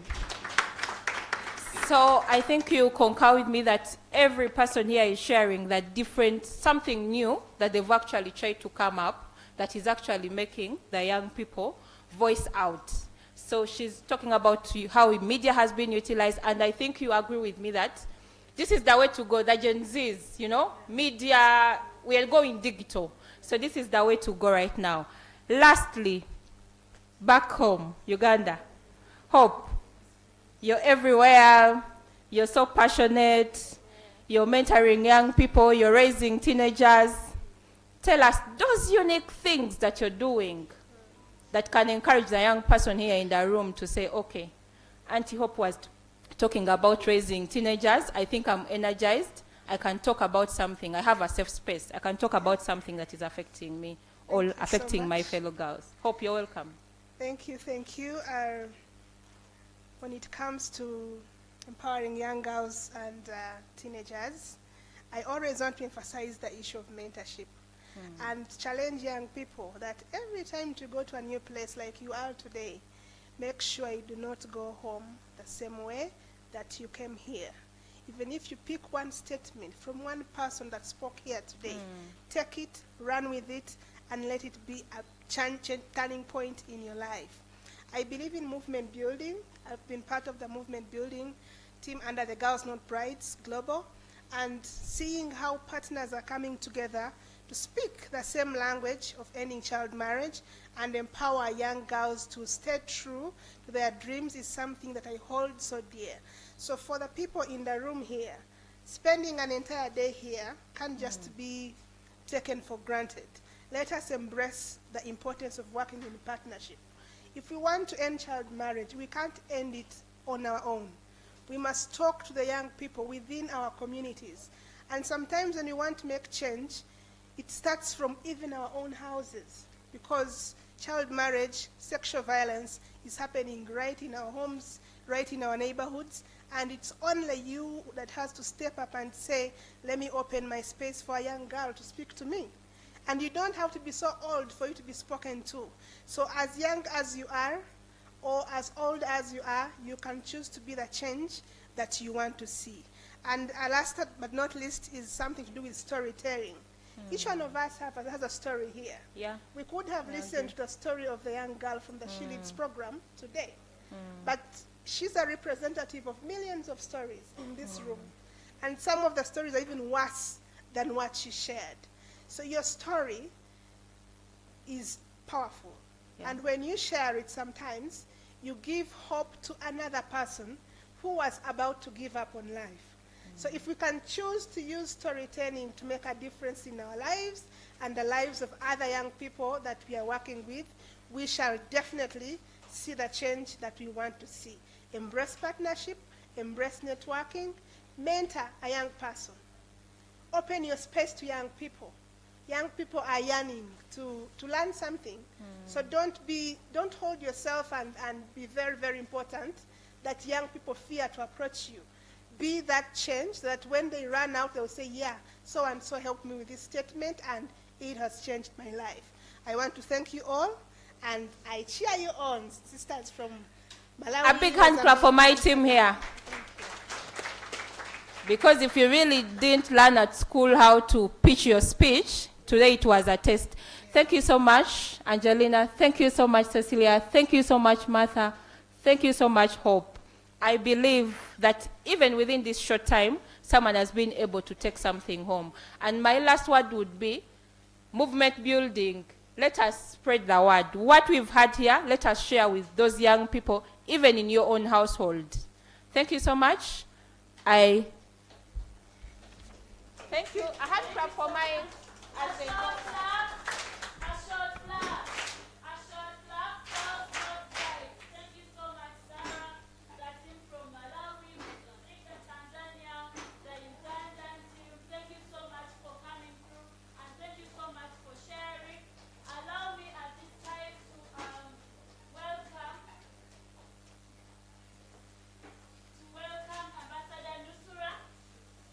Uganda's ambassador to the Republic of Turkey, to give us the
Thank you very much. All protocol observed.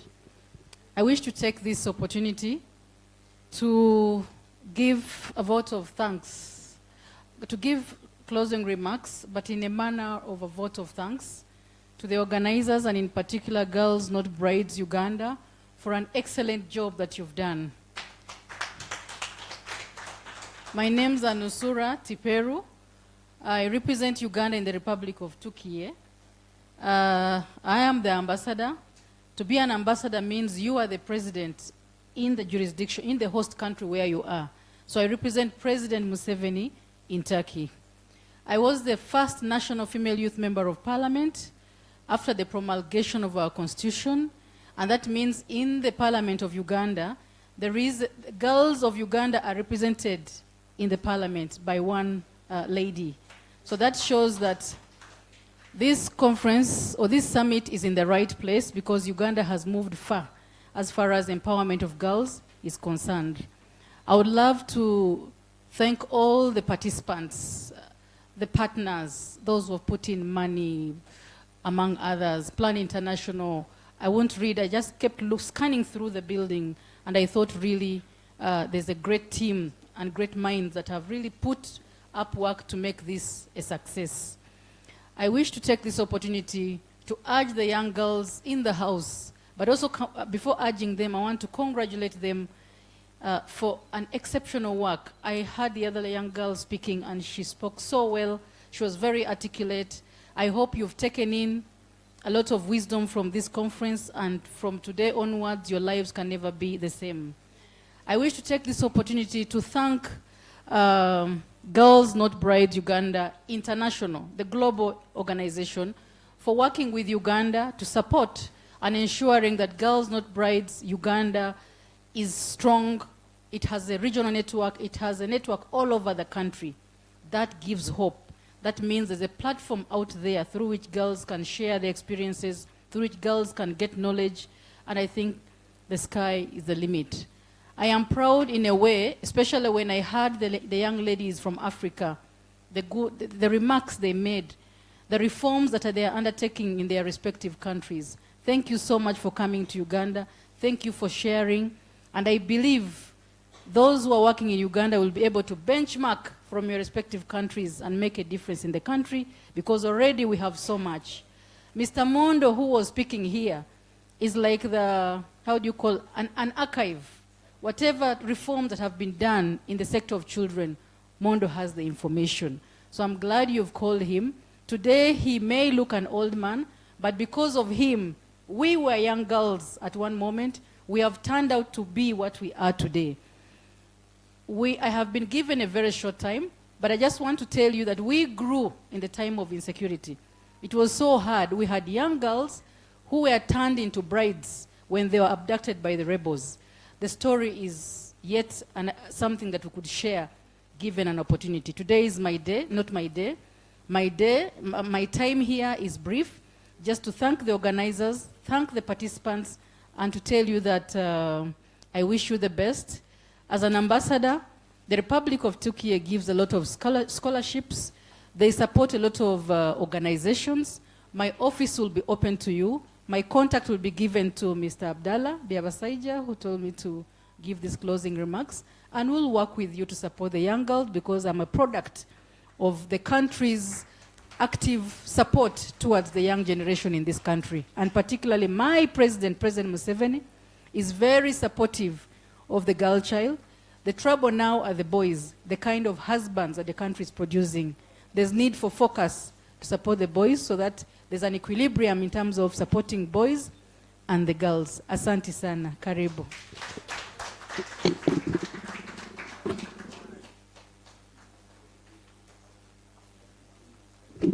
Thank you so much, Honorable Your Excellency, Ambassador Tiperu. May I call my sister? Come and say a prayer that takes us home.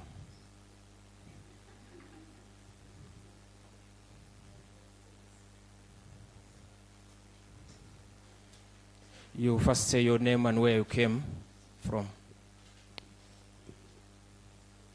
Good evening, everyone. My name is Scholar Chulu Florence from Aleptong District, sponsored by organization called Class. I came here to tell you about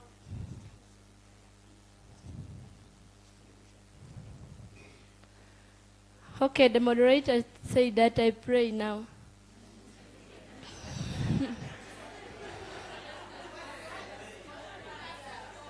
What is the story? Prepare the beds. Let's go. Thank you. Once again, let me say that I am from Aleptong District, sponsored by organization called Class. I want to tell you the story about me.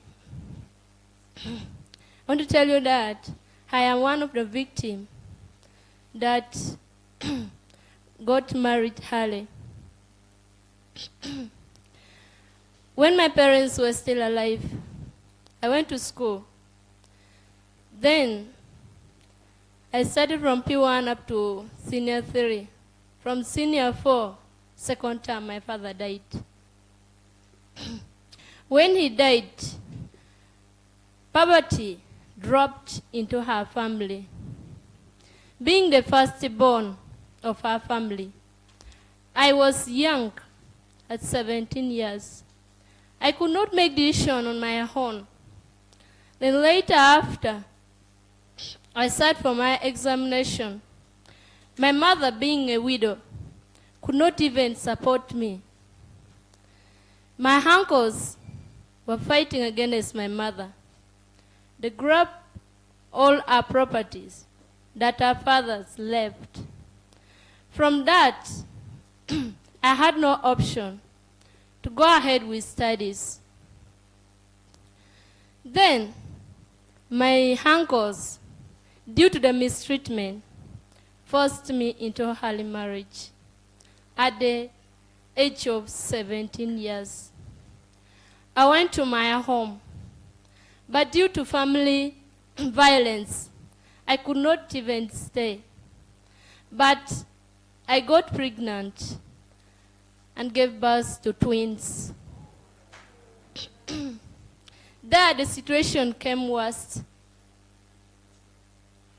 I could not stay in that home. I breastfed a baby for 1 year and 6 months. I picked them off the breast because even there was no food for me to feed. I was not even doing something that can give me money.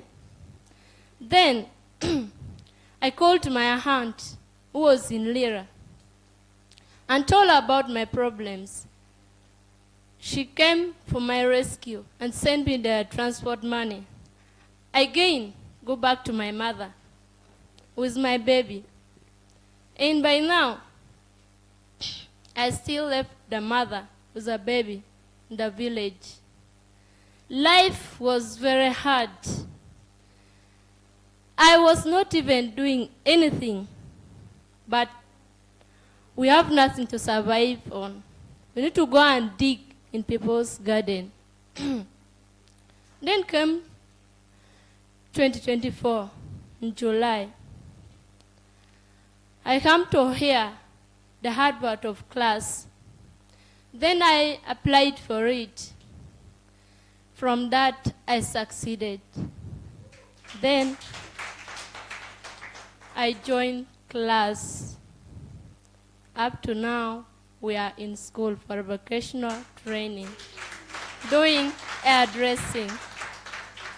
So, this is my humble request to our leaders who are here, the NGOs, and all well-wishers.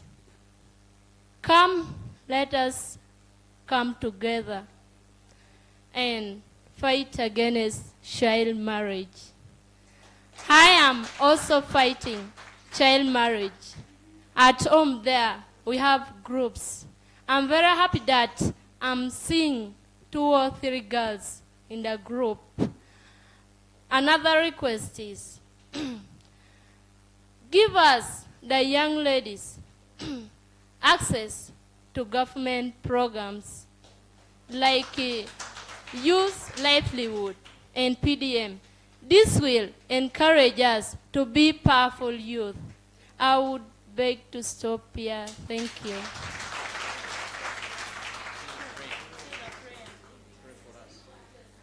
Prayer from a lepton, yeah? So you raise your hand up high. Let us humble ourselves as we pray. Almighty Father, in the mighty name of our Lord Jesus Christ of Nazareth, we love you, we thank you, we glorify your name because of who you are in our lives. As you led us in this program, we are now on our way to close this program. Guide us. I'm praying that you give us the wisdom to go and do the same to those who are at home, to encourage them to fight against child marriage. This is my prayer, and I believe through your Son, Jesus Christ our Lord. Amen. Thank you so much. You realize that she learned to speak up. I whispered to her, you know, just to say the prayer. She spoke up. The moderator is telling me, let us rise and say the national anthem. O Uganda, may God uphold thee. We lay our future in thy hands. United, free for liberty, together we'll always stand. Thank you so much. Jane Masis.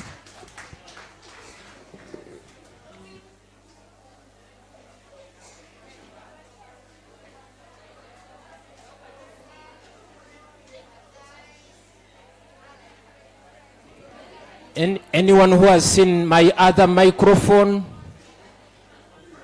Anyone who has seen my...